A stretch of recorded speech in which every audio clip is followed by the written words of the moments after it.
ತಂದು ನಮ್ಮೆಲ್ಲರನ್ನು ಒಂದು ಚಿಕ್ಕ ಕುಟುಂಬವಾಗಿ ಒಂದೇ ಐಕ್ಯದಲ್ಲಿ, ಒಂದೇ ನಂಬಿಕೆಯಲ್ಲಿ ಈ ಒಂದು ಸ್ಥಳಕ್ಕೆ ನಮ್ಮನ್ನ ಕರೆ ಮಾಡಿ ನಮ್ಮನ್ನು ಸೇರಿಸಿದ್ದಕ್ಕಾಗಿ ತಂದೆ ದೇವರಿಗೆ ಯೇಸುಸ್ವಾಮಿಯ ಮುಖಾಂತರ ನಾವು ಒಂದೇ ಹೇಳಿಕೊಳ್ಳುತ್ತೇವೆ. ಒಂದು ಪಾಠಕ್ಕೆ ನಾವು ಹೋಗೋಣ. ಪ್ರೀತಿಯ ಸಹೋದರರೇ, ನಾವು ಪಾಠಕ್ಕಂತ ಆರಿಸಿಕೊಂಡಿರೋ ಒಂದು ವಾಕ್ಯ ಮಲಾಕಿ 1ನೇ ಅಧ್ಯಾಯ 6ನೇ ವಾಕ್ಯ.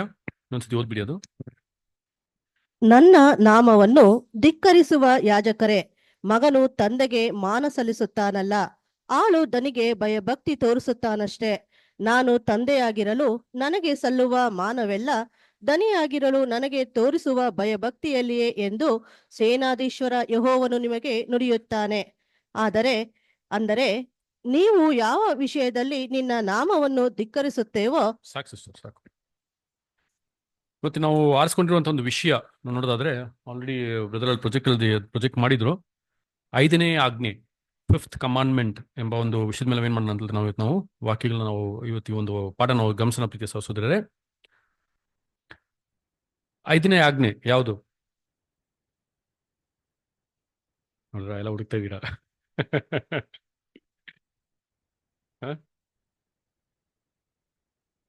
ಇಲ್ಲ, ನಾವು ಮಲಾಕಿ 1:6ಕ್ಕೆ ಸಂಬಂಧಪಟ್ಟಿರಂಗೆ ಇದೀವಲ್ವ ವಾಕ್ಯ. ಅದು 5ನೇ ಆಜ್ಞೆ ಯಾವುದು? ತಂದೆ ತಾಯಿನ ಸನ್ಮಾನ ಪಡಿಸುವಂಥದ್ದೇ 5ನೇ ಒಂದು ಆಜ್ಞೆ ಅಲ್ವೇ? ನಮ್ಗೆಲ್ಲ ಇಲ್ಲ, ನೀವು ರೋಮನ್ ಕ್ಯಾಥಲಿಕ್ ಹೋಗ್ಬಿಟ್ಟು ಯಾವ್ದು 5th ಕಮಾಂಡ್ಮೆಂಟ್ ಹೇಳಿದ್ರೆ ಟಕ್ ಅಂತ ಹೇಳ್ತಾರೆ ಅವರು ಅಲ್ವಾ? ಯಾವ್ದು 4th ಅಂತ ಹೇಳಿದ್ರೆ ಹೇಳ್ತಾರೆ. ನಮ್ಗೇನಿರಲ್ಲ, ನಮ್ಗೆ ಜ್ಞಾಪಕ ಇರೋದಿಲ್ಲ ಅಲ್ವೇ? ನಂಗೆ ನೋಡ್ಬೇಕು ಪ್ರೀತಿಯ ಸಹೋದರರೇ, ಇವತ್ತು ನಾವು ನೋಡುವಂಥ ಒಂದು ವಿಷಯ 5ನೇ ಆಜ್ಞೆ, 5th ಕಮಾಂಡ್ಮೆಂಟ್. ನಾವೆಲ್ಲ ಕ್ರೈಸ್ತರಲ್ವೇ? ನಾವೆಲ್ಲ ಕ್ರೈಸ್ತರ ಆಗಿರುವಾಗ ನಮಗೆ ಧರ್ಮಶಾಸ್ತ್ರ ಏನಾಗಲ್ಲ. ನಾವು ಧರ್ಮಶಾಸ್ತ್ರಕ್ಕೆ ಅಧೀನರಲ್ಲ. ಧರ್ಮಶಾಸ್ತ್ರದಲ್ಲಿ ಇರುವ ವಿಷಯಕ್ಕೆ ಬಂದ್ಬಿಟ್ಟು ನಾವು ಮಾಡ್ಬೇಕನ್ನೋ ಅವಶ್ಯಕತೆ ಏನಿಲ್ಲ ನಮಗೆ, ಇಲ್ಲ ಶರೀರದಲ್ಲಿ. ಆದರೆ ಆತ್ಮೀಕ ರೀತಿಯಲ್ಲಿ ನಮಗೆ ಧರ್ಮಶಾಸ್ತ್ರನ ಏನಿದೆ ನಮ್ಗೆ ಅನ್ವಯಿಸ್ತದೆ ಇನ್ನ ಅಲ್ವೇ? ಯಾಕಂದ್ರೆ ಆ ಒಂದು 10 ಧರ್ಮಶಾಸ್ತ್ರನ ಬಂದ್ಬಿಟ್ಟು ಸ್ವಾಮಿ ಏನ್ ಮಾಡಿದ್ರು, 2ಆಗಿ ಸ್ಪ್ಲಿಟ್ ಮಾಡಿ ಕೊಟ್ಬಿಟ್ರು ಅಲ್ವೇ? ಬಟ್ ಆದ್ರೆ ನಾವು ಆ ಒಂದು ಧರ್ಮಶಾಸ್ತ್ರದಲ್ಲಿ ಬರುವಂತ ಒಂದು 5ನೇ ಆಜ್ಞೆ, ಯಾಕಂದ್ರೆ ನಾವು ಆತ್ಮೀಕ ಸಂಬಂಧದಲ್ಲಿ ನೋಡ್ಬೇಕಂತ ಹೇಳಿದ್ರೆ ಆ 10 ಆಜ್ಞೆಗಳು ನಮ್ಗೆ ಏನಾಗುತ್ತೆ, ನಮ್ಗೆ ಅನ್ವಯ ಆಗುತ್ತೆ ಅಲ್ವೇ? ಸೊ ಆ ಒಂದು ವಿಷಯದ ಆ ಒಂದು ದೃಷ್ಟಿಕೋನದಲ್ಲಿ ನೋಡ್ಬೇಕು. ಯಾಕಂದ್ರೆ ನಮ್ಗೆ ಅದು ಏನಕ್ಕೆ ಬಂದ್ಬಿಟ್ಟು ಶಾರೀರಿಕವಾದ ಅನ್ವಯ ಆಗಲ್ಲ ಅಂತ ಹೇಳ್ಬೇಕಂತಂದ್ರೆ, ನಾವು ಕೃಪೆಯಲ್ಲಿ ಇದೀವಿ. ವಿ ಆರ್ ಅಂಡರ್ ಗ್ರೇಸ್ ಅಲ್ವಾ? ನಾವು ಕೃಪೆಯಲ್ಲಿ ಇರೋದ್ರಿಂದ, ಯಾಕಂದ್ರೆ ಯೇಸು ಸ್ವಾಮಿಯ ಮುಖಾಂತರ ನಮಗೆ ಸತ್ಯನೂ ಕೃಪೆ ಏನಾಯ್ತು, ಸತ್ಯ ಮತ್ತೆ ಕೃಪೆ ನಮಗೆ ಸಿಕ್ತು ಅಲ್ವೇ?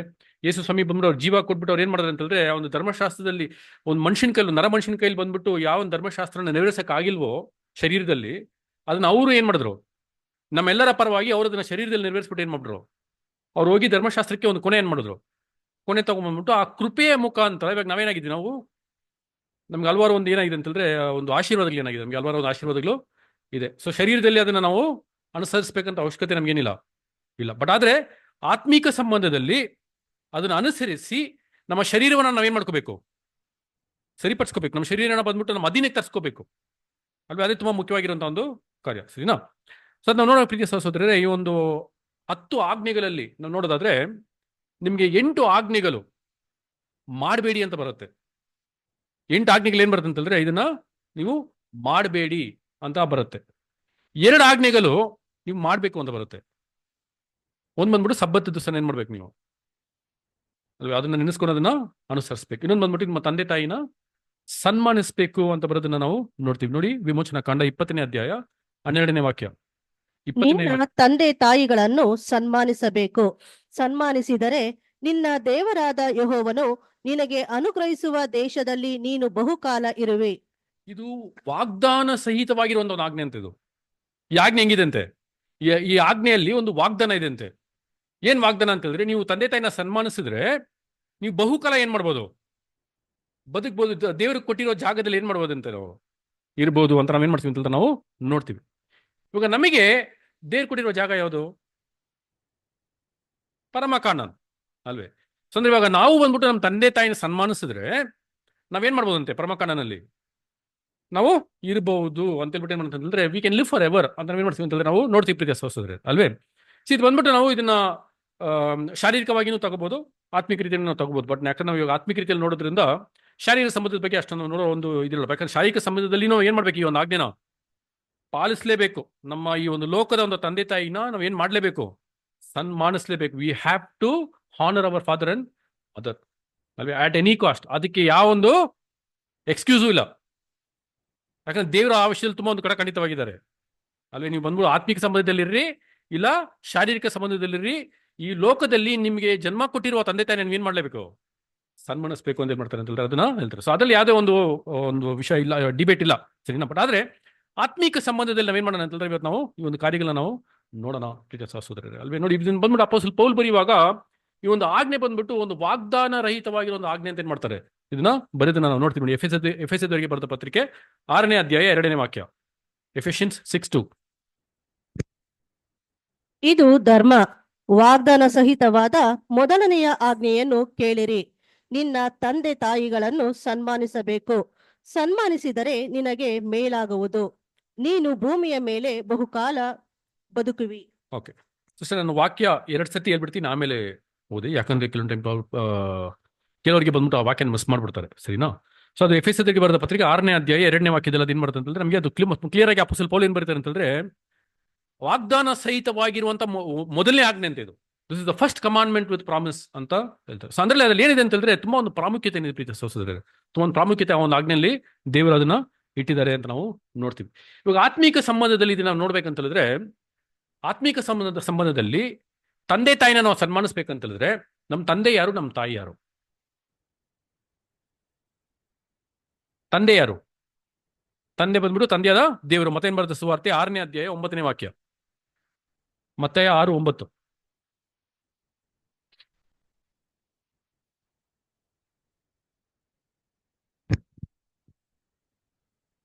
ಮತ್ತಾಯ 6:9. ಆದದ್ದರಿಂದ ನೀವು ಹೀಗೆ ಪ್ರಾರ್ಥನೆ ಮಾಡತಕ್ಕದ್ದು, ಓದಿ. ಪರಲೋಕದಲ್ಲಿರುವ ನಮ್ಮ ತಂದೆಯೇ. ಸ್ವಲ್ಪ ಕ್ಲಿಯರ್ ಆಗಿ ತಿಳಿಸ್ಬಿಟ್ರು. ಪರಲೋಕದಲ್ಲಿರುವ ನಮ್ಮ ತಂದೆಯೇ ಅಂತ ಹೇಳ್ಬಿಟ್ಟು ಸ್ವಾಮಿನೇ ನಮಗೆ ಒಂದು ಅಧಿಕಾರ ಏನ್ ಮಾಡ್ಬಿಟ್ರು, ಕೊಟ್ಬಿಟ್ಟು ದೇವ್ರನ್ನ ನೀವು ತಂದೆ ಅಂತ ಏನ್ ಮಾಡ್ಬೋದು, ನೀವು ಕರಿಬಹುದು ಅಂತ ಬಿಟ್ಟು ಅಂತ ಸ್ವಾಮಿನ ಏನ್ ಮಾಡ್ತಾರೆ ಅಂತ ನಮಗೆ ಕ್ಲಿಯರ್ ಆಗಿ ಏನ್ ಮಾಡ್ತಾರೆ ನಮಗೆ ತಿಳಿಸ್ತದೆ. ಸೊ ಅಂದ್ರೆ ದೇವರು ಬಂದ್ಬಿಟ್ಟು ನಮ್ಮ ಒಂದು ತಂದೆಯಾಗಿ ಇದ್ದಾರೆ. ಸೊ ನಮ್ಮ ತಂದೆನ ಏನ್ ಮಾಡ್ಬೇಕು, ನಾವು ಸನ್ಮಾನಿಸ್ಬೇಕು ಅಂತ ನಾವು ಏನ್ ಮಾಡ್ತೀವಿ ಅಂತ ನಾವು ನೋಡ್ತೀವಿ. ಸೊ ನಮ್ಮ ತಾಯಿ ಯಾರು? ತಾಯಿ ಪರಲೋಕದ ತಂದೆ ಚಿತ್ತದ ಪ್ರಕಾರ ನಡೆಯುವರು ಮತ್ತು ಯೇಸು ಸ್ವಾಮಿನ ಹೌದು. ಓಕೆ, ಸ್ವಾಮಿ ಬಂದ್ಬಿಟ್ಟು ನಾವು ಯೇಸು ಸ್ವಾಮಿ ನೋಡ್ಬೇಕಂತ ಹೇಳಿದ್ರೆ ಹಲವಾರು ರೀತಿಯಲ್ಲಿ ಅವ್ರು ನಮಗೆ ತಾಯಿಯಾಗಿದ್ದಾರೆ. ಅದಕ್ಕೆ ಬಂದ್ಬಿಟ್ಟು ಯಾವೊಂದು ಡಿಫ್ರೆನ್ಸು, ಯಾವೊಂದು ಬೇರೆ ಭಿನ್ನಾಭಿಪ್ರಾಯ ನಮಗೆ ಯಾವುದು ಇಲ್ಲ ರೀ, ಅಲ್ವೇ. ಬಟ್ ನಾವು ವಾಕ್ಯ ಸಹಿತವಾಗಿ ನಾವು ನೋಡ್ಬೇಕಂತಂದ್ರೆ ವಾಕ್ಯದಲ್ಲಿ ಇರುವಂತಹ ಕೆಲವೊಂದು ವಿಷಯಗಳು ನಾವು ಗಮನಿಸಿ ನೋಡುವಾಗ ಅಫ್ಕೋರ್ಸ್ ಆ ಒಂದು ಒಡಂಬಡಿಕೆಗೆ ಕಾರಣರೇ ಯಾರಂತ ಬೇಕಂತಂದ್ರೆ ಯೇಸು ಸ್ವಾಮಿನೇ ಅಲ್ವೇ. ಸೊ ನಮಗೆ ತಾಯಿ ಯಾರಂತ ನೋಡ್ಬೇಕಂತ ಹೇಳಿದ್ರೆ ಅದು ಸಾರಲ ಒಡಂಬಡಿಕೆ ಅಂತ ಏನ್ ಮಾಡ್ತಾರೆ ನಮಗೆ ತಿಳಿಸ್ತಾರೆ ಅಲ್ವಾ. ವಾಕ್ಯವನ್ನು ನೋಡಿ ನಾವು ಗಲಾತ್ಯದವರಿಗೆ ಬರೆದ ಪತ್ರಿಕೆ 4ನೇ ಅಧ್ಯಾಯ 22ರಿಂದ 26 ವಾಕ್ಯಗಳು. ಗಲಾತ್ಯದವರಿಗೆ ಬರೆದ ಪತ್ರಿಕೆ 4ನೇ ಅಧ್ಯಾಯ 22ರಿಂದ 26 ವಾಕ್ಯಗಳು. ಅದರಲ್ಲಿ ಬರೆದಿರುವುದೇನೆಂದರೆ, ಅಬ್ರಹಾಮನಿಗೆ 2 ಮಕ್ಕಳಿದ್ದರು. ಒಬ್ಬನು ತುತ್ತಿನಿಂದ ಹುಟ್ಟಿದವನು, ಒಬ್ಬನು ಧರ್ಮಪತ್ನಿಯಿಂದ ಹುಟ್ಟಿದವನು. ತೊತ್ತಿನ ಮಗನು ಸ್ವಾಭಾವಿಕವಾಗಿ ಹುಟ್ಟಿದವನು, ಧರ್ಮಪತ್ನಿಯ ಮಗನು ವಾಗ್ದಾನದ ಫಲವಾಗಿ ಹುಟ್ಟಿದವನು. ಧರ್ಮಪತ್ನಿಯ ಮಗನು ವಾಗ್ದಾನದ ಫಲದಿಂದ ಹುಟ್ಟಿದವನು. ಓದಿ ಕಂಟಿನ್ಯೂ ಮಾಡಿ. ಈ ಸಂಗತಿಗಳು ಉಪಮಾನವಾಗಿವೆ. ಹೇಗೆಂದರೆ ಆ 2 ಸ್ತ್ರೀಯರು 2 ಒಡಂಬಡಿಕೆಗಳೇ. ಒಂದು ಒಡಂಬಡಿಕೆ ಸೀನಾಯಿ ಪರ್ವತದಿಂದ ಉತ್ಪನ್ನವಾಗಿ ದಾಸತ್ವದಲ್ಲಿರಬೇಕಾದ ಮಕ್ಕಳನ್ನು ಇರುವಂತದ್ದು. ಒಂದು ಒಡಂಬಡಿಕೆ ಸೀನಾಯಿ ಪರ್ವತದಿಂದ ಉತ್ಪನ್ನವಾಗಿ ದಾಸತ್ವದಲ್ಲಿರೋನ ಇರುವಂತಲು ಯಾರು? ಅದೇ ಹಾಗರ್. ಅದು ಹಾಗರ್ ಅಂದ್ರೆ ಅಬ್ರಾಮ್ನ ಇನ್ನೊಂದು ಹೆಂಡತಿ, ಧರ್ಮಪತ್ನಿ ಅಲ್ಲ, ತೊತ್ತಿನಿಂದ ಬಂದಿರೋಳು. ನೆಕ್ಸ್ಟ್ ಹಾಗರ್ ಅಂದರೆ ಅರಬ್ ಸ್ಥಾನದಲ್ಲಿ ಇರುವ ಸೀನಾಯಿ ಪರ್ವತ. ಅವಳು ಈಗಿನ ಯೆರೂಸಲೇಮ್ ಎಂಬುವವಳಿಗೆ ಸರಿ ಬೀಳುತ್ತಾಳೆ. ಇದೇ ಧರ್ಮಶಾಸ್ತ್ರದ ಒಡಂಬಡಿಕೆ. ಇವರು ಧರ್ಮಶಾಸ್ತ್ರದ ಒಡಂಬಡಿಕೆಯಲ್ಲಿ ಅಧೀನರಾಗಿ ಇರೋರು, ಧರ್ಮಶಾಸ್ತ್ರದ ಒಡಂಬಡಿಕೆಯಲ್ಲಿ ಇರೋರು ಯಾರು? ಹಾಗಾರ್ ಅನ್ನೋಳು. ನೆಕ್ಸ್ಟ್ ಈಕೆ ತನ್ನ ಮಕ್ಕಳ ಸಹಿತ ದಾಸತ್ವದಲ್ಲಿದ್ದಾಳೆ. ಅಂದರೆ ಮೇಲನ ಯೆರೂಸಲೇಮ್ ಎಂಬವಳು ಸ್ವತಂತ್ರಳು, ಇವಳೇ ನಮಗೆ ತಾಯಿ. ಮೇಲಿನ ಯೆರೂಸಲೇಮ್ ಎಂಬವಳು ಸ್ವತಂತ್ರಳು, ಈಕೆ ನಮ್ಮ ಒಂದು ತಾಯಿಯಾಗಿದ್ದಾರೆ. ಅದ್ಯಾರಂದ್ರೆ ಸಾರಾ ಅಲ್ವ. ಯಾಕಂದ್ರೆ 2 ಸ್ತ್ರೀ ಬಗ್ಗೆ ಯಾರ ಬಗ್ಗೆ ಮಾತಾಡ್ತಾರೆ? ಒಂದು ಧರ್ಮಪತ್ನಿ ಬಗ್ಗೆ ಮಾತಾಡ್ತಾರಲ್ವಾ, ಅದು ಸಾರಲ ಒಡಂಬಡಿಕೆ, ಸಾರಾ ಕವನೆಂಟ್. ಇದು ನಾವು ಬೇರೆ ರೀತಿಯಲ್ಲಿ ಏನ್ ಮಾಡ್ಬೋದು, ಇದನ್ನ ನಾವು ನೋಡ್ಬೋದು. ಯಜ್ಞದ ಮುಖಾಂತರ ಒಡಂಬಡಿಕೆ ಮಾಡಿರೋ ನನ್ನ ಭಕ್ತರನ್ನ ಏನ್ ಮಾಡಿ ತನ್ನ ಬಳಿಗೆ ಕರ್ಕೊಂಡ್ ಬಂದಿರಿ ಅಂತ ಬಿಟ್ಟು ಏನ್ ಮಾಡ್ತಾರೆ ಅಂತಂದ್ರೆ ಕೀರ್ತನೆಗಾರ ಬಂದ್ಬಿಟ್ಟು ಕೀರ್ತನೆ 50ನೇ ಕೀರ್ತನೆ 5ನೇ ವಾಕ್ಯದಲ್ಲಿ ಇರ್ತಾರೆ ನೋಡಿ. ಕೀರ್ತನೆ 55.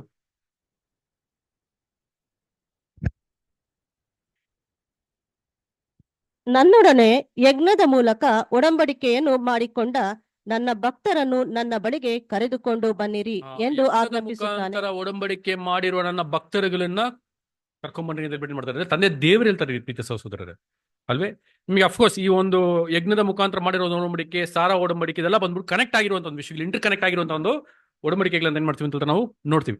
ಸೊ ಹಾಗಾಗಿ ನಾವು ನೋಡ್ಬೇಕಂತಂದ್ರೆ ತಂದೆ ದೇವ್ರು ಬಂದ್ಬಿಟ್ಟು ನಮ್ಮ ತಂದೆ ಬಂದ್ಬಿಟ್ಟು ತಂದೆ ದೇವರು, ಅವ್ರನ್ನ ಏನ್ ಮಾಡ್ಬೇಕು? ಸನ್ಮಾನಿಸ್ಬೇಕು. ತಾಯಿ ಬಂದ್ಬಿಟ್ಟು ಈ ಒಂದು ಒಡಂಬಡಿಕೆ, ಅಲ್ವೇ? ಆ ಒಡಂಬಡಿಕೆ ಏನ್ ಮಾಡ್ಬೇಕು? ನಾವು ಸನ್ಮಾನಿಸ್ಬೇಕು. ಒಡಂಬಡಿಕೆ ಹೆಂಗ್ ಸನ್ಮಾನಿಸೋದು? ಇರುವಂತ ಒಂದು ಕೆಲವೊಂದು ಕ್ರಮಗಳು, ಅದಕ್ಕೆ ಬೇಕಾದ ಕೆಲವೊಂದು ರೂಲ್ಸ್ ಅಂಡ್ ರೆಗ್ಯುಲೇಷನ್ಸ್, ಕಂಡೀಷನ್ಸ್, ಅದರ ಒಂದು ಅಗತ್ಯತೆಗಳು. ಇವಾಗ ಬಲಿಯ ಮುಖಾಂತರ ಒಡಂಬಡಿಕೆ ಅಂತ ಹೇಳಿದ್ರೆ ನಮ್ಮ ಬಲಿ ಹೆಂಗಿರ್ಬೇಕು, ಅಲ್ವೇ? ಆ ಒಂದು ಕಾರ್ಯಗಳು ಏನ್ ಮಾಡಿದ್ದಾರೆ ಅಂತ ಹೇಳಿದ್ರೆ ನಮಗೆ ಬೈಬಲ್ ಏನ್ ಮಾಡಿದ್ದಾರೆ ಅದನ್ನ. ಇವಾಗ ಇಸ್ರೇಲ್ ಜನರು ಬಂದ್ಬಿಟ್ಟು ಒಂದು ಬಲಿ ಕೊಡ್ಬೇಕಂದ್ರೆ ಎಂತ ಒಂದು ಬಲಿಯಾಗಿ ಅದು ಇರ್ಬೇಕಂತ ಏನ್ ಮಾಡ್ತಾರೆ? ತುಂಬಾ ಕ್ಲಿಯರ್ ಆಗಿ ಅದನ್ನ ಮೆನ್ಷನ್ ಮಾಡ್ತಾರೆ. ಅದಕ್ಕೆ ತಕ್ಕಂತೆನೇ ಏನಾಗಿರ್ಬೇಕು ಆ ಬಲಿ, ಅದಕ್ಕೆ ತಕ್ಕಂತೆನೇ ಬಲಿ ಇರಬೇಕು. ಆ ತಕ್ಕಂತೆ ನೀವು ಬಲಿ ಕೊಟ್ರೇನೆ ನೀವು ಆ ಒಂದು ಒಡಂಬಡಿಕೆಗಾಗ್ಲಿ ಇಲ್ಲ ತಂದೆಗಾಗ್ಲಿ ತಕ್ಕ ರೀತಿಯಲ್ಲಿ ಬೆಲೆ ಕೊಡುವಂತವರಾಗಿ ನೀವು ಇರ್ತೀರಾ. ಭಯಭಕ್ತಿಯಿಂದ ಅದು ಕರೆಕ್ಟ್ ಆಗಿ ದೇವರಿಗೆ ಮೆಚ್ಚುಗೆಯಾದ ರೀತಿಯಲ್ಲಿ ಅದನ್ನ ಕೊಡುವಂತವರಾಗಿ ನೀವು ಏನಾಗಿರ್ತೀರಾ? ನೀವು ಇರ್ತೀರಾ. ಸೊ ಇದು ತುಂಬಾ ಮುಖ್ಯವಾಗಿರುವಂತ ಒಂದು ವಿಷಯ, ಅಲ್ವಾ? ಇವಾಗ ನಿಮ್ಗೆ ಗೊತ್ತಾಯ್ತಲ್ವಾ? 5ನೇ ಆಜ್ಞೆ ಯಾವ್ದಂತಂದ್ರೆ ತಂದೆ ತಾಯಿನ ಸನ್ಮಾನಿಸೋದು. ತಂದೆ ಬಂದ್ಬಿಟ್ಟು ನಮ್ಮ ತಂದೆಯ ದೇವರು, ತಾಯಿ ಬಂದ್ಬಿಟ್ಟು ನಾವು ನಮ್ಮ ಒಡಂಬಡಿಕೆಯಲ್ಲಿ ಇರುವಂತ ಒಂದು ಕೆಲವೊಂದು ರೂಲ್ಸ್ ಅಂಡ್ ರೆಗ್ಯುಲೇಷನ್ಸ್, ನಿಯಮಗಳು, ಅಲ್ವೇ? ಕ್ರಮಗಳು. ಇದನ್ನ ಏನ್ ಮಾಡ್ತೀವಿ ಅಂತಂದ್ರೆ ನಾವು ನೋಡ್ತೀವಿ ಪ್ರೀತಿಯ ಸಹೋದರರೇ, ಸರಿನಾ? ಸೊ ಈ ಒಂದು 5ನೇ ಆಜ್ಞೆ ಎಂಬ ಒಂದು ವಿಷಯದ ಮೇರೆಗೆ ಮಲಾಕಿ ಪ್ರವಾದಿ ಏನ್ ಮಾಡ್ತಾರೆ ಅಂತಂದ್ರೆ ಹಲವಾರು ಒಂದು ವಿಷಯಗಳನ್ನ ಬಂದ್ಬಿಟ್ಟು ಒತ್ತರಿಸಿ ಬರೀತಾರೆ. ಇದರಲ್ಲಿ 5ನೇ ಒಂದು ಆಜ್ಞೆಗೆ ಸಂಬಂಧಪಟ್ಟಿರುವಂತ ಒಂದು ಕಾರ್ಯಗಳನ್ನ ಮಲಾಕಿಯ ಒಂದು ಪ್ರವಾದನೆ ಗ್ರಂಥದಲ್ಲಿ ತುಂಬಾ ಒಂದು ಹಲವಾರು ಒಂದು ವಿಷಯಗಳು ಏನ್ ಮಾಡ್ತಾರೆ ಅಂತಂದ್ರೆ ಬರೀತಾರೆ. ಅಂದ್ರೆ ಯಾವ ಒಂದು ವಿಷಯದ ಬಗ್ಗೆ ಬರೀತಾರೆ ನೋಡ್ಬೇಕಂತಂದ್ರೆ ನಾವು ಮುಂದೆ ನೋಡ್ಕೊಂಡ್ ಬರೋಣ. ಅದು ಈ ಒಂದು ಚಿಕ್ಕ ಪ್ರವಾದಿ ಏನ್ ಮಾಡ್ತಾರೆ ಅಂತಂದ್ರೆ 3 ಗುಂಪಿನವರ ಒಂದು ವಿಷಯವಾಗಿ ಏನ್ ಮಾಡ್ತಾರೆ ಅಂತಂದ್ರೆ ಈ ಒಂದು ಬುಕ್ ಅಲ್ಲಿ ಬರೀತಾರೆ, ಅಲ್ವಾ? 3 ಕ್ಲಾಸಸ್ ಆಫ್ ಪೀಪಲ್. ಯಾರಂತಂದ್ರೆ ಒಂದು ಬಂದ್ಬಿಟ್ಟು ಶಾರೀರಿಕ ಸಂಬಂಧದಲ್ಲಿರುವಂತಹ ಒಂದು ಇಸ್ರಾಯೇಲ್ ಜನರು, ಅಲ್ವೇ? ಇನ್ನೊಂದು ಬಂದ್ಬಿಟ್ಟು ಯಾರಂತ ನೋಡ್ಬೇಕಂತಂದ್ರೆ ಏಸಾ, ಅಂದ್ರೆ ಏದೋಮಿಯರು.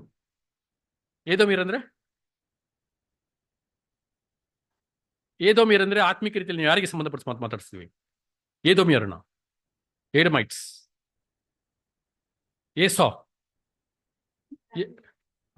ಇವ್ರನ್ನ ಯಾರಿಗೆ ಮಾತಾಡ್ತೀವಿ? ಬ್ಯಾಬಿಲೋನ್ ಯಾರಿಗೆ ಸಂಬಂಧಪಟ್ಟಿದ್ದಾರೆ?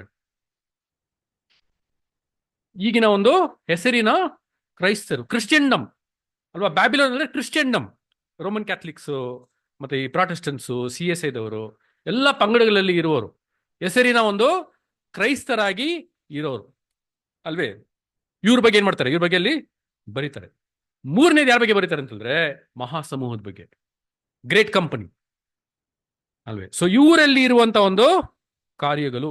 ಅದು ಮಾತ್ರ ಅಲ್ಲದೆ ನಿಮಗೆ ಮಲಾಕಿ ಪ್ರವಾದನೆ ಗ್ರಂಥದಲ್ಲಿ ಯೇಸು ಸ್ವಾಮಿಯ ಮೊದಲನೇ ಬರುವಿಕೆ ಮತ್ತೆ 2ನೇ ಬರುವಿಕೆಯ ಇರುವಂತಹ ಒಂದು ಕಾರ್ಯಗಳನ್ನು ಏನ್ ಮಾಡ್ತಾರೆ ಅಂತಂದ್ರೆ ಅಲ್ಲಿ ನಿಮಗೆ ಬರೆಯೋದನ್ನ ನಾವು ನೋಡ್ತೀವಿ ಪ್ರೀತ ಸಹೋದರರೇ, ಅಲ್ವೇ? ಯಾಕಂದ್ರೆ ಈ ಒಂದು ಮಲಾಕಿ ಒಂದು ಪ್ರವಾದನೆ ಗ್ರಂಥ ಬಂದ್ಬಿಟ್ಟು ಎಷ್ಟೊಂದು ಮುಖ್ಯವಾಗಿರುವಂತ ಒಂದು ಪ್ರವಾದನೆ ಗ್ರಂಥವಾಗಿದೆ ಅಂತಂದ್ರೆ this is the bridge between the old and the new testament. ಇದೇ ಬಂದ್ಬಿಟ್ಟು ಯೇಸು ಸ್ವಾಮಿ ಬರೋದಕ್ಕೆ ಮುಂಚೆ ಇಸ್ರೇಲ್ ಜನರಿಗಿದ್ದ ಒಂದು ದೊಡ್ಡ ಒಂದು ಇನ್ಸ್ಪಿರೇಷನ್, ಒಂದು ಅಡ್ಮಿರೇಷನ್, ಒಂದು ಪ್ರೋತ್ಸಾಹ ಕೊಡುವಂತದ್ದಾಗಿ ಅಲ್ಲಿ ಇತ್ತು. ಯಾಕಂದ್ರೆ ಮಲಾಕಿ ಪ್ರವಾದನೆ ಗ್ರಂಥದಲ್ಲಿ ಯಾವ ಒಂದು ವಿಷಯ ಬರೆದಿದ್ದಾರೆ ಅಂತಂದ್ರೆ ಮೆಷಾಯ ಬಂದು ಬರ್ತಾರೆ, ನಮ್ಮನ್ನ ಬಿಡುಗಡೆ ಮಾಡ್ತಾರೆ.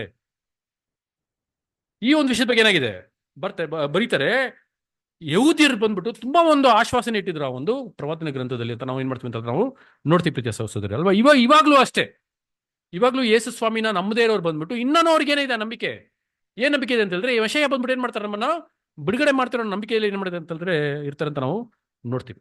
ಅದು ಮಾತಾಡಿದ್ರೆ ಪ್ರಿಯ ಸಹೋದರರೇ, ಇಸ್ರಾಯೇಲ್ ಜನರಿಗೆ ವಿರೋಧವಾಗಿರುವಂತಹ ಒಂದು ಜಡ್ಜ್ಮೆಂಟ್, ಒಂದು ತೀರ್ಪಿನ ಬಗ್ಗೆನೂ ಏನ್ ಮಾಡ್ತಾರೆ ಅಂತಂದ್ರೆ ಯೆಹೋವನ ಒಂದು ದಿನ, the Lord's day, the Lord's vengeance ಅಂತ ಏನ್ ಮಾಡ್ತೀವಿ ನಾವು ಹೇಳ್ತೀವಿ, ಅಲ್ವೇ? ಮೊಯಿ ತೀರಿಸ್ಕೊಳ್ಳುವಂತ ಒಂದು ದಿನ ಅಂತ ನಾವು ದ ಡೇ ಆಫ್ ಜಡ್ಜ್ಮೆಂಟ್ ಅಂತ ನೋಡುತ್ತೆ. ಸೊ ಈ ಒಂದು ಕಾರ್ಯಗಳ ಬಗ್ಗೆ ಏನ್ ಮಾಡಿದ್ರೆ ಅಂತಂದ್ರೆ ಈ ಒಂದು ಕಾರ್ಯಗಳ ಬಗ್ಗೆನೂ ಅಲ್ಲಿ ಮಲಾಕಿ ಒಂದು ಪ್ರವಾದನೆ ಗ್ರಂಥದಲ್ಲಿ 4 ಅಧ್ಯಾಯಗಳಿದೆ.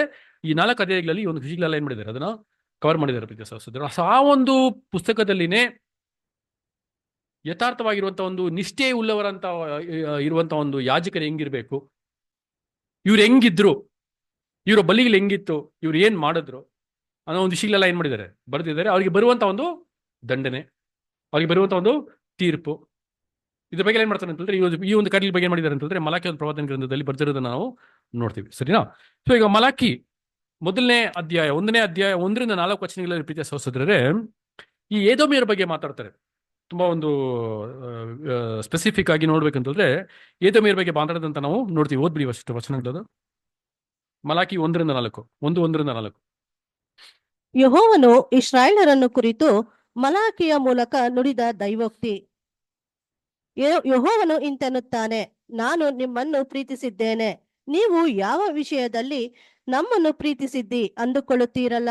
ಎಸಾವನು ಯಾಕೋಬನ ಅಣ್ಣನಲ್ಲವೇ? ಆದರೆ ನಾನು ಯಾಕೋಬನನ್ನು ಪ್ರೀತಿಸಿ ಎಸಾವನನ್ನು ದ್ವೇಷಿಸಿ ಅವನ ಬೆಟ್ಟಗಳನ್ನು ಹಾಳು ಮಾಡಿ ಅವನ ಸ್ವಾಸ್ಥ್ಯವನ್ನು ಕಾಡು ನರಿಗಳ ಪಾಲು ಮಾಡಿದ್ದೇನಷ್ಟೇ. ಇದು ಯೆಹೋವನ ನುಡಿ. ಈಗಲೂ ಎದೋಮ್ಯರು ನಾವು ಆಳಾದೆವು, ಆದರೆ ಆಳು ಪ್ರದೇಶಗಳನ್ನು ಮತ್ತೆ ಕಟ್ಟುವೆವು ಅಂದುಕೊಂಡಿದ್ದಾರೆ. ಸೇನಾಧೀಶ್ವರನಾದ ಯೆಹೋವನು ಇಂತೆನ್ನುತ್ತಾನೆ, ಅವರು ಕಟ್ಟಿದರೂ ನಾನು ಕೆಡವಿ ಹಾಕುವೆನು. ಅವರು ದುಷ್ಟ ಪ್ರಾಂತ್ಯದವರು, ಯೆಹೋವನ ನಿತ್ಯ ಕೋಪಕ್ಕೆ ಈಡಾದವರು ಜನರು ಅನಿಸಿಕೊಳ್ಳುವರು. ಸಾಕು ಅಲ್ವಾ? ನೋಡೋದಾದ್ರೆ ಪ್ರೀತಿಯ ಸಹೋದರರೇ, ಇಲ್ಲಿ ಏಸಾ ಬಗ್ಗೆ ಮಾತಾಡ್ತಾರೆ. ನಾನು ಯಾಕೋಬನನ್ನ ಪ್ರೀತಿಸಿ ಏಸಾವನ್ನ ಏನ್ ಮಾಡ್ಬಿಟ್ಟಿದ್ದೀನಿ, ತಲ್ಬಿಟ್ಟಿದ್ದೀನಿ ಅಂತ ಹೇಳ್ತಾರೆ. ಮತ್ತೆ ಏದೋಮಿಯರ ಬಗ್ಗೆ ಏನ್ ಮಾಡ್ತಾರೆ, ಕರೆಕ್ಟ್. ಸೊ ಏದೋಮಿಯರ್ ಎಲ್ಲ ಬಂದ್ಬಿಟ್ಟು ಒಂದೇ ಕ್ಲಾನ್ ಅಲ್ಲಿ ಬರುವಂತ ಒಂದು ಇದಂತ ನಾವು ನೋಡ್ತೀವಿ ಪ್ರೀತಿಯ ಸಹೋದರ ಅಲ್ವೇ. ಸೊ ಇವಾಗ ಯಾಕೋಬ್ನ ನಾನು ಪ್ರೀತಿಸಿ ಏಸಾವನ್ನ ತಲ್ಬಿಟ್ಟಿದ್ದೀನಿ ಅಂತ ಹೇಳ್ಬೇಕಂತಂದ್ರೆ, ಇವಾಗ ಏಸಾವ್ ಯಾರು, ಯಾಕೋಬ್ ಯಾರು?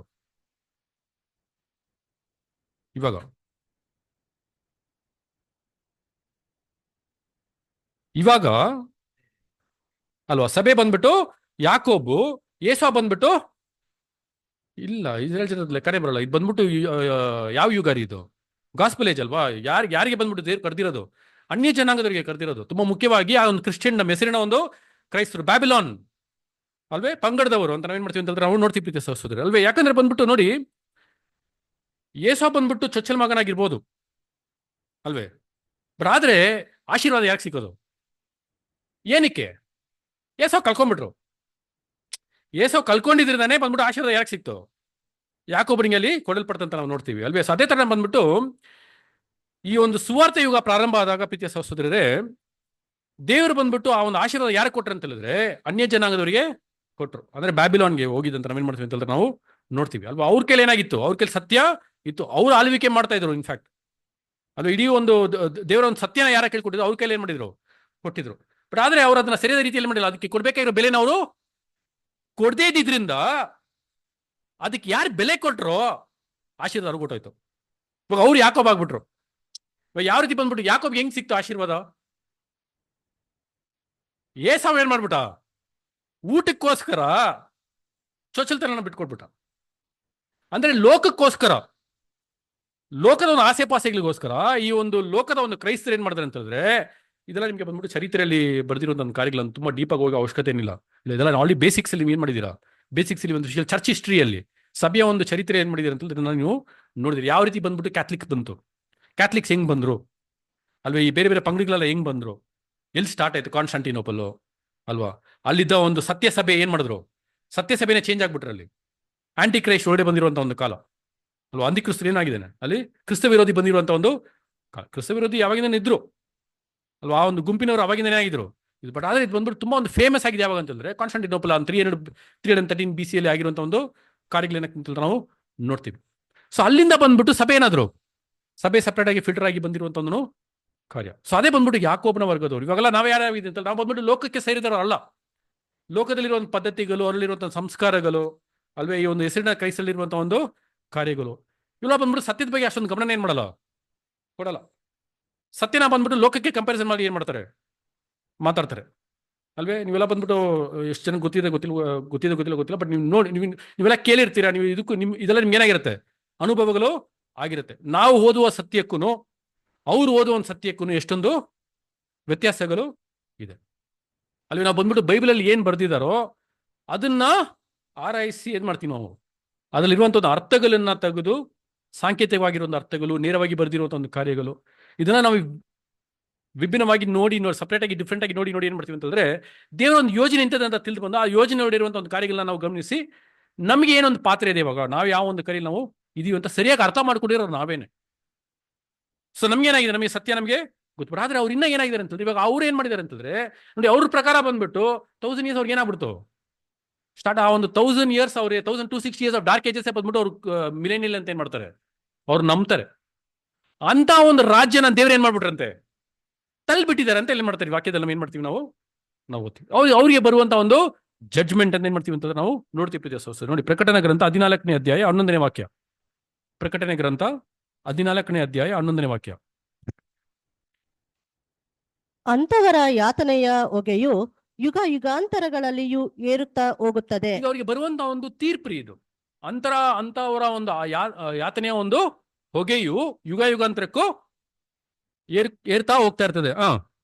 ಮೃಗಕ್ಕೆ ಮತ್ತು ಅದರ ವಿಗ್ರಹಕ್ಕೆ ನಮಸ್ಕಾರ ಮಾಡುವವರು ಅದರ ಹೆಸರನ್ನು ಸೂಚಿಸುವ ಗುರುತನ್ನು ಹಾಕಿಸಿಕೊಂಡರು. ನೋಡಿದ್ರೆ ಇದು ಬಂದ್ಬಿಟ್ಟು ದೇವ್ರು ಬಂದ್ಬಿಟ್ಟು ಅವ್ರ ಮೇಲೆ ಕೊಡುವಂತ ಒಂದು ತೀರ್ಪಿನ ಬಗ್ಗೆ ಹೇಳುವಂತ ಒಂದು ಕಾರ್ಯ. ಆದ್ರೆ ಅದರ ಒಂದು ಮಧ್ಯದಲ್ಲಿ ಪ್ರೀತಿಯ ಸಹೋದರರೇ, ಸತ್ಯ ಸಭೆ ಏನ್ ಮಾಡ್ತಾರೆ ಅಂತಂದ್ರೆ ದೇವರ ನಾಮನ ಮಹಿಮೆ ಪಡಿಸ್ತಾರಂತೆ. ದೇವರ ಒಂದು ನಾಮ ಪಡಲ್ಪಡತ್ತೆ ಅಂತ ಬಿಟ್ಟು 5ನೇ ವಾಕ್ಯದಲ್ಲಿ ನಾವು ಏನ್ ಮಾಡ್ತೀವಿ ಅಂತಂದ್ರೆ ನಾವು ನೋಡ್ತೀವಿ. ನೋಡಿ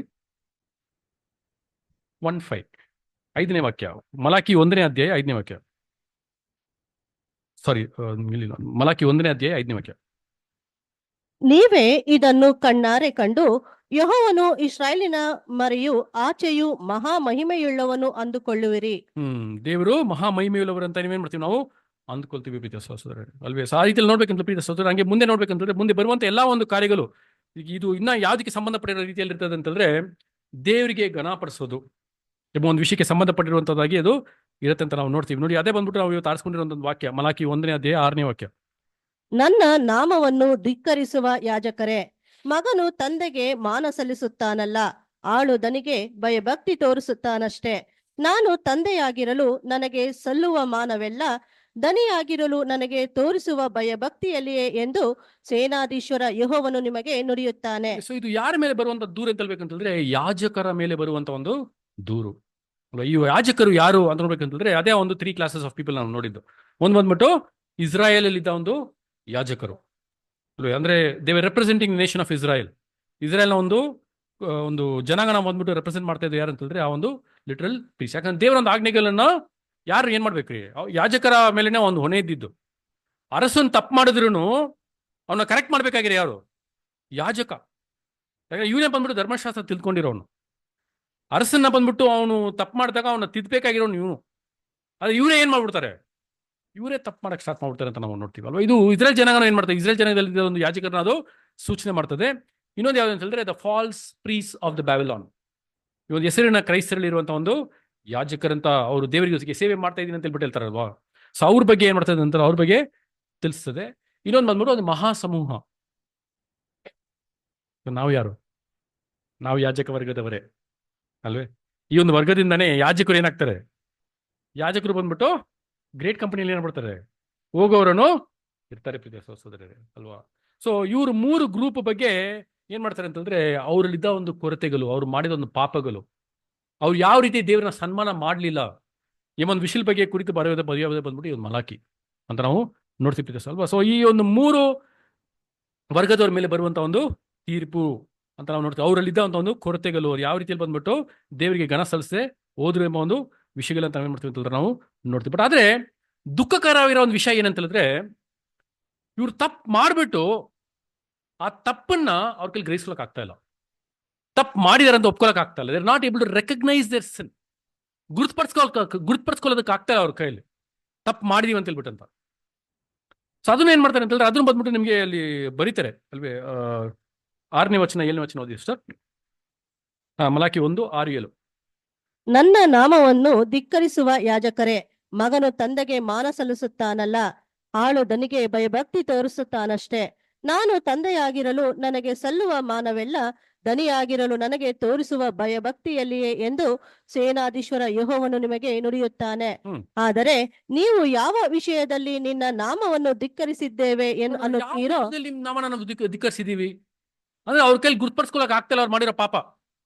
ನೆಕ್ಸ್ಟ್ ನನ್ನ ಯಜ್ಞವೇದಿಯ ಮೇಲೆ ಅಶುದ್ಧ ಪದಾರ್ಥಗಳನ್ನು ಸಾಕು ಅಲ್ವಾ? ಸೊ ಅಲ್ಲಿ ನಾವು ನೋಡ್ತೀವಿ, ಏನ್ ನೋಡ್ತೀವಿ ಅಂತಂದ್ರೆ ಅವ್ರು ಮಾಡಿರೋ ಪಾಪನ ಅವ್ರ ಕೈಲಿ ಮಾಡ್ಕೊಳಕ್ ಆಗ್ತಾ ಇಲ್ಲ, ಗುರುತಿಸ್ಕೊಳ್ಳೋದಕ್ಕೆ ಆಗ್ತಾ ಇಲ್ಲ. ಯಾಕಂದ್ರೆ ಅವ್ರು ಕುರುಡರಾಗ್ಬಿಟ್ಟಿದ್ದಾರೆ. ಏನು ಕುರುಡರಾಗ್ಬಿಟ್ಟಿದ್ದಾರೆ? ಲೋಕದ ಒಂದು ಆಸೆ ಪಾಸೆಗಳು ಬಂದ್ಬಿಟ್ಟಿದೆ ಅವ್ರ ಒಳಗಡೆ. ಅದಕ್ಕೆ ಅವ್ರ ಕೈಲಿ ಏನಾಗ್ತಾ ಇಲ್ಲ, ಅವ್ರ ಕೈಲಿ ನೋಡಕ್ ಆಗ್ತಾ ಇಲ್ಲ ಅವ್ರು ಮಾಡಿರೋ ಒಂದು ಪಾಪ. ಬಟ್ ನಾವು ಬೆಳಕಲ್ಲಿದ್ದೀವಿ, ಬೆಳಕಿನ ಮಕ್ಕಳಾಗಿರುವಾಗ ಕತ್ತಲೆ ಏನಾಗ್ಬಿಡ್ತದೆ, ನೀಟಾಗಿ ಕಾಣಿಸುತ್ತೆ ನಮ್ಗೆ. ಬಟ್ ಆದ್ರೆ ಅವ್ರಲ್ಲಿ ಏನಾಗ್ಬಿಟ್ಟಿದೆ ಅಂತ ಹೇಳಿದ್ರೆ ಬೆಳಕು ಹೋಗ್ಬಿಟ್ಟಿದೆ ಪ್ರೀತಿ ಸಹೋದರರೇ. ಅದೇ ಬಂದ್ಬಿಟ್ಟು ಅರ್ಥ ಅಲ್ವೇ? ಬೆಳಕು ಹೋಗಿರೋದ್ರಿಂದ ಅವ್ರ ಕೈಲಿ ಏನ್ ಮಾಡಕ್ ಆಗ್ತಾ ಇಲ್ಲ, ಪಾಪನ ಗುರುಪಡಿಸೋದಕ್ಕೆ ಆಗ್ತಾ ಇಲ್ಲ ಅಂತ ಏನ್ ಮಾಡ್ತೀವಿ ಅಂತಂದ್ರೆ ನಾವು ನೋಡ್ತೀವಲ್ವಾ? ಸೊ ಇವಾಗ ಅವ್ರ ಮೇಲಿರುವಂತ ಒಂದು ದೂರ ಏನ್ ಹೇಳ್ತಾ ಇದೆ ಅಂತ ಹೇಳಿದ್ರೆ ದೇವರು ಅದೇ ಬಂದ್ಬಿಟ್ಟು 7ನೇ ವಾಕ್ಯ ಅಷ್ಟು. ನನ್ನ ಯಜ್ಞವೇದಿಯ ಮೇಲೆ ಅಶುದ್ಧ ಪದಾರ್ಥಗಳನ್ನು ಅರ್ಪಿಸುತ್ತೀರಲ್ಲ. ನನ್ನ ಯಜ್ಞ ವೇದಿ ಮೇಲೆ ನೀವೇನ್ ಮಾಡ್ತಾ ಇದ್ದೀರಾ? ಅಶುದ್ಧ ಪದಾರ್ಥಗಳನ್ನ ನೀವು ಅರ್ಪಿಸ್ತಾ ಇದ್ದೀರಾ.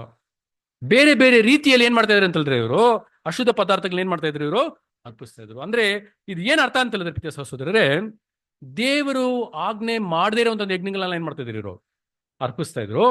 ದೇವರಿಗೆ ಒಂದು ಯಜ್ಞ ಕೊಡ್ಬೇಕಂತಂದ್ರೆ ಅದಕ್ಕೆ ಕೆಲವೊಂದು ಇಂಥ ಒಂದು ಯಜ್ಞನೇ ನೀವು ಕೊಡ್ಬೇಕು. ಗಂಡು ಕುರಿನೇ ನೀವೇನ್ ಮಾಡ್ಬೇಕು, ಕೊಡ್ಬೇಕು. ಆ ಕುರಿಯಲ್ಲಿ ಏನಿರಬಾರ್ದು, ಯಾವುದೇ ಒಂದು ದೋಷ ಇರಬಾರ್ದು. ಅಂದ್ರೆ ಪರ್ಫೆಕ್ಟ್ ಆಗಿ ಪರಿಪೂರ್ಣವಾಗಿ ಏನಾಗಿರ್ಬೇಕು, ಆ ಕುರಿ ಇರ್ಬೇಕು. ಇವ್ರೇನ್ ಮಾಡ್ತಾ ಇದ್ರು ಗೊತ್ತಾ? ಕಣ್ಣೋಗಿರೋ ಕುರಿ, ಏಟು ಬಿದ್ದಿರುವ ಕುರಿ, ಯಾವುದಕ್ಕೂ ಉಪಯೋಗ ಇಲ್ದಿರುವಂತ ಕುರಿ, ಇದನ್ನೆಲ್ಲ ತಗೊಂಡು ಏನ್ ಮಾಡ್ತಾ ಇದ್ರು, ದೇವರಿಗೆ ಯಜ್ಞದ ಮೇಲೆ ಸಲ್ಲಿಸ್ತಾ ಇದ್ರು. ಅದಕ್ಕೆ ಬಂದ್ಬಿಟ್ಟು ದೇವ್ರು ಬೈತಾರ ಅವ್ರನ್ನ, ಇಂಥ ಒಂದು ಬಲಿನ ಹೋಗ್ಬಿಟ್ಟು ನಿನ್ನ ಗವರ್ನರ್ಗೆ ನೀನು ಸಲ್ಲಿಸ್ತೀಯ ನೀನು? ಅವ್ನು ಕೊಡಕ್ಕಾಗ ಅವ್ನು ಮುಂದೆ ಕೊಡೋದಕ್ಕೆ ಕೊಡ್ತೀಯ ಹೋಗ್ಬಿಟ್ಟು ನೀನು? ಆದ್ರೆ ನನಗೇನ್ ಮಾಡ್ತಾ ಇದೀಯ ನೀನು? ನನಗೆ ತಗೊಂಬಂದು ಕೊಡ್ತಾ ಇದೆಯಲ್ಲ ನಿನ್ಗೆ. ದೇವ್ರ ಕಣ್ಣಿಗೆ ಕಾಣಿಸಲ್ಲ ಅಂತ ಹೇಳ್ಬಿಟ್ಟು ಅಂತ ಏನ್ ಬೇಕಂದ್ರೆ ಮಾಡೋದ ಅಲ್ವೇ? ಸೊ ಅದ್ ಏನ್ ಮಾಡ್ಬಾರ್ದ್ರಿ, ಅವ್ರು ಮಾಡಿರೋ ಒಂದು ದೊಡ್ಡ ತಪ್ಪೇನಂತಂದ್ರೆ ಅದೇ ಬಂದ್ಬಿಟ್ಟು 8ನೇ ವಾಕ್ಯ ಓದಿಷ್ಟು. ಯಾವ ವಿಷಯದಲ್ಲಿ ನಿನ್ನನ್ನು ಅಶುದ್ಧಗೊಳಿಸಿದ್ದೇವೆ ಅನ್ನುತ್ತೀರೋ? ಯೆಹೋವನ ಮೇಜಿಗೆ ಘನತೆ ಏನಿದೆ ಎಂದು ನೀವು ಅಂದುಕೊಳ್ಳುವುದರಲ್ಲಿಯೇ ಕುರುಡರ ಸೊ ಅವರು ಯಜ್ಞದ ಒಂದು ವೇದಿಗೆ ಘನತೆನೇ ಕೊಡ್ತಾ ಇರಲಿಲ್ಲ ಅಂತೆ. ಅವ್ರಿಗೆ ಬಂದ್ಬಿಟ್ಟು ಅದಕ್ಕೆ ಘನತೆ ಕೊಡಬೇಕು, ಅದಕ್ಕೆ ಬೆಲೆ ಕೊಡಬೇಕು, ಇದಕ್ಕೆ ಬಂದ್ಬಿಟ್ಟು ತಕ್ಕಾದ ಒಂದು ಬಲಿನೇ ಕೊಡಬೇಕು, ದೇವರಿಗೆ ಮೆಚ್ಚುಗೆ ಬಲಿ ಕೊಡಬೇಕು ಅಂತ ಏನ್ ಮಾಡಿಲ್ಲ ಅಂತ ಅವರು. ಫಸ್ಟ್ ಅದಕ್ಕೆ ಘನತೆ ಕೊಡದಿರತ್ತೇನೆ ಬಂದ್ಬಿಟ್ಟು ಇದೆಲ್ಲ ಬರೋದು, ಇವನ್ ಭಾವನೆ ಎಲ್ಲ ಬರುತ್ತಲ್ವಾ? ಇದು ತುಂಬಾ ಒಂದು ಪರಿಶುದ್ಧವಾಗಿರುವಂತ ಒಂದು ಸ್ಥಳ, ದೇವರು ಆರಿಸುವಂತ ಒಂದು ಯಜ್ಞವೇದಿ. ದೇವರಿಗೆ ತಕ್ಕಂತೆ ಏನ್ ಮಾಡ್ಬೇಕು, ನಾವು ಕೊಡ್ಬೇಕು. ಅದು ಫಸ್ಟ್ ಅದಕ್ಕೆ ದೇವರಿಗೆ ಬೆಲೆ ಕೊಡೋರಾಗಿದ್ರೆ ಇದೆಲ್ಲ ಬರ್ತೈತೆ ನೆಕ್ಸ್ಟ್ ಈ ಒಂದು ಕ್ಯಾರೆಕ್ಟರ್ ಎಲ್ಲ. ಬಟ್ ದೇವರಿಗೆ ಬೆಲೆನೇ ಕೊಡ್ತಾ ಇಲ್ವಲ್ಲ ಇವರು, ಅದನ್ನೇ ಅಲ್ಲಿ ತಿಳಿಸಿದ್ರೆ ಯಜ್ಞವೇದಿಗೆ ಘನತೆನ ಏನ್ ಮಾಡ್ತಾ ಇರ್ಲಿಲ್ಲ ಅವರು, ಕೊಡ್ತಾ ಇರಲಿಲ್ಲ ಅಂತ ಹೇಳ್ಬಿಟ್ಟು. ಕುರುಡಾದ ಪಶುವನ್ನು ಯಜ್ಞಕ್ಕೆ ಒಪ್ಪಿಸುವುದು ದೋಷವಲ್ಲವೆಂದು ಎನಿಸುತ್ತೀರೋ? ಕುಂಟಾದದ್ದನ್ನು ರೋಗದ ಪಶುವನ್ನು ಅರ್ಪಿಸುವುದು ದೋಷವಲ್ಲವೆಂದು ನಂಬುತ್ತೀರೋ? ಸೇನಾಧೀಶ್ವರ ಯೆಹೋವನು ಇಂತೆನ್ನುತ್ತಾನೆ, ಇಂಥದ್ದನ್ನು ನಿನ್ನ ದೇಶಾಧಿಪತಿಗೆ ಒಪ್ಪಿಸು. ಇಂಥದ್ದನ್ನ ದೇಶಾಧಿಪತಿಗೆ ಏನ್ ಮಾಡು, ಒಪ್ಪಿಸ್ತೀಯ ನೀನು? ನಿನಗೆ ಮೆಚ್ಚುವೆನೋ, ಪ್ರಸನ್ನನಾಗುವೆನೋ? ಹಾಗಾದರೆ ದೇವರ ದಯೆ ದೊರೆಯುವ ಹಾಗೆ ದೇವರನ್ನು ಒಲಿಸಿಕೊಳ್ಳಿರಿ. ಆಹಾ, ಸಾಕು ಸರ್ ಅಲ್ವಾ? ಸೊ ಇದೇ ಬಂದ್ಬಿಟ್ಟು ಅವ್ರು ಮಾಡ್ತಾ ದೊಡ್ಡ ತಪ್ಪ್ರಿ. ಯಜ್ಞನ ಕೊಡುವಾಗ ದೇವರಿಗೆ ತಕ್ಕಂತ ರೀತಿಯಲ್ಲಿ, ದೇವರಿಗೆ ಅನುಸಾರವಾಗಿ ಯಜ್ಞ ನಿಮ್ಗೆ ಒಡಂಬಡಿಕೆಗಳಲ್ಲಿ ಬರ್ದಿರೋ ರೀತಿಯಲ್ಲಿ ಇವ್ರು ಏನ್ ಮಾಡಿಲ್ಲಂತೆ, ಯಜ್ಞನ ಅವರು ಕೊಡ್ಲಿಲ್ಲ.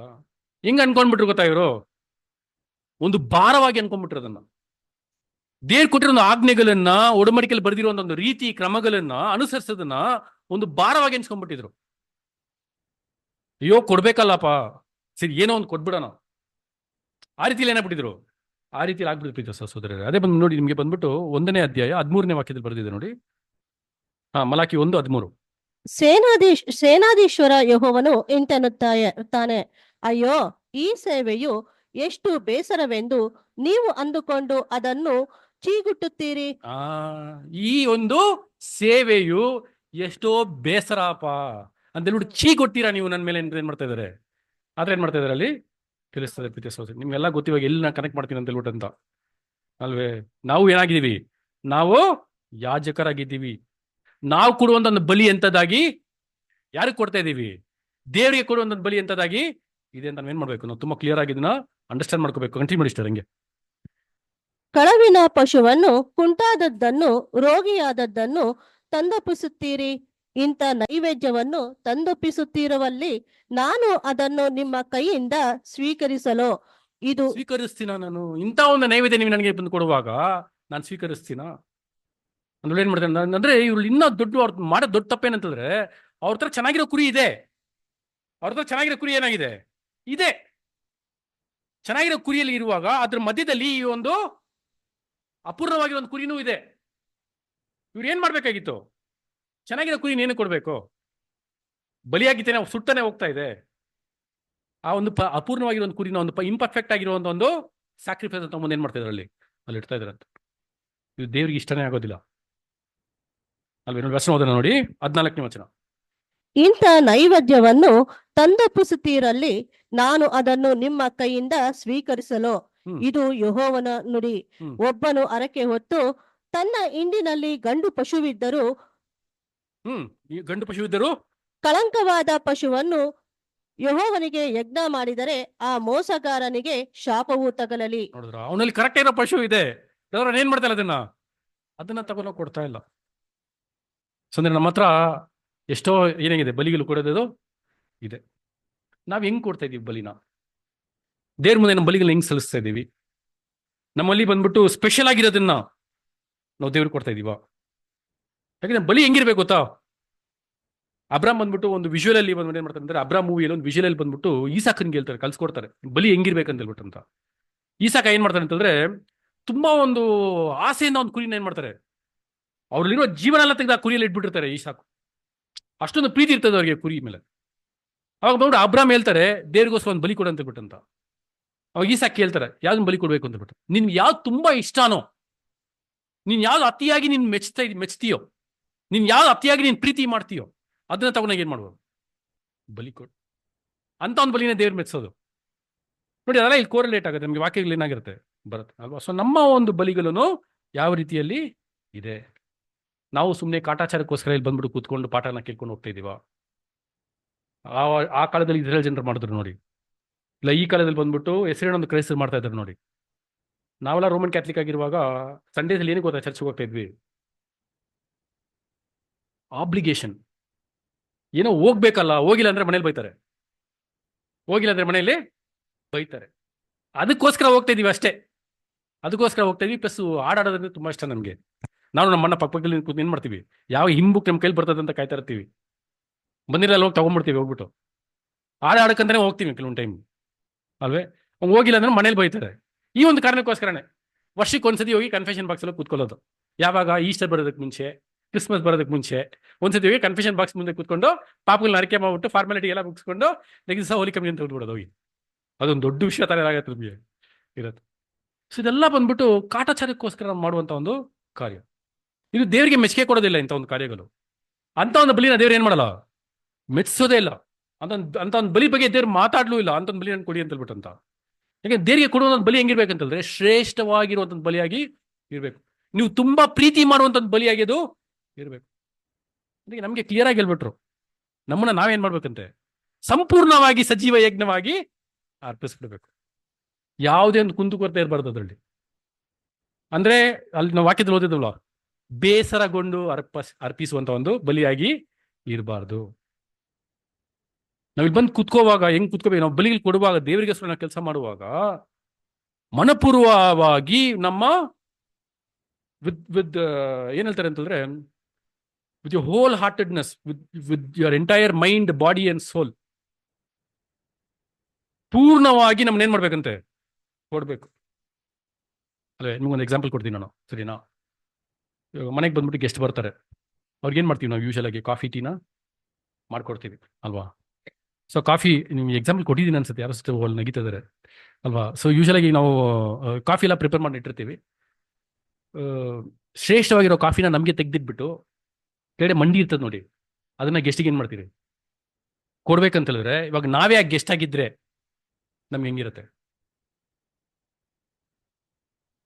ಮಂಡಿ ಲಾಸ್ಟ್ ಅಲ್ಲಿ ಇರುವಂತ ಒಂದು, ಬೆಳಗ್ಗೆಯಿಂದ ಸಾಯಂಕಾಲವರೆಗೆ ಎಲ್ಲ ಲೋಕಕ್ಕೋಸ್ಕರ ಮಾಡ್ಬಿಟ್ಟು ನೈಟ್ 10 ನಿಮಿಷ ಮಾತ್ರ ಸಾಂಗ್ಸ್ ಆಫ್ ದ ನೈಟ್ ಓದ್ಬಿಟ್ಟು ಹೋಗಿ ಮಲ್ಬಿಟ್ರೆ ಹೆಂಗಿರ್ತದೆ?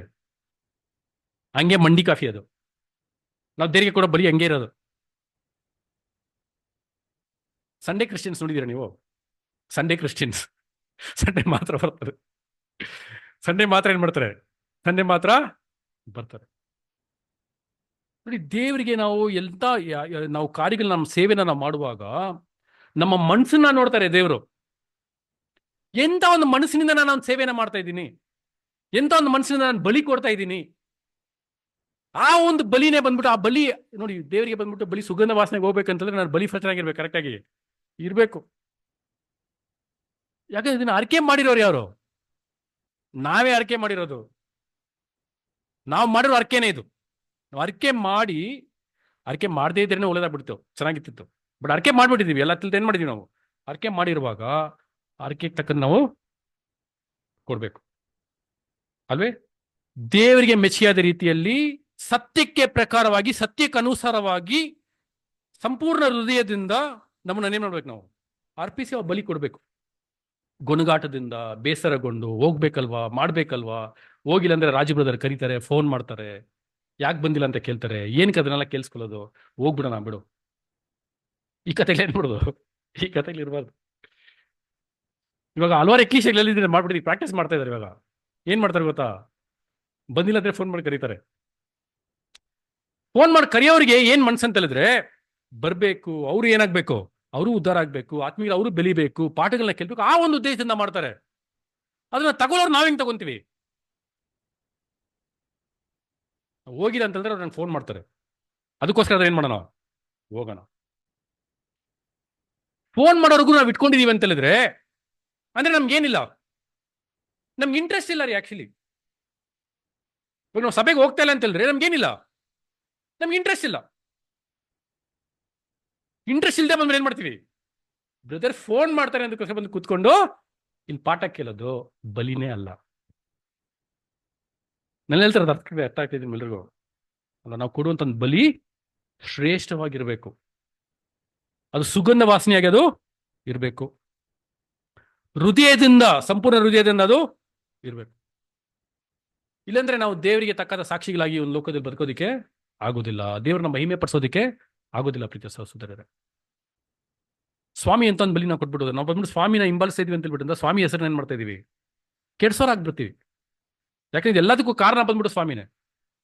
ನಾವು ದೇವ್ರ ಹತ್ರ ಆಗಿ ದೇವ್ರನ್ನ ಅಪ್ಪ, ತಂದೆ ಅಂತ ಕರೆಯೋದಿಕ್ಕೆ ಅಧಿಕಾರ ಕೊಟ್ಟಿದ್ದು ನಮ್ಮ ಸ್ವಾಮಿ. ಅವ್ರು ಕೊಟ್ಟಿರೋ ಒಂದೊಂದು ಬಲಿ, ಅವ್ರು ಕೊಟ್ಟಿರೋ ಒಂದು ಬಲಿಯಿಂದಾನೆ, ಅವರ ಬಲಿ ಶ್ರೇಷ್ಠವಾಗಿದ್ದಿದ್ರಿಂದಾನೆ ನಮಗೂ ತಂದೆಗೂ ಒಂದು ಸಂಬಂಧ ಏನಾಗಿದೆ? ಏರ್ಪಡಿಸಿದ್ದಾರೆ. ಆ ಸಂಬಂಧನ ನಾವು ಏನ್ ಮಾಡ್ತಾ ಇದೀವಿ? ಕರೆಕ್ಟಾಗಿ ಬಯಸ್ಕೊಂತ ಇಲ್ಲ, ಬಳಸ್ಕೊಂತ ಒಂದು ಸಂಬಂಧನ. ಸೊ ನಾವು ಬಂದ್ಬಿಟ್ಟು ಸಭೆಯಾಗಿ ಹೋಗಿ ಸೇರೋದಕ್ಕಾಗತ್ತ? ಯಾಕಂದ್ರೆ ಸಭೆಯಾಗಿರೋದು ಬಂದ್ಬಿಟ್ಟು ಅವರ ಒಂದು ಬಲಿಗಳು ಹೆಂಗಿರುತ್ತೆ ಅಂತ ಹೇಳ್ಬಿಟ್ಟು ನಮ್ಗೆ ವಾಕ್ಯಗಳಲ್ಲಿ ಏನ್ ಮಾಡ್ತಾರೆ? ಬರೀತಾರೆ ಪ್ರೀತಿಯ ಸಹೋದರರೇ ಅಲ್ವಾ? ಸೊ ಇದು ಬಂದ್ಬಿಟ್ಟು ಮುಖ್ಯವಾಗಿ ಒಂದು ವಾಕ್ಯಗಳು ಏನ್ ನೋಡ್ತಾ ಇದ್ವಿ ಅಂತ ಹೇಳಿದ್ರೆ, ನಾವು ಯಾಜಕ ವರ್ಗದವರೇ. ಆ ಒಂದು ಯಾಜಕ ವರ್ಗದವರಾಗಿದ್ಬಿಟ್ಟು ನಮ್ಮ ಒಂದು ಬಲಿಗಳು ಎಂಥದ್ದಾಗಿರ್ಬೇಕು? ಅವ್ರ ಮೇಲೆನೆ ಬಂದ್ಬಿಟ್ಟು ದೇವ್ರು ದೂರ ಹೇಳ್ತಿರೋದು. ಮಲಾಕ್ಯ ಪ್ರವಾದನೆ ಗ್ರಂಥದಲ್ಲಿ, ನೀವು ನನಗೆ ಕೊಡುವಂತ ಒಂದು ಮಾನ, ನನ್ನ ಸರಿಯಾದ ರೀತಿಯಲ್ಲಿ ನನ್ನ ಸನ್ಮಾನಿಸ್ತಾ ಇಲ್ಲ ನೀವು. ಯಾಕಂದ್ರೆ ನೀವು ಕೊಡುವ ಒಂದು ಬಲಿಯಿಂದ ನನ್ಗೇನಾಗ್ತಾ ಇದೆ? ಅದು ನನಗೆ ಕಾಣಿಸ್ತಾ ಇದೆ. ಎಲ್ರೂ ಏಮಾರಿಸ್ಬಿಡ್ಬೋದು, ನಮ್ಮನ್ನ ನಾವೇ ಏಮಾರ್ಬಿಡ್ಬೋದು.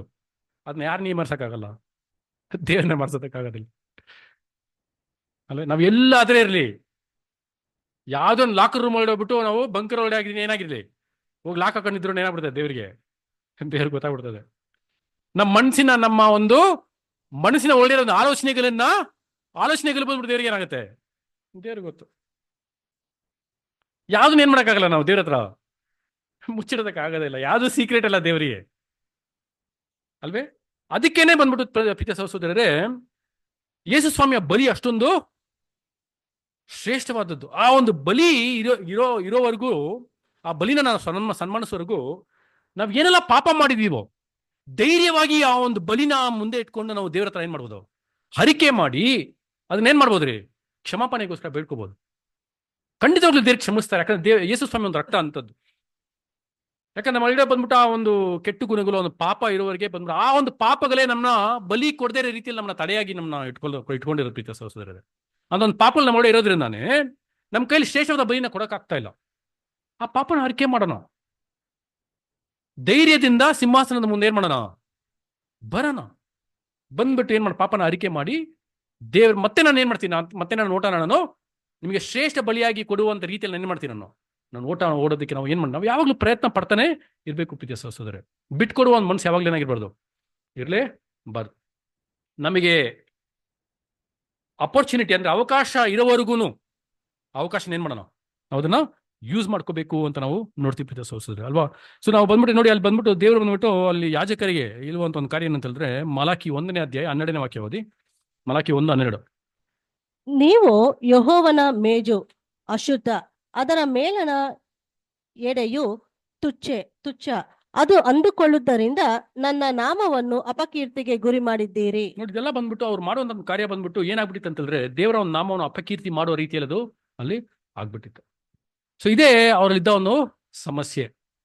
ಈ ಒಂದು ಪ್ರಾಬ್ಲಮ್ ಶಾರೀರಿಕ ಸಂಬಂಧವಾಗಿ ಇಸ್ರೇಲರಲ್ಲೂ ಆ ಒಂದು ಯಾಜಕರಲ್ಲೂ ಇತ್ತು. ಇವಾಗಿರುವಂತ ಒಂದು ಹೆಸರಿನ ಒಂದು ಕ್ರೈಸ್ತರು ಈ ಒಂದು ಪ್ರಾಬ್ಲಮ್ಮು ಇದೆ. ಮಹಾ ಸಮೂಹದಲ್ಲಿನೂ ಇಂಥ ಒಂದು ಹೃದಯ ಇದೆ. ಅಂತ ಒಂದು ಹೃದಯ ನಮ್ಮಲ್ಲಿದ್ರೆ ನಾವೇನಾಗೋದಕ್ಕಾಗಲ್ಲ, ಸಭೆಯಾಗಿ ಆಗೋದಕ್ಕೆ ಆಗೋದಿಲ್ಲ ಪ್ರೀತಿಯ ಸಹೋದರರೇ. ಸೊ ಅಂತ ಒಂದು ಮನಸ್ಸು, ಅಂತ ಒಂದು ಭಾವನೆ, ಅಂತ ಒಂದು ಕ್ಯಾರೆಕ್ಟರ್, ಅಂತ ಒಂದು ಬಲಿ ನಮ್ಮಲ್ಲಿದ್ರೆ ಅದನ್ನ ಏನ್ ಮಾಡ್ಬೇಕು, ನಾವು ಅದನ್ನ ಶುದ್ಧೀಕರಿಸ್ಕೋಬೇಕು ಅಂತ ಏನ್ ಮಾಡ್ತೀವಿ ಅಂತ ನಾವು ನೋಡ್ಬೇಕು. ನಾವು ನಮ್ಮ ಮನಸ್ಸನ್ನ ನಾವು ಶುದ್ಧೀಕರಿಸ್ಕೊಳ್ಳೋ ಮುಖಾಂತರ ನಾವು ದೇವರಿಗೆ ತಕ್ಕ ಒಂದು ಯಜ್ಞನ ಏನ್ ಮಾಡ್ಬೋದು, ತಕ್ಕ ದೇವರಿಗೆ ಸನ್ಮಾನವಾಗಿರುವಂತ ಒಂದು ಯಜ್ಞ ನಾವು ಸಲ್ಲಿಸ್ಬೋದು. ಇವಾಗ 2ನೇ ಅಧ್ಯಾಯದಲ್ಲಿ ನೋಡ್ಬೇಕಂತ ಪ್ರೀತಿಯ ಸಹೋದರರೇ, ಈ ಒಂದು ನಿಷ್ಠೆ ಇಲ್ಲದ ಒಂದು ಯಾಜಕರ ಬಗ್ಗೆ ಏನ್ ಮಾಡ್ತಾರೆ, ಅಲ್ಲಿ ಮಾತಾಡ್ತಾರೆ ಅಲ್ವೇ. ಅವ್ರು ಯಾವ ರೀತಿ ಅವ್ರ ನಿಷ್ಠೆನ ಅವ್ರು ಏನ್ ಮಾಡಿಲ್ಲ, ಅವರು ಕಾಪಾಡ್ಕೊಳ್ಳಿಲ್ಲ. ಅವ್ರು ಯಾವ ರೀತಿ ಬಂದ್ಬಿಟ್ಟು ದೇವರಿಗೆ ಬಂದ್ಬಿಟ್ಟು ನಿಷ್ಠೆ ಉಳ್ಳವರಾಗಿ ಅವರು ನಡ್ಕೊಳ್ಳಿಲ್ಲ ಅಂತ ನಾವೇನ್ ಮಾಡ್ತೀವಿ ಅಂತಂದ್ರೆ ನಾವು ನೋಡ್ತೀವಿ. ನೋಡಿ, ಮಲಾಕಿ 2ನೇ ಅಧ್ಯಾಯ 8ನೇ ವಾಕ್ಯ 10ನೇ ವಾಕ್ಯ ಓದಿಷ್ಟು.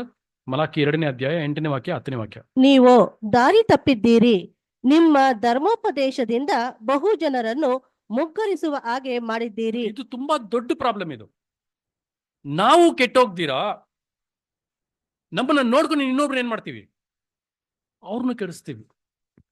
ನಮ್ಮ ಓಟನ ನಾವು ಸರಿಯಾಗಿ ಓಡೋದಿಲ್ಲ ಅಲ್ವೇ. ನಮ್ಮನ್ನ ನೋಡ್ಕೊಂಡು ಇನ್ನೊಬ್ರನ್ನು ಸರಿಯಾಗಿ ಓಡಿಸೋ ರೀತಿಯಲ್ಲಿ ನಾವು ಮಾಡ್ತಾ ಇರ್ತೀವಿ ಪ್ರೀತಿಯ ಸಹೋದರರೇ.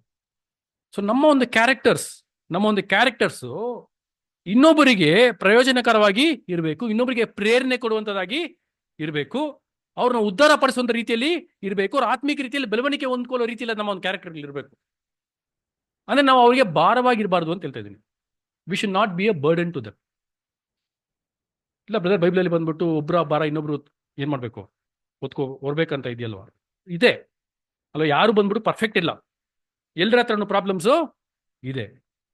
ಒಬ್ರು ಭಾರ ಇನ್ನೊಬ್ರು ಒತ್ಕೋಬೇಕು ಆಯ್ತಾ. ಇವಾಗ ನನ್ನ ಭಾರನ ಬಂದ್ಬಿಟ್ಟು ಇವಾಗ ಬಂದ್ಬಿಟ್ಟು ಬೇಸಿಕ್ಸ್ ಎಲ್ಲ ಮುಗಿಸ್ಕೊಂಡು ಇವಾಗ ನಾನು ಏನ್ ಮಾಡಿದ್ದೀನಿ, ಬ್ಯಾಪ್ಟಿಸಮ್ ತಗೊಂಡು ನಾನು ಬಂದಿದ್ದೀನಿ. ನನ್ನಂತವ್ರ ಭಾರ ನೀವು ಓದ್ಕೊಂಡ್ರೆ ಪರವಾಗಿಲ್ಲ. 10 ವರ್ಷ 15 ವರ್ಷ 20 ವರ್ಷ ಸತ್ಯದಲ್ಲಿ ಇತ್ಕೊಂಡು ಇನ್ನ ಅವರಲ್ಲಿ ಬಂದ್ಬಿಟ್ಟು ಅವರ ಒಂದು ಪಾಪದಿಂದ ಇನ್ನೊಬ್ಬರಿಗೆ ಭಾರವಾಗಿರೋದಕ್ಕೆ ಪ್ರಾಬ್ಲಮ್. ನಾನು ಹೇಳ್ತಾರ ಅರ್ಥ ಆಗ್ತಾ ಇದೆಯಾ? ಯಾಕಂದ್ರೆ ಸ್ಟಾರ್ಟಿಂಗ್ ಬರೋರು ಬಂದು ಅವ್ರು ಸ್ವಲ್ಪ ಟೈಮ್ ಆಗುತ್ತೆ ತಗೊಳ್ಳೋದಕ್ಕೆ ಅಲ್ವೇ. ಪ್ರಾರಂಭದಲ್ಲಿ ಬರೋರಿಗೆ ಅವ್ರನ್ನ ತಿತ್ಕೊಂಡು ಅವ್ರಿಗಿನ್ನ ಗಟ್ಟಿಯಾದ ಆಹಾರನೆಲ್ಲ ಏನ್ ಮಾಡ್ಬೇಕು, ಅವರು ತಕೊಂಡು ಜೀರ್ಣಿಸ್ಕೊಂಡು ಅದಕ್ಕೆ ತಕ್ಕಂತೆ ನಡೆಯೋದಕ್ಕೆ ಅವರು ಪ್ರಾರಂಭ ಇನ್ನ ಮಾಡಲಿಲ್ಲ. ಅಂಥವ್ರಿಗೆ ನಾವು ಉಪಯೋಗವಾಗಿರ್ಬೇಕು. ಅಂಥವ್ರ ಭಾರ ನಾವು ಏನ್ ಮಾಡ್ಕೋಬಹುದು, ನಾವು ಒತ್ಕೋಬಹುದು. ಆದ್ರೆ ಸತ್ಯನ ತಿಳಿದುಕೊಂಡಾದ್ಮೇಲೆ ಇಷ್ಟೊಂದು ವರ್ಷ ಪ್ರವೀಣರಾದ್ಮೇಲೆ, ನಾವು ಅಂದ್ರೆ ಸತ್ಯದಲ್ಲಿ ಪ್ರವೀಣರಾದ್ಮೇಲೆ ಇಷ್ಟೊಂದು ಸತ್ಯಗಳನ್ನ ಕೇಳಿ ನಾನಾ ರೀತಿಯಲ್ಲಿ ನಾನಾ ವಿಧದಲ್ಲಿ ಸಹೋದರರು ಏನ್ ಮಾಡ್ತಾರೆ, ಸತ್ಯಗಳು ನಮಗೆ ಪ್ರೆಸೆಂಟ್ ಮಾಡ್ತಾರೆ. ಇಷ್ಟೆಲ್ಲ ಕೇಳಾದ್ಮೇಲೆ ನಾವು ತಿದ್ಕೊಂಡಿರ ಇದ್ದು ಅವಾಗ ನಾವು ಇನ್ನೊಬ್ರಿಗೆ ಭಾರವಾಗಿ ನಾವು ಏನಾಗಿರ್ಬಾರ್ದು, ನಾವು ಭಾರವಾಗಿವ ಅವಾಗ ಇರಬಾರ್ದು. ಯಾಕಂದ್ರೆ 10 ವರ್ಷ 15 ವರ್ಷ ಬಂದ್ಬಿಟ್ಟು ಸತ್ಯದಲ್ಲಿ ಇರೋರನ್ನ ಬಂದ್ಬಿಟ್ಟು ಇವಾಗ ಬಂದಿರೋರು ಏನ್ ಮಾಡ್ತಾರೆ, ಒಂದು ಉದಾಹರಣೆಯಾಗಿ ಅವ್ರನ್ನ ನೋಡ್ತಾರೆ. ನಾವು ಅವ್ರಿಗೆ ಏನಾಗಿರ್ಬೇಕು, ಅದು ಒಳ್ಳೆ ಉದಾಹರಣೆಯಾಗಿ ಇರಬೇಕು. ನಮ್ಮ ಗುಣಗಳನ್ನ ನೋಡಿ ಅವ್ರು ಕೆಟ್ಟೋಗೋ ರೀತಿಯಲ್ಲಿ ಏನಾಗಬಾರ್ದು, ಅದೇ ಅವ್ರು ಮಾಡಿರೋ ಪ್ರಾಬ್ಲಮ್ ಅಲ್ವಾ. ಅವರು ಹಾಲಾಗ್ತಾ ಜನರನ್ನ ಏನ್ ಮಾಡ್ತಾ ಇದಾರೆ, ಅವರು ಜನರನ್ನು ಮರಳುಗೋಸ್ಕೊಂಡು ಏನ್ ಮಾಡ್ತಾರೆ, ಅವ್ರನ್ನು ಕೆಡಿಸ್ತಾ ಇದ್ರೆ ಅಂತ ಏನ್ ಮಾಡ್ತೀವಿ ಅಂತಂದ್ರೆ ನಾವು ನೋಡ್ತೀವಿ. ಕಂಟಿನ್ಯೂ ಮಾಡಿ 10ನೇ ವಾಕ್ಯ ಓದಿ. ನಮ್ಮೆಲ್ಲರಿಗೂ ಒಬ್ಬನೇ ತಂದೆಯಷ್ಟೇ, ಒಬ್ಬನೇ ದೇವರು ನಮ್ಮನ್ನು ಸೃಷ್ಟಿಸಿದ್ದಾನಲ್ಲ. ಹೀಗಿರಲು ನಾವು ಒಬ್ಬರಿಗೊಬ್ಬರು ದ್ರೋಹ ಮಾಡಿ ದೇವರು ನಮ್ಮ ಪಿತೃಗಳೊಂದಿಗೆ ಮಾಡಿಕೊಂಡ ಒಡಂಬಡಿಕೆಯನ್ನು ಭಂಗಪಡಿಸುವುದೇಕೆ? ನೀವು ಇದನ್ನ ಕ್ಲಿಯರ್ ಆಗಿ ನೀವು ಅಬ್ಸರ್ವ್ ಮಾಡಿದ್ರೆ ನಿಮಗೆ 10 ಆಜ್ಞೆಗಳು ಈ ಒಂದು 2 ಅಧ್ಯಾಯಗಳು ಏನಾಗಿ ಬರ್ತಾ ಇದೆ. ಫಸ್ಟ್ ಬಂದ್ಬಿಟ್ಟು ತಂದೆ ದೇವ್ರನ್ನ ಏನ್ ಮಾಡ್ಬೇಕು, ನಾವು ಸನ್ಮಾನ ಪಡಿಸ್ಬೇಕಂತಂದ್ರೆ ದೇವ್ರನ್ನ ಪ್ರೀತಿ ಮಾಡ್ಬೇಕು. Love the Lord your God with all your heart, with all your mind and with all your soul. ಇದು ಮೊದಲನೇ ಅಧ್ಯಾಯ, ದೇವರಿಗೆ ಸನ್ಮಾನ ಮಾಡುವಂತ ಒಂದು ಕೆಲಸ. ಎರಡನೇ ಒಂದು ಆಜ್ಞೆ ಅಂತ ಹೇಳಿದ್ರೆ, ನಿನ್ನೆ ಅಂತ ನಿನ್ನ ನೆರವೇನನ್ನು ಏನ್ ಮಾಡು, ಪ್ರೀತಿ ಮಾಡು. ಸರಿನಾ? ಇವಾಗ ನೋಡಿ, ಇದು ಅಲ್ಲೇ ನೆರವಿನ ಬಗ್ಗೆ ಬರ್ತಾ ಇದೆ. ನಿನ್ನ ಸಹೋದರರು, ನಿನ್ನನ್ನು ನಂಬ್ಕೊಂಡಿರೋರು, ನಿನ್ನನ್ನು ನೋಡಿ ನಡೆಯೋರು, ಇವ್ರನ್ನೇನ್ ಮಾಡ್ಬಾರ್ದಂತೆ, ಇವ್ರಿಗೆ ಭಂಗ ಆಗದೆ ರೀತಿಯಲ್ಲಿ ಇವ್ರನ್ನೇನ್ ಮಾಡ್ಬೇಕಂತ. ಒಂದು ಕುರುಬನ ಒಂದು ಕೆಲಸ ಏನು, ಕುರಿಗಳನ್ನ ಕಾಯ್ಬೇಕು. ಆ ಕುರಿಗಳು ಎಲ್ಲೋ ತಪ್ಪೋಗ್ಬಿಡ್ಬಾರ್ದು. ಆ ರೀತಿ ಏನ್ ಮಾಡ್ಬೇಕು, ಅದನ್ನ ಕಾಯ್ಬೇಕು. ನಮ್ಮ ಒಬ್ಬೊಬ್ಬರ ಮೇಲೇನೋ ಒಂದು ಹೊಣೆ ಇದೆ, ಒಬ್ಬೊಬ್ಬರ ಮೇಲೇನೋ ಒಂದು ಹೊಣೆ ಇದೆ. ನಾವು ಬಲ ಹೊಂದಿ ಒಂದು ಸ್ಥಾನಕ್ಕೆ ನಾವು ಬಂದಾದ್ಮೇಲೆ ಸತ್ಯದಲ್ಲಿ ಕುರಿಗಳನ್ನ ಮೇಯಿಸುವ ಒಂದು ಜವಾಬ್ದಾರಿ ನಮ್ಮಲ್ಲಿ ಏನಾಗಿದೆ, ಇದೆ ಅಲ್ವಾ? ನಾವು ಪ್ರಾರಂಭ ಸಮಯಗಳಲ್ಲಿ ನಾವು ಹೆಂಗಿದ್ವಿ ಅದೇ ತರ ಬಂದ್ಬಿಟ್ಟು ಇನ್ನೊಬ್ರು ಇರ್ತಾರೆ, ಅವ್ರನ್ನೇನ್ ಮಾಡ್ಬೇಕು, ಅವ್ರನ್ನ ನೋಡ್ಕೋಬೇಕು. ಅವ್ರಿಗೆ ಒಂದು ಅಡ್ಡವಾಗಿ ಒಂದು ಅಡ್ಡಗಲ್ಲಿದ್ದಂತೆ ನಾವೇನಾಗ್ಬಿಡ್ಬೋದು, ನಾವು ಆಗ್ಬಿಡ್ಬಾರ್ದು ಪ್ರೀತಿಯ ಸಹೋದರರೇ, ಅಲ್ವೇ? ಸೊ ಇದು ನಮ್ಗೆ ನೋಡಿ, ಒಂದು ನಮ್ಮ ಒಂದು ಹೊಣೆ, ನಾವು ದೇವರಿಗೆ ಕೊಡುವಂತ ಒಂದು ಬಲಿ ಶ್ರೇಷ್ಠವಾಗಿ ಇರಬೇಕು, ಅದು ದೇವರಿಗೆ ಸನ್ಮಾನ ಪಡಿಸುವಂತದ್ದಾಗಿರ್ಬೇಕು, ಅದು ಪರಿಪೂರ್ಣವಾಗಿ ಇರಬೇಕು. ಇನ್ನೊಂದು ನನ್ನ ಒಂದು ನಡತೆಗಳು, ನಾನು ಮಾಡುವ ಒಂದು ಕಾರ್ಯಗಳ ಮುಖಾಂತರ ಇನ್ನೊಬ್ಬರಿಗೆ ನಾನು ಯಾವ ರೀತಿಯಲ್ಲಿ ಒಂದು ಉಪಕಾರವಾಗಿದ್ದೀನ ಅಪಕಾರವಾಗಿದ್ದೀನ ನಮ್ಮ ಒಂದು ಕಾರ್ಯ. ಸರಿನಾ? ಇದು ನಮಗೆ ದೇವರು ಬಂದ್ಬಿಟ್ಟು ಅಲ್ಲಿ ಅವ್ರಿಗೆ ಮೇಲೆ ಇರುವಂತ ಇನ್ನೊಂದು ಕಾರ್ಯ ಅಲ್ವೇ? ಅವ್ರಿಗೆ ಅವರಲ್ಲಿ ಯಾವ ರೀತಿ ಅವ್ರ ನಿಷ್ಠೆನ ಅವರು ಕಲ್ಕೊಂಡ್ಬಿಟ್ಟಿದ್ರು. ಯಾಕಂದ್ರೆ ನಿಮ್ಗೆ ದೇವ್ರನ್ನ ಸನ್ಮಾನಿಸೋದಂತ ಹೇಳಿದ್ರೆ, ತಂದೆ ತಾಯಿನ ಸನ್ಮಾನಿಸೋದಂತ ಹೇಳಿದ್ರೆ, ನಮ್ಗೆ ಎರಡು ಕಾರ್ಯನು, ದೇವ್ರನ್ನ ಸನ್ಮಾನಿಸ್ಬೇಕು, ನೆರೆಯವರನ್ನ, ನನ್ನ ನೆರೆಯವ್ರನ್ನ ಏನ್ ಮಾಡ್ಬೇಕು, ನಾನು ಅವ್ರನ್ನ ಪ್ರೀತಿಸ್ಬೇಕು. ಹೆಂಗ್ ಪ್ರೀತಿಸ್ಬೇಕಂದ್ರೆ, ನಾನು ನನ್ನ ಹೆಂಗ್ ಪ್ರೀತಿಸ್ತೀನೋ ಅದೇ ತರ ಅವ್ರನ್ನ ಏನ್ ಮಾಡ್ಬೇಕು, ನಾವು ಪ್ರೀತಿಸ್ಬೇಕು. ಈ ಎರಡು ಕಾರ್ಯಗಳು ಇದೆ ನಮ್ಗೆ ತುಂಬಾ ಮುಖ್ಯವಾಗಿರುವಂತ ಒಂದು ವಿಷಯ. ಯಾಕಂದ್ರೆ ನಿಮಗೆ 10 ಆಜ್ಞೆಗಳು ಬಂದ್ಬಿಟ್ಟು ಅದನ್ನ ಎರಡು ಭಾಗವಾಗಿ ನೀವು ತೆಗೆದ್ರೆ, ಒಂದು ದೇವರಿಗೆ ಕೊಡುವಂತ ಒಂದು ನಮ್ಮ ಒಂದು ರೆಸ್ಪಾನ್ಸಿಬಿಲಿಟಿ, ಇನ್ನೊಂದು ಬಂದ್ಬಿಟ್ಟು ಜನರಿಗೆ ಮಾಡುವಂತ ಒಂದು ನಮ್ಮ ಒಂದು ರೆಸ್ಪಾನ್ಸಿಬಿಲಿಟಿ. ಇದು ಯಾರ ಮೇಲೆ ಇದೆ ಅಂತ ಹೇಳಿದ್ರೆ, ಯಾಜಕರ ಮೇಲೆ ಇದೆ ಈ ಓಡೆ. ಈ ರೆಸ್ಪಾನ್ಸಿಬಿಲಿಟಿ ಯಾರ ಹತ್ರ ಇದೆ ಅಂತ ಹೇಳಿದ್ರೆ, ಯಾಜಕರ ಹತ್ರ ಇದೆ. ಅರಸನ್ ತಪ್ಪು ಮಾಡಿದ್ರು ಅವನ್ನ ತಿದ್ಸ್ಬೇಕು. ಯಾಕಂದ್ರೆ ಅವ್ನು ತಿದ್ದಿ ಅವ್ನು ಕರೆಕ್ಟಾಗಿ ನಡೆದ್ರೇನೆ, ಅವನ್ನ ಫಾಲೋ ಮಾಡೋ, ಅವ್ನು ಕೊಡೋ ಒಂದು ಆರ್ಡರ್ಸ್ನ ಫಾಲೋ ಮಾಡೋ ಜನರು ಏನ್ ಮಾಡ್ತಾರೆ, ಕರೆಕ್ಟಾಗಿ ನಡೀತಾರೆ. ಒಂದು ದೇಶದಲ್ಲಿ ಅರಸ ಚೆನ್ನಾಗಿಲ್ಲ ಅಂತ ಹೇಳಿದ್ರೆ ಜನರು ಏನಾಗ್ಬಿಡ್ತಾರೆ, ಹಾಳಾಗೋಗ್ಬಿಡ್ತಾರೆ. ಒಂದು ಮನೆಯಲ್ಲಿ ತಂದೆ ಕರೆಕ್ಟ್ ಆಗಿಲ್ಲ ಅಂತ ಹೇಳಿದ್ರೆ ಆ ಮನೆನ ಹಾಳಾಗೋಯ್ತು. ಯಾಕಂದ್ರೆ ಮಕ್ಕಳು ಯಾರನ್ನ ನೋಡಿ ಕಲಿತಾರೆ, ತಂದೆ ತಾಯಿನ ನೋಡಿ ಏನ್ ಮಾಡ್ತಾರೆ, ಕಲಿತಾರೆ. ಸೊ ನಾವು ಯಾವ ಸ್ಥಾನದಲ್ಲಿ ನಾವು ಇದೀವಿ, ದೇವ್ರನ್ನ ಯಾವ ಸ್ಥಾನಕ್ಕೆ ಕಟ್ನೋಗ್ತಾ ಇದ್ದಾರೆ, ಅದಕ್ಕೆ ಯೋಗ್ಯರಾಗಿ ನಾವು ಇದೀವ ಅಂತ ಒಂದು ಗುಣಗಳನ್ನ ನಾವು ಬೆಳೆಸ್ಕೊಂತ ಇದೀವ, ನಮ್ಮನ್ನ ನಾವು ಸಿದ್ಧಪಡಿಸ್ಕೊಂತ ಇದೀವ, ಪಾಠಗಳನ್ನ ಕಲ್ತ್ಕೊಂತ ಇದೀವ, ನಮ್ಮಲ್ಲಿರೋ ಒಂದು ಪಾಪಗಳನ್ನ ತೆಗೆದಾಕ್ತಾ ಇದೀವ. ಇವನ್ನೆಲ್ಲ ಕಾರ್ಯಗಳನ್ನ ಬಂದ್ಬಿಟ್ಟು ನಾವು ಯೋಚನೆ ಮಾಡುವಂಥದ್ದು ತುಂಬಾ ತುಂಬಾ ಒಂದು ಮುಖ್ಯವಾಗಿ ಒಂದು ಅಂಗಿನಲ್ಲಿ ಏನಾಗಿದೆ, ನಾವು ಇದೀವಿ ಪ್ರೀತಿಯ ಸಹೋದರರೇ. ಮಲಾಕಿ 2ನೇ ಅಧ್ಯಾಯ 11ನೇ ವಚನ ಓದಿ. ಮಲಾಕಿ 2:11. ಯೆಹೂದವು ದ್ರೋಹ ಮಾಡಿದೆ, ಇಸ್ರಾಯೇಲಿನಲ್ಲಿಯೂ ಯೆರೂಸಲೇಮಿನಲ್ಲಿಯೂ ಒಂದು ದುರಾಚಾರವು ನಡೆಯುತ್ತಿದೆ. ಯೆಹೂದದ ಅನ್ಯ ದೇವತೆಯ ಮಗಳನ್ನು ಮದುವೆಯಾಗಿ ಯೆಹೋವನ ಪ್ರಿಯ ದೇವಾಲಯವನ್ನು ಓಲೆಗಡಿಸಿದೆ. ಇಂಥ ಕೆಲಸವನ್ನು ನಡೆಸಿದ ಪ್ರತಿಯೊಬ್ಬನ ಕುಟುಂಬದಲ್ಲಿ ಎಬ್ಬಿಸುವವರಾಗಲಿ ಉತ್ತರ ಕೊಡುವವರಾಗಲಿ ಎಲ್ಲರನ್ನೂ ಯೆಹೋವನು ಯಾಕೋಬಿನ ಗುಡಾರಗಳನ್ನು ಸಾಕ್ಸಿಸ್ತಾರೆ. ಇದು ಜಾರತ್ವ ಮಾಡುವಂತ ಒಂದು ಕಾರ್ಯ. ಸೆಕ್ಷುವಲ್ ಇಮ್ಮಾರಾಲಿಟಿ ಅಂದ್ರೆ ಸ್ಪಿರಿಚುವಲ್ ಸೆಕ್ಷುವಲ್ ಇಮ್ಮಾರಾಲಿಟಿ ಅಂತ ಏನ್ ಮಾಡ್ತೀವಿ ಅಂತಂದ್ರೆ ನಾವು ನೋಡ್ತೀವಿ ಪ್ರಿಯ ಸಹೋದರ ಅಲ್ವೇ. ನಾನು ನೋಡಿ ಇವಾಗ ಏನಾಗಿದೆ ಅಂತಂದ್ರೆ, ಅಲ್ಲಿ ಏನ್ ಬರೀತಾರೆ ಅಂತಂದ್ರೆ, ಅನ್ಯ ದೇವತೆಯ ಒಂದು ಮಗಳನ್ನ ಮದುವೆ ಮಾಡ್ಕೊಳ್ಳೋದು ಎಂಬ ಒಂದು ಕಾರ್ಯ. ಸರಿನಾ? ನಮ್ಗೆ ಆಲ್ರೆಡಿ ಏನಾಗ್ಬಿಟ್ಟಿದೆ ಅಂತಂದ್ರೆ, ನಮ್ಗೆ ಆಲ್ರೆಡಿ ಎಂಗೇಜ್ಮೆಂಟು ಆಗೋಗ್ಬಿಟ್ಟಿದೆ ಅಲ್ವೇ. ನಮ್ಗೆಲ್ರಿಗೂ ಏನಾಗ್ಬಿಟ್ಟಿದೆ, ಎಂಗೇಜ್ಮೆಂಟ್ ಏನಂತಾರೆ ಕನ್ನಡದಲ್ಲಿ, ನಿಶ್ಚಿತಾರ್ಥ ಏನಾಗ್ಬಿಟ್ಟಿದೆ. ಕರೆಕ್ಟಾ? ನಿಶ್ಚಿತಾರ್ಥ ಏನಾಗ್ಬಿಟ್ಟಿದೆ. We are all betrothed. ನಮ್ಗೆಲ್ಲ ನಿಶ್ಚಿತಾರ್ಥ ಆಗ್ಬಿಟ್ಟಿದೆ. ಯಾರ ಜೊತೆಗೆ? ಯೇಸು ಸ್ವಾಮಿ ಜೊತೆಗೆ ಏನಾಗ್ಬಿಟ್ಟಿದೆ, ನಮ್ಗೆ ನಿಶ್ಚಿತಾರ್ಥ ಆಗ್ಬಿಟ್ಟಿದೆ. ಏನಾಗೋದಕ್ಕೆ, ಮೊದಲಿಗಿತ್ತಿ ಆಗೋದಕ್ಕೆ ಏನಾಗ್ಬಿಟ್ಟಿದೆ, ನಿಶ್ಚಿತಾರ್ಥ ನಮ್ಗೆ ಏನಾಗ್ಬಿಟ್ಟಿದೆ ಅಲ್ಲಿ ಆಗ್ಬಿಟ್ಟಿದೆ. ಈ ಒಂದು ಟೈಮಲ್ಲಿ, ಈ ಒಂದು ಗ್ಯಾಪಿನ ಒಂದು ಟೈಮಲ್ಲಿ ನಮ್ಮ ಒಂದು ನಿಷ್ಠೆನ ನಾವು ಕಾಪಾಡ್ಕೋಬೇಕಾಗಿರೋದು ತುಂಬಾ ತುಂಬಾ ಮುಖ್ಯ ಅಲ್ವೇ. ನೋಡಿ, ಅದಕ್ಕೆ ಬಂದ್ಬಿಟ್ಟು ನಾರ್ಮಲ್ ಆಗಿ ಬಂದ್ಬಿಟ್ಟು ಈ ಲೋಕದಲ್ಲೂ ಅಷ್ಟೇ, many prefer to have engagement. ಹಲವಾರು ಜನ ಏನ್ ಪ್ರಿಫರ್ ಮಾಡ್ತಾರೆ ಅಂತಂದ್ರೆ, ಮದುವೆಗೆ ಮುಂಚೆ ಒಂದು ಎಂಗೇಜ್ಮೆಂಟ್ ಮಾಡ್ಕೊಂಡ್ಬಿಡೋದು ಯಾವಾಗ್ಲೂ ಒಳ್ಳೇದು. ಅದೊಂದು 6 months ಟೈಮ್ ಗ್ಯಾಪ್ ಕೊಡ್ತಾರೆ. ಏನು ಕೊಡ್ತಾರೆ ಗೊತ್ತಾ? 6 months ಟೈಮ್ ಗ್ಯಾಪು. ಇಬ್ರು ಅರ್ಥ ಮಾಡ್ಕೊಳ್ಳಿ, ಮಾತಾಡ್ಲಿ, ಓಡಾಡ್ಲಿ ಜೊತೆಗೆ, ಒಬ್ರೊಬ್ರು ಪರಸ್ಪರ ಪ್ರೀತಿ ಅಲ್ವಾ, ಇದೆಲ್ಲ ಏನ್ ಮಾಡ್ಲಿ, ಇದೆಲ್ಲ ಅವರು ತಿಳ್ಕೋಬೇಕು. ಆ ಒಂದು ಗ್ಯಾಪ್, ಆ ಒಂದು ಟೈಮಲ್ಲಿ ಅವ್ರ ನನ್ನ ಜೊತೆ ಲಾಯಲ್ ಆಗಿದ್ದಾರಾ, ನಿಷ್ಠೆಯಿಂದ ನಡ್ಕೊತಾ ಇದ್ದಾರಾ ಅಲ್ವೇ? ಅದಾದ್ಮೇಲೆ ಅವ್ರಿಗೆ ಏನಾಗತ್ತೆ, ನಿಷ್ಠೆಯಿಂದ ನಡ್ಕೊಳ್ಳೋರಾಗಿದ್ರೆ, ಇವಾಗ ಒಬ್ರಿಗೆ ಇನ್ನೊಬ್ರಿಗೆ ನಂಬಿಕೆ ಬಂದ್ಬಿಟ್ರೆ is our correct match, correct life partner ಅಲ್ವೇ? ಆ ಒಂದು ಟೈಮಲ್ಲಿ ನಾವು ಇವಾಗಿರೋದು. ನಮ್ಗೆ ಎಂಗೇಜ್ಮೆಂಟ್ ಆಗ್ಬಿಟ್ಟಿದೆ, ನಮಗೆ ಮರಣ ಸಂಭವಿಸುವವರೆಗೂ ನಾವು ನಮ್ಮ ನಿಷ್ಠತೆನ ಏನ್ ಮಾಡ್ಕೋಬೇಕು, ಕಾಪಾಡ್ಕೋಬೇಕು. ಅಂದ್ರೆ ಏನ್ ಮಾಡಬಾರ್ದು, ವಿಗ್ರಹಾರಾಧನೆ ಮಾಡಬಾರದು ಅಲ್ವಾ? ವಿಗ್ರಹಗಳು ಅಂತ ಬೇಕಂತಂದ್ರೆ ಹಲವಾರು ವಿಗ್ರಹಗಳ ಬಗ್ಗೆ ನಾವೇನ್ ಮಾಡ್ಬೋದು, ಮಾತಾಡೋದು. ನಾವು ಯಾವ ಒಂದು ವಿಗ್ರಹಾರಾಧನೆ ಮಾಡೋದಿಲ್ಲ, ಮೂರ್ತಿಗಳಿಗೆ ಹೋಗ್ಬಿಟ್ಟು ನಾವೇನ್ ಮಾಡಲ್ಲ, ನಮ್ಮ ತಲೆ ನಾವು ಬಗ್ಸಲ್ಲ. ಬಟ್ ಆದ್ರೆ ಆತ್ಮೀಕ ಸಂಬಂಧದಲ್ಲಿ ಹಲವಾರು ಒಂದು ವಿಗ್ರಹಾರಾಧನೆ ಏನ್ ಮಾಡ್ತಾ ಇರ್ತೀವಿ, ನಾವು ಮಾಡ್ತಾ ಇರ್ತೀವಿ. ಕರೆಕ್ಟಾ? ಕೆಲವೊಂದು ಎಕ್ಸಾಂಪಲ್ಸ್ ಕೊಡ್ತೀರಾ ನೀವು?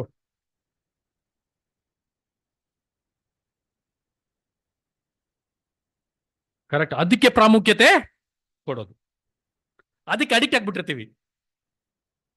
ರೀಲ್ಸ್ ಅಂತ ತಗೊಂಡು ನೋಡ್ಕೊಂಡ್ಬಿಟ್ರೆ ಹಾಕೊಂಡು ಉಚ್ಕೊಂತಾನೆ ಹೋಗ್ತಾ ಇರ್ತೀವಿ, ಟೈಮ್ ಹೋಗೋದೇನಾಗಲ್ಲ, ಗೊತ್ತಾಗೋದಿಲ್ಲ.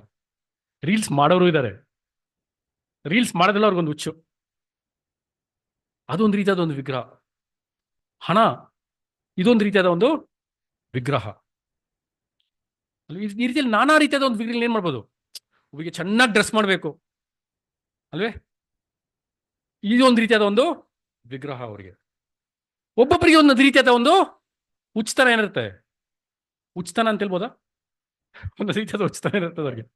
ಇದೆಲ್ಲ ಹುಚ್ಚೆ, ಇದೆಲ್ಲ ಬಂದ್ಬಿಟ್ಟು ಉಚಿತನೇ. ಯಾಕಂದ್ರೆ ದೇವರ ಒಂದು ದೃಷ್ಟಿಯಲ್ಲಿ ಇದೆಲ್ಲ ಮುಟ್ಟಾಳ್ರ ಮಾಡೋದು. ಮುಟ್ಟಾಳ್ರ ಮಾಡೋದನ್ನ ಮಾಡಿದ್ರೆ ಅದು ಉಚಿತನ. ಅದು ಮುಟ್ಟಾಳ್ರೆ ಬಂದ್ಬಿಟ್ಟು ಹುಚ್ಚಾಗಿ ಏನ್ ಮಾಡ್ತಾರೆ, ಕೆಲಸಗಳನ್ನ ಮಾಡ್ತಾರೆ. ಇದೆಲ್ಲ ಒಂದೊಂದು ರೀತಿಯಾದ ಒಂದು ವಿಗ್ರಹ ಆರಾಧನೆ ನಮ್ಮ ಒಂದು ಜೀವನದಲ್ಲಿ. ಓವರ್ ಟೈಮ್ ಮಾಡ್ತಾರೆ, ಎಷ್ಟೊಂದು ದುಡಿತಾರೆ ಅಂತ ಹೇಳಿದ್ರೆ ಏನಕ್ಕೋಸ್ಕರ, ನನ್ನ ಮನೆ ಮಾಡಬೇಕು, ನನ್ನ ಮನೆ ಪಕ್ಕದಲ್ಲಿ ಇರೋ ಥರ ಕಾರ್ ಇಸ್ಕೋಬೇಕು. ಇದಕ್ಕೆ ಟೈಮ್ ಸ್ಪೆಂಡ್ ಮಾಡಿದ್ರೆ ದೇವ್ರಿಗೆ ಎಲ್ಲಿ ಬಲಿ ಕೊಡೋದು, ದೇವರಿಗೆ ಟೈಮ್ ಸ್ಪೆಂಡ್ ಮಾಡೋದು. ಟೈಮ್ ಸ್ಪೆಂಡ್ ಮಾಡೋಕೆ ಬಿಟ್ಬಿಡತ್ತ ನಮ್ಮನ್ನ, ಅದು ನಮ್ಮನ್ನ ಅಂತ ಒಂದು ಕಾರ್ಯಗಳು ನಮ್ಮನ್ನ ಟೈಮ್ ಸ್ಪೆಂಡ್ ಮಾಡೋದಕ್ಕೆ ಬಿಡೋದಿಲ್ಲ. ಅಂದ್ರೆ ಏನ್ ಮರ್ತೋಗ್ಬಿಡ್ತೀವಿ, ಏನೊಂದು ದುಃಖವಾದ ಒಂದು ಕಾರ್ಯ ಅಂತ ಹೇಳಿದ್ರೆ, ನಮಗೆ ಗೊತ್ತು ಸೈತಾನ ಬಂದ್ಬಿಟ್ಟು ಯಾವ ರೀತಿಯಲ್ಲಿ ಕೆಲಸ ಮಾಡ್ತಾನೆ ನಮ್ಗೆ ಚೆನ್ನಾಗಿ ಗೊತ್ತಿದ್ರು ಅವನು ಅಲ್ಲದಲ್ಲೇ ಹೋಗಿ ಹೋಗ್ಬಿಡ್ತೀವಿ ನಾವು. ಅವನ ಅಲ್ಲದಲ್ಲೇ ಏನಾಗ್ಬಿಡ್ತೀವಿ, ಹೋಗಿ ಅದಲ್ಲೇ ಹೋಗಿ ಬೀಳ್ತೀವಿ. ನಮ್ಗೆ ಗೊತ್ತು ಅಲ್ಲಿ ಹಲ್ಲ ಇದೆ, ಅಲ್ಲಿ ಚೇರ್ ನೀರಿದೆ, ಅಲ್ಲಿ ಮೋರಿ ನೀರಿದೆ, ಅಲ್ಲಿ ಗೊತ್ತಿದ್ದು ನಮ್ಮ ಒಂದು ಪಾದಗಳು ಅಲ್ಲೇ ಹೋಗ್ತವೆ. ಅಂದ್ರೆ ಏನಾಗ್ತಾ ಇಲ್ಲ, ವಾಕ್ಯಗಳನ್ನ ಸರಿಯಾಗಿ ನಾವೇನ್ ಮಾಡ್ತಾ ಇಲ್ಲ, ನಾವು ಕೇಳ್ತಾ ಇಲ್ಲ. ವಾಕ್ಯಗಳನ್ನ ಕೇಳೋರಾಗಿದ್ರು ಒಂದು ವಾಕ್ಯಗಳನ್ನ ನಮ್ಮ ಒಂದು ಹೃದಯ ಒಂದು ಅಲಿಗೆ ಮೇಲೆ ಬರೆದಿಟ್ಕೊಂತ ಇಲ್ಲ. ಅದನ್ನ ಬರೆದಿಟ್ಕೊಂಡ್ರು ಅದಕ್ಕೆ ತಕ್ಕಂತೆ ನಡೀತಾ ಇಲ್ಲ, ಅದನ್ನ ಕ್ರಿಯೆಗೆ ಆಗ್ತಾ ಇಲ್ಲ. ನಾವು ಕ್ರಿಯೆಗೆ ಹಾಕೋದಿಕ್ಕೆ ಯಾವ ಒಂದು ಪ್ರಯತ್ನನೂ ನಾವು ಪಡ್ತಾ ಇಲ್ಲ. ಕ್ರಿಯೆಯಲ್ಲಿ ಬರೋವರೆಗೂ ನಮ್ಮ ಕೈಲಿ ಏನ್ ಮಾಡೋಕ್ಕಾಗಲ್ಲ. ಒಂದು ವಿಷಯನ ಅಭ್ಯಾಸ ಮಾಡ್ಕೋಬೇಕಂತ ಹೇಳಿದ್ರೆ ಲೋಕದಲ್ಲಿ ಏನ್ ಹೇಳ್ತಾರೆ ಗೊತ್ತಾ, 21 days ಅದನ್ನ ಕಂಟಿನ್ಯೂಸ್ ಮಾಡ್ಬೇಕಂತೆ. 21 days, 21 ದಿವಸ ಅದನ್ನ ಏನ್ ಮಾಡ್ಬೇಕು, ಇವಾಗ ನಾನು ನಾಳೆಯಿಂದ ವಾಕಿಂಗ್ ಸ್ಟಾರ್ಟ್ ಮಾಡಬೇಕು, ಕಂಟಿನ್ಯೂಸ್ ಆಗಿ 21 days ಅದನ್ನ ಮಾಡಿ. 22nd ಇಂದ ಯಾರು ನಿಮ್ಗೆ ಜ್ಞಾಪಿಸೋ ಅವಶ್ಯಕತೆ ಇಲ್ಲ. ನೀವೇ ಮರ್ತೋದ್ರು ಆಟೋಮೆಟಿಕ್ ನಿಮ್ಮ ಬಾಡಿ ಏನ್ ಮಾಡ್ತದೆ, ತಗೊಂಡು ವಾಕಿಂಗ್ ಹೋಗ್ತದೆ.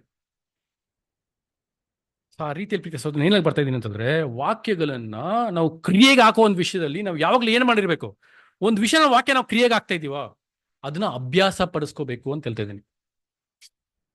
Practice makes man perfect. Practice makes man perfect. ನಾವು ಅದನ್ನ ಅಭ್ಯಾಸ ಪಡಿಸ್ಕೊಂಡ್ಬಿಟ್ರೆ ಅದೇನಾಗ್ಬಿಡಲ್ಲ. ನೋಡಿ, ನಾನು ಸೈಕಲ್ ಓಡಿಸಿ ಬಂದ್ಬಿಟ್ಟು ಸುಮಾರು ವರ್ಷಗಳಾಯ್ತು ಅಂತ ಅನ್ಕೊಳ್ಳಿ. ಎಕ್ಸಾಂಪಲ್, ನಾನು ಓಡಿಸಿದ್ದೀನಿ, ಇವಾಗ ಸೈಕಲ್ ಓಡಿಸಿದ್ದೀನಿ, ಒಂದು 20 ವರ್ಷ ಆಯ್ತು ಅಂತ ಅನ್ಕೊಳ್ಳಿ ಸೈಕಲ್ ಓಡಿಸ್ಬಿಟ್ಟು. ಅದಕ್ಕೆ ಮುಂಚೆ ಏನ್ ಮಾಡ್ತಾ ಇದ್ದೆ ಅಂತಂದ್ರೆ ಕಂಟಿನ್ಯೂಸ್ ಆಗಿ ಡೈಲಿ ಸೈಕಲ್ ಹೋಗ್ತಾ ಇದ್ದೆ. ಇವಾಗ ನನ್ನ ಕೈಲಿ ಸೈಕಲ್ ಕೊಟ್ಟರೆ ಆಟೋಮೆಟಿಕ್ ಆಗಿ ಏನ್ ಮಾಡ್ತೀನಿ, ಅದೇ ತರ ಈಜು ಹೊಡೆದು ಬಂದ್ಬಿಟ್ಟು 20 ವರ್ಷ ಆಯ್ತು ಅಂತ ಅನ್ಕೊಳ್ಳಿ. ನಾನು ಹೋಗ್ತಾರೆ ಬಸ್ ಯಾವುದೋ ಒಂದು ನೀರಲ್ಲಿ ಹೋಗಿ ದುಡ್ಬಿಡ್ತು, ಆಟೋಮೆಟಿಕ್ ಆಗಿ ಏನ್ ಮಾಡ್ತೀನಿ, ನಾನು ಈಜು ಹೊಡಿತೀನಿ. ಪ್ರಾಕ್ಟಿಸ್.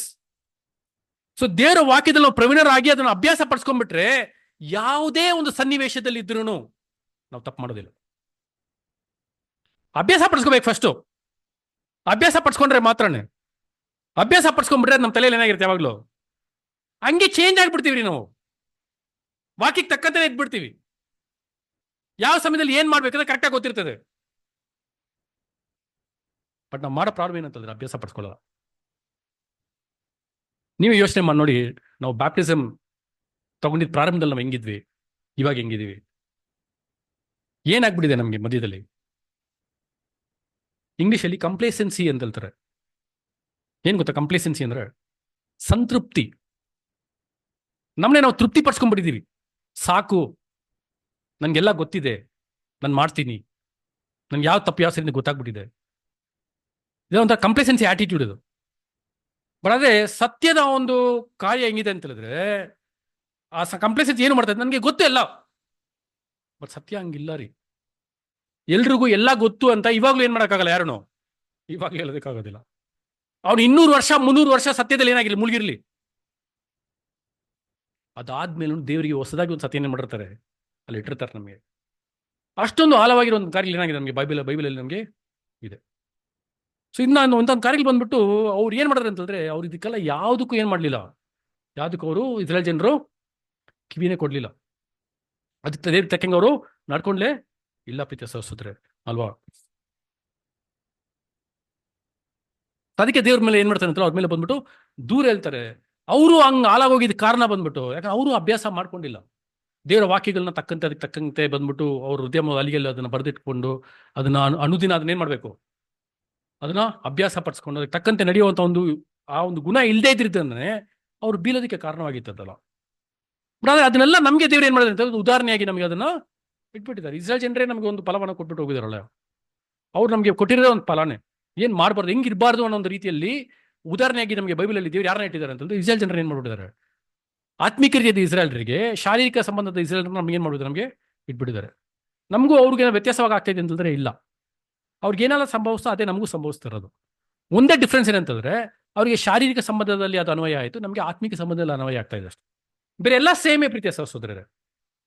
ಬಟ್ ಅದು ಆಗ್ಲೇಬೇಕಲ್ವಾ? ಶಾರೀರಿಕ ಸಂಬಂಧದಲ್ಲಿ ಮತ್ತೆ ಒಂದು ಆತ್ಮಿಕ ಸಂಬಂಧದಲ್ಲಿ ಅದು ಆಗ್ಲೇಬೇಕು. ಯಾಕಂದ್ರೆ ಬಂದ್ಬಿಟ್ಟು ನಮ್ಗೆ ಶಾರೀರಿಕ ಸಂಬಂಧದಲ್ಲಿ ಆಗದೇ ಇರೋ ಕಾರಣದಿಂದಾನೆ ಸ್ವಾಮಿ ಬಂದ್ಬಿಡೋದು ಏನ್ ಮಾಡಿದ್ರು, ನೆರವೇರಿಸಿದ್ರು. ನಮ್ಗೆ ಆತ್ಮಿಕ ಸಂಬಂಧದಲ್ಲಿ ಅದು ಇವಾಗ ಏನಾಗಿದೆ, ನಮ್ಗೆ ಅನ್ವಯ ಆಗಿದೆ. ಬಟ್ ಶಾರೀರಿಕ ಸಂಬಂಧದಲ್ಲಿ ಮೇಂಟೈನ್ ಮಾಡೋದು ಕಷ್ಟನಾ, ಆತ್ಮಿಕ ಸಂಬಂಧದಲ್ಲಿ ಮೇಂಟೈನ್ ಮಾಡೋದು ಕಷ್ಟನಾ?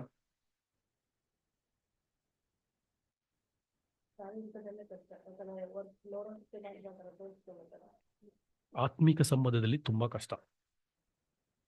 ಯಾಕಂದ್ರೆ ನಿಮ್ಮ ಶರೀರನ ಕಂಟ್ರೋಲ್ ಮಾಡೋದು ನಿಮ್ಮ ಮನಸ್ಸೇ.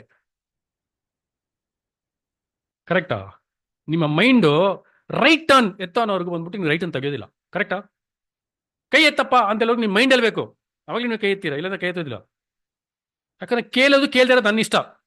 ನೀವು ಕೈ ಎತ್ತಿ ಅಂತ ಹೇಳ್ತೀರಾ, ನಾನೇನ್ ಮಾಡಲ್ಲ, ನಾನು ಡಿಸೈಡ್ ಮಾಡ್ಕೊಂಡ್ಬಿಡ್ತೀನಿ. ಅವ್ರು ಹೇಳಿದ್ರು ನಾನು ಕೈ ಎತ್ತಲ್ಲ. ಹೆಂಗ್ ತೆಗಿಯೋಕ್ಕಾಗುತ್ತೆ? ನನ್ನ ಕೈ ತೆಗಿಯೋಕ್ಕಾಗತ್ತಾ? ಇಲ್ಲ. ನನ್ನ ಮೈಂಡ್ ಹೇಳ್ಬೇಕು ನನಗೆ ಫಸ್ಟ್ ಕೈ ತೆಗಿ ಅಂತ ಹೇಳ್ಬಿಟ್ಟಂತ. ಬರಿ ಅಂತ ಹೇಳ್ಬಿಟ್ಟು ನನ್ನ ಮೈಂಡ್ ಹೇಳ್ಬೇಕು, ಕೇಳು ಅಂತ ಹೇಳ್ಬಿಟ್ಟು ನನ್ನ ಮೈಂಡ್ ಹೇಳ್ಬೇಕು. ಸೊ ಯಾವ್ದು ಕಷ್ಟ ಅಂತ ಹೇಳಿದ್ರೆ ಆತ್ಮೀಕ ಸಂಬಂಧದಲ್ಲಿ ಬರೋದೇ ಕಷ್ಟ. ಯಾಕಂದ್ರೆ ಸ್ವಾಮಿ ಎಲ್ಲಿ ಕೈ ಇಟ್ಬಿಟ್ರು ಗೊತ್ತಾ? ರೂಟಲ್ಲಿ ಇಟ್ಬಿಟ್ರು ಕೈನ. ನಿನ್ ರೂಟ್ನ ಫಸ್ಟ್ ಸರಿ ಮಾಡು, ನಿನ್ ಬಾಡಿ ಸರಿಯಾಗ್ಬಿಡ್ತದೆ. ನಿನ್ ಮೈಂಡ್, ನಾವು ನಮ್ಮ ಒಂದು ಹೊಸ ಸೃಷ್ಟಿನ ನಾವು ಶುದ್ಧವಾಗಿ ಇಟ್ಕೊಂಡ್ಬಿಟ್ರೆ ನಿಮ್ ದೇಹ ಪಾಪ ಮಾಡೋದಿಲ್ಲ. ಕರೆಕ್ಟಾ? ಏನಾದ್ರು ಬಂದ್ಬಿಟ್ಟು ತಪ್ಪಾಗಿ ಹೇಳ್ತಾ ಇದ್ದೀನ ನಾನು? ಬೈಬಲ್ಗೆ ಸಂಬಂಧ ಇಲ್ದಿರೋ ರೀತಿಯಲ್ಲಿ ಏನಾದ್ರು ಹೇಳ್ತಾ ಇದ್ದೀನ? ಮೈಂಡ್ ಅದಕ್ಕೆ ಬಂದ್ಬಿಟ್ಟು ಅಲ್ಲಿ ಕೈ ಇಟ್ರು. ಅದಕ್ಕೆ ಬಂದ್ಬಿಟ್ಟು ಬೇರೆ ಏನ್ ಕೇಳ್ತಾರೆ ಗೊತ್ತಾ? ನಿನ್ ಬಟ್ಟೆ ಬೇಡ ನನಗೆ, ನಿನ್ ಹೃದಯನ ಕೊಡು, ನಿನ್ ಮನ್ಸನ್ ನನಗೆ ಕೊಡು. ದೇವ್ರು ಎಲ್ಲಿ ಕೈ ಇಟ್ಬಿಟ್ರು? ನಮ್ಮ ಮನ್ಸಿಗೆ ಕೇಳ್ತಾ ಇದ್ದಾರೆ. ದೇವ್ರು ಎಲ್ಲಿದ್ದಾರೆ ಬಂದ್ಬಿಟ್ಟು? ನಾವು ದೇವರ ಆಲಯವಾಗಿ ಇದೀವಿ ಅಂತ ಹೇಳಿದ್ರೆ ಆ ಒಂದು ಕುಗ್ಗಿ ಹೋಗಿರುವಂತ ಒಂದು ಮನಸ್ಸಿನಲ್ಲಿ ದೇವ್ರು ಏನ್ ಮಾಡ್ತಾರೆ ಬಂದ್ಬಿಟ್ಟು ವಾಸ ಮಾಡ್ತಾರೆ. I live in the contrite spirit. So ಅದನ್ನ ಏನ್ ಮಾಡ್ಬೇಕು, ಅದನ್ನ ನಾವು ಶುದ್ಧಿಯಾಗಿ ನಾವು ಇಟ್ಕೊಂಡ್ರೆ ಇಂಥ ಒಂದು ಸಮಸ್ಯೆಗಳಲ್ಲಿ ಸಿಕ್ಕಾಕೊಳ್ಳಲ್ಲ ರೀ ನಾವು. ನಾವು ನೋಡುವ ಎಲ್ಲಾ ಒಂದು ಪಾಠಗಳ ಒಂದು ಉದ್ದೇಶ ಏನು? ನಾನು ಯಾವ ರೀತಿ ನನ್ನನ್ನ ರೆಡಿ ಮಾಡ್ಕೋಬಹುದು, ನಾನು ಯಾವ ರೀತಿ ನನ್ನ ಮದಲಿಂಗನನ್ನ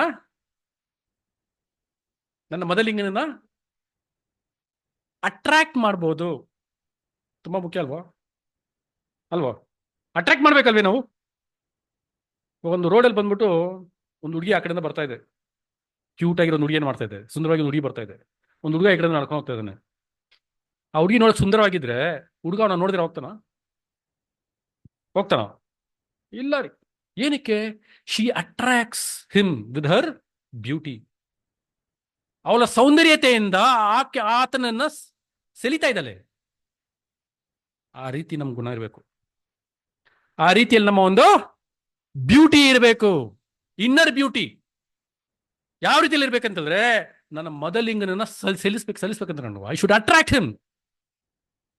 ಇದೆಲ್ಲ ಬಂದ್ಬಿಟ್ಟು ನೀವು ಪರಮಗೀತೆ ಓದಿದ್ರೆ ನಿಮ್ಗೆ ಗೊತ್ತಾಗುತ್ತೆ. ಪರಮಗೀತೆಯಲ್ಲಿ ಇದ್ರ ಬಗ್ಗೆ ನಮ್ಗೆ ಏನೋ ಆಗಿದೆ, ನಮಗೆ ಅಲ್ಲಿ ಕೊಡಲ್ಪಡಿದೆ ಪ್ರೀತಿಯ ಸಹೋದರರೇ. How am I attracting my lover? How am I attracting my bridegroom? Yesu ಸ್ವಾಮಿ ಬಂದ್ಬಿಟ್ಟು ನಾವು ಯೇಸು ಸ್ವಾಮಿನ ಅಟ್ರಾಕ್ಟ್ ಮಾಡ್ಬೇಕಂತ ಹೇಳಿದ್ರೆ ನಾರ್ತ್ ಪೋಲ್ ಸೌತ್ ಪೋಲ್ ಇರಬಾರ್ದ್ರಿ. ನಾರ್ತ್ ಪೋಲ್ ಆಗಿ ಇರಬೇಕು. ಆಯ್ತಾ? ಅವ್ರಲ್ಲಿ ಒಂದು ಗುಣ, ನಮ್ಮಲ್ಲೊಂದು ಗುಣ ಇರಬಾರ್ದು. ಅವ್ರಲ್ಲಿ ಎಂತ ಒಂದು ಗುಣ ಇದೆಯೋ ಆ ಗುಣನೇ, ಅಂತ ಒಂದು ಗುಣ ನಮ್ಮಲ್ಲಿ ಇದ್ರೇನೆ ಅವ್ರು ನಮ್ಮ ನೋಡಿ ಅಟ್ರಾಕ್ಟ್ ಆಗ್ತಾರೆ. ಅದೇ ಕರೆಕ್ಟ್ ನಾನು ಹೇಳ್ತಾ ಇರೋದು. ಇವಾಗ ಇಬ್ರು ಲೈಫ್ ಪಾರ್ಟ್ನರ್ ಅಲ್ಲಿ ಇಬ್ರಿಗೂ ಒಂದೇ ವೇವ್ ಲೆಂತ್ ಅಲ್ಲಿ ಇಬ್ರು ಒಂದೇ ತರ ಯೋಚನೆ ಮಾಡೋರಾಗಿದ್ರೆ ಅವ್ರು ಇಬ್ಬರಲ್ಲಿ ಪ್ರಾಬ್ಲಮ್ ಬರ್ತದ? ಅದ್ರಲ್ಲಿ ಪ್ರಾಬ್ಲಮ್ ಬರಲ್ಲ. But life also will not be interesting. Actually life ಅಷ್ಟೊಂದು ಇಂಟ್ರೆಸ್ಟಿಂಗ್ ಆಗೋದು ಇರೋದಿಲ್ಲ. ಇವಾಗ ನಮ್ಗೆ ಏನಕ್ಕೆ ಇವಾಗ ಇದು it is an interesting phase ಅಲ್ವಾ ನಮ್ಗೆ? ಯೇಸು ಸ್ವಾಮಿ ಒಂದು ರೀತಿಯಲ್ಲಿ ಯೋಚನೆ ಮಾಡ್ತಾರೆ, ನಾವು ಒಂದು ರೀತಿಯಲ್ಲಿ ಯೋಚನೆ ಮಾಡ್ತಾ ಇದೀವಿ. ಇವಾಗ ನಾವು ಯೇಸು ಸ್ವಾಮಿ ತಲೆಗೆ ತಕ್ಕಂತ ನಾವೇನ್ ಮಾಡ್ಬೇಕು? ನಾವು ಯೋಚನೆ ಮಾಡ್ಬೇಕು. ಇದೆಲ್ಲ ಎಕ್ಸಾಂಪಲ್ಸ್. ದೇವ್ರು ಏನ್ ಮಾಡ್ಬಿಟ್ರು ನಮ್ಮ ಡೈಲಿ ಲೈಫಲ್ಲಿ ಏನ್ ಮಾಡ್ಬಿಟ್ಟಿದ್ರೆ ನಮ್ಗೆ ಇಟ್ಬಿಟ್ಟಿದ್ದಾರೆ. ಒಬ್ರಿಗೊಬ್ರು ಅನುಸರಿಸ್ಕೊಂಡು ಹೋಗುವಂತ ಒಂದು ಕಾರ್ಯ, ಒಬ್ರು ಪ್ರೀತಿ ಮಾಡುವಂತ ಒಂದು ಕಾರ್ಯ, ಒಬ್ರಿಗೂ ಇನ್ನೊಬ್ರಿಗೋಸ್ಕರ ಬಿಟ್ಕೊಡುವಂತ ಒಂದು ಕಾರ್ಯ. ಒಳ್ಳೆ ವಿಷಯಗಳನ್ನ ಬಿಟ್ಕೊಡ್ಬಿಡ್ಬೇಡಿ. ಕೆಟ್ಟ ವಿಷಯಕ್ಕೋಸ್ಕರ ಒಳ್ಳೆ ವಿಷಯನ ಬಿಟ್ಕೊಡ್ಬೇಡಿ. ಕೆಟ್ಟ ವಿಷಯನ ಬಿಟ್ಕೊಡೋದಾಗಿರ್ಬೇಕು. ಒಳ್ಳೆ ವಿಷಯನ ಬಿಟ್ಕೊಡೋರಾಗಿ ನಾವೇನಾಗಿರ್ಬಾರ್ದು, ನಾವು ಇರಬಾರ್ದು ಪ್ರೀತಿಯ ಸಹೋದರರೇ. ಅದೇ ಬಂದ್ಬಿಟ್ಟು ಯೇಸು ಸ್ವಾಮಿ ಒಂದ್ ಕಡೆ ಬಂದ್ಬಿಟ್ಟು ಮಕ್ಕಳಂತೆ ನೀವು ಆಗದೆ ಇದ್ರೆ ಪರಲೋಕ ರಾಜನ ಏನ್ ಮಾಡೋಕ್ಕಾಗಲ್ಲ, ಸೇರಕ್ಕಾಗಲ್ಲ ಅಂತ ಹೇಳ್ತಾರೆ. ಮಕ್ಕಳಲ್ಲಿರುವಂತ ಒಂದು ಗುಣ, ಅವ್ರಲ್ಲಿರುವಂತ ಒಂದು ಸ್ವಭಾವ. ಏನ್ ಸ್ವಭಾವ ಮಕ್ಕಳಲ್ಲಿರುವಂತ ಸ್ವಭಾವ?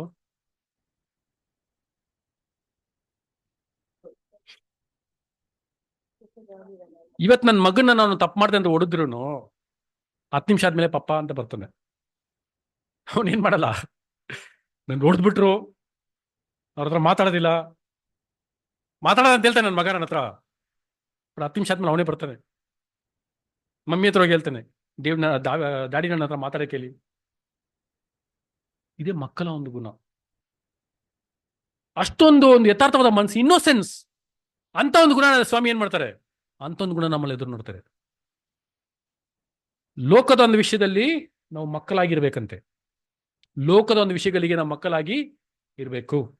ದೇವರ ಒಂದು ವಿಷಯದಲ್ಲಿ ಬೆಳೆದವರಾಗಿ ನಾವು ನಡ್ಕೋಬೇಕು. ಇದು ನಾನೇನ್ ಹೇಳ್ತಾ ಇಲ್ಲ ರೀ, ಬೈಬಲಲ್ಲಿ ನಮಗೆ ವಾಕ್ಯಗಳು ಅಪೊಸ್ತಲ ಪೌಲನು ಏನ್ ಮಾಡಿದ್ದಾರೆ, ನಮಗೆ ನಾನಾ ರೀತಿಯಲ್ಲಿ ಇದನ್ನ ಎಕ್ಸ್ಪ್ಲೇನ್ ಮಾಡಿ ನಮಗೆ ಬರೆದಿದ್ದಾರೆ ಪ್ರೀತಿಯ ಸಹೋದರರೇ. ಅಂತ ಒಂದು ಗುಣವುಳ್ಳವರಾಗಿ ನಾವು ಇದ್ರೆ ನಾವು ಖಂಡಿತವಾಗ್ಲೂ ದೇವರಿಗೆ ವಿರೋಧವಾಗಿ ಅವರ ಒಂದು ಸನ್ಮಾನ ಕೆಡಿಸೋ ರೀತಿಯಲ್ಲಿ ನಾವೇನ್ ಮಾಡಲ್ಲ, ನಾವೇನ್ ಮಾಡೋದಿಲ್ಲ. ನಮ್ಮ ಒಂದು ಒಡಂಬಡಿಕೆಗೆ ತಕ್ಕಂತೆ, ನಮ್ಮ ಒಡಂಬಡಿಕೆಯ ಒಂದು ನಿಬಂಧನೆಗಳು ಏನೇನು ಕೊಟ್ಟಿದ್ದಾರೆ ಅದಕ್ಕೆ ತಕ್ಕಂತೆ ಏನ್ ಮಾಡ್ತೀವಿ, ನಾವು ನಡ್ಕೊಂಡು ಹೋಗ್ತಾ ಇರ್ತೀವಿ ಪ್ರೀತಿಯ ಸಹೋದರರೇ. ಸರಿನಾ? ಇದು ನಮ್ಗೆ 2ನೇ ಅಧ್ಯಾಯದಲ್ಲಿ ಬರುವಂತ ಒಂದು ಕೆಲವೊಂದು ಕಾರ್ಯಗಳು. 3ನೇ ಅಧ್ಯಾಯದಲ್ಲಿ ನೋಡ್ಬೇಕಂತಂದ್ರೆ ಪ್ರೀತಿಯ ಸಹೋದರರೇ,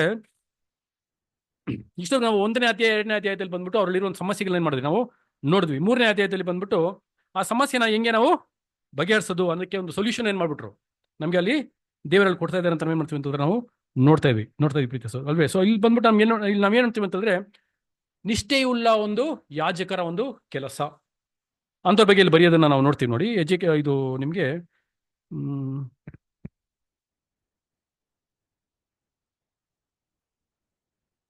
ಎಜೆಕೇಲನ ಪ್ರವಾದನೆ ಗ್ರಂಥ ತೆಗಿರಿ. ಎಜೆಕೇಲನ ಪ್ರವಾದನೆ ಗ್ರಂಥದಲ್ಲಿ 44ನೇ ಅಧ್ಯಾಯ 15ರಿಂದ 31 ವಚನಗಳೆಲ್ಲ ಓದೋದ್ ಬೇಡಿ, ಬರೀ 15ನೇ ವಚನ ಮಾತ್ರ ಓದಿ. ಎಜೆಕೇಲನ ಪ್ರವಾದನೆ ಗ್ರಂಥ 44ನೇ ಅಧ್ಯಾಯ 15ನೇ ವಾಕ್ಯ. ಆದರೆ ಇಸ್ರಾಯೇಲರು ನನ್ನನ್ನು ತೊರೆದಾಗ ಲೇವಿಯರು, ಚಾದೋಕನ ಸಂತಾನದವರು ಆದ ಯಾಜಕರು ನನ್ನ ಪವಿತ್ರ ಆಲಯದ ಪಾರುಪತ್ಯನನ್ನು ನೆರವೇರಿಸಿದ್ದರಿಂದ ಅವರು ನನ್ನನ್ನು ಸೇವಿಸಲು ನನ್ನ ಸನ್ನಿಧಿಗೆ ಸೇರುವರು. ನೋಡಿ, ಕೆಟ್ಟ ಜನರ ಮಧ್ಯದಲ್ಲಿ ನಾವು ವಾಸ ಮಾಡುವಾಗ್ಲೂ, ಲೋಕದ ಮಧ್ಯದಲ್ಲಿ ನಾವು ವಾಸ ಮಾಡುವಾಗ್ಲೂ ಅಲ್ವೇ, ದುಷ್ಟ ಜನರ ಮಧ್ಯದಲ್ಲಿ ನಾವು ವಾಸ ಮಾಡುವಾಗ್ಲೂ, ಪಂಗಡದವರು, ಹೆಸರಿನ ಕ್ರೈಸ್ತರು ಮಧ್ಯದಲ್ಲಿ ನಾವು ವಾಸ ಮಾಡುವಾಗ್ಲೂ ನಾವ್ ಹೆಂಗಿರ್ಬೇಕಂತೆ, ಅದರೊಳಗೆ ಸೇರದೆ ದೇವರಿಗೆ ಮೆಚ್ಚದ ರೀತಿಯಲ್ಲಿ ನಡ್ಕೊಳ್ಳೋದಾಗಿ ನಾವು ಇರಬೇಕು. ಅಂತ ಒಂದು ಕಾಲದಲ್ಲಿ, ಆ ಒಂದು ಎಜೆಕೇಲನ ಬರೆದ ಪ್ರವಚನ ಗ್ರಂಥ ಒಂದು ಕಾಲದಲ್ಲಿ ಅಂತ ಒಂದು ಜನರು ಇದ್ರೆ ಅಂತಲ್ಲಿ, ಜನರು ಮೋಸವಾಗಿ ನಡ್ಕೊಂಡ್ರು ಈ ಯಾಜಕರು ಬಂದ್ಬಿಟ್ಟು ದೇವರಿಗೆ ಮಹಿಮೆ ಕೊಡುವ ರೀತಿಯಲ್ಲಿ ಏನ್ ಮಾಡಿದ್ರು, ಅವ್ರು ನಡ್ಕೊಳ್ಳುವಂಥವ್ರು ಇದ್ರು. ಸೊ ಅಂಥವ್ರ ಬಗ್ಗೆ ಬಂದ್ಬಿಟ್ಟು ನಮಗೆ ಮಲಾಕಿಯ ಒಂದು ಪ್ರವಚನ ಗ್ರಂಥದಲ್ಲಿ ನಮ್ಗೆ ಏನ್ ಮಾಡ್ತಾರೆ ಅಂತ ನಮಗೆ ಅದ್ರ ಒಂಥರ ಬಗ್ಗೆ ನಮಗೆ ಒಂದು ಪ್ಯಾರಲಲ್ ಒಂದು ವಿಷಯ ನಮಗೆ ಸಿಗತ್ತೆ ಪ್ರೀತಿಯ ಸಹೋದರರೇ ಅಲ್ವಾ. ಅದು ಮಾತ್ರ ಅಲ್ಲದೆ ಯೇಸು ಸ್ವಾಮಿಯ ಒಂದು ಎರಡನೇ ಒಂದು ಬರುವಿಕೆ ಅಲ್ವೇ, ಯೇಸು ಸ್ವಾಮಿ ಒಂದು ಎರಡನೇ ಒಂದು ಬರುವಿಕೆ, ಆ ಒಂದು ವಿಷಯದ ಬಗ್ಗೆ ನಮ್ಗೆ ಏನ್ ಮಾಡ್ತಾರೆ ಅಂತಂದ್ರೆ ಮಲಾಕಿಯ ಒಂದು ಪ್ರವಚನ ಗ್ರಂಥದಲ್ಲಿ 3ನೇ ಅಧ್ಯಾಯದಲ್ಲಿ ನಮಗೆ ಬರೆದ ಪ್ರಸ್ತುತನ ನಾವು ನೋಡ್ತೀವಿ. ಯೇಸು ಸ್ವಾಮಿ ಏನಕ್ಕೋಸ್ಕರ ಬಂದಿದ್ದಾರೆ, ಹೆಂಗ್ ಬಂದಿದ್ದಾರೆ ಯೇಸು ಸ್ವಾಮಿ ಇವಾಗ?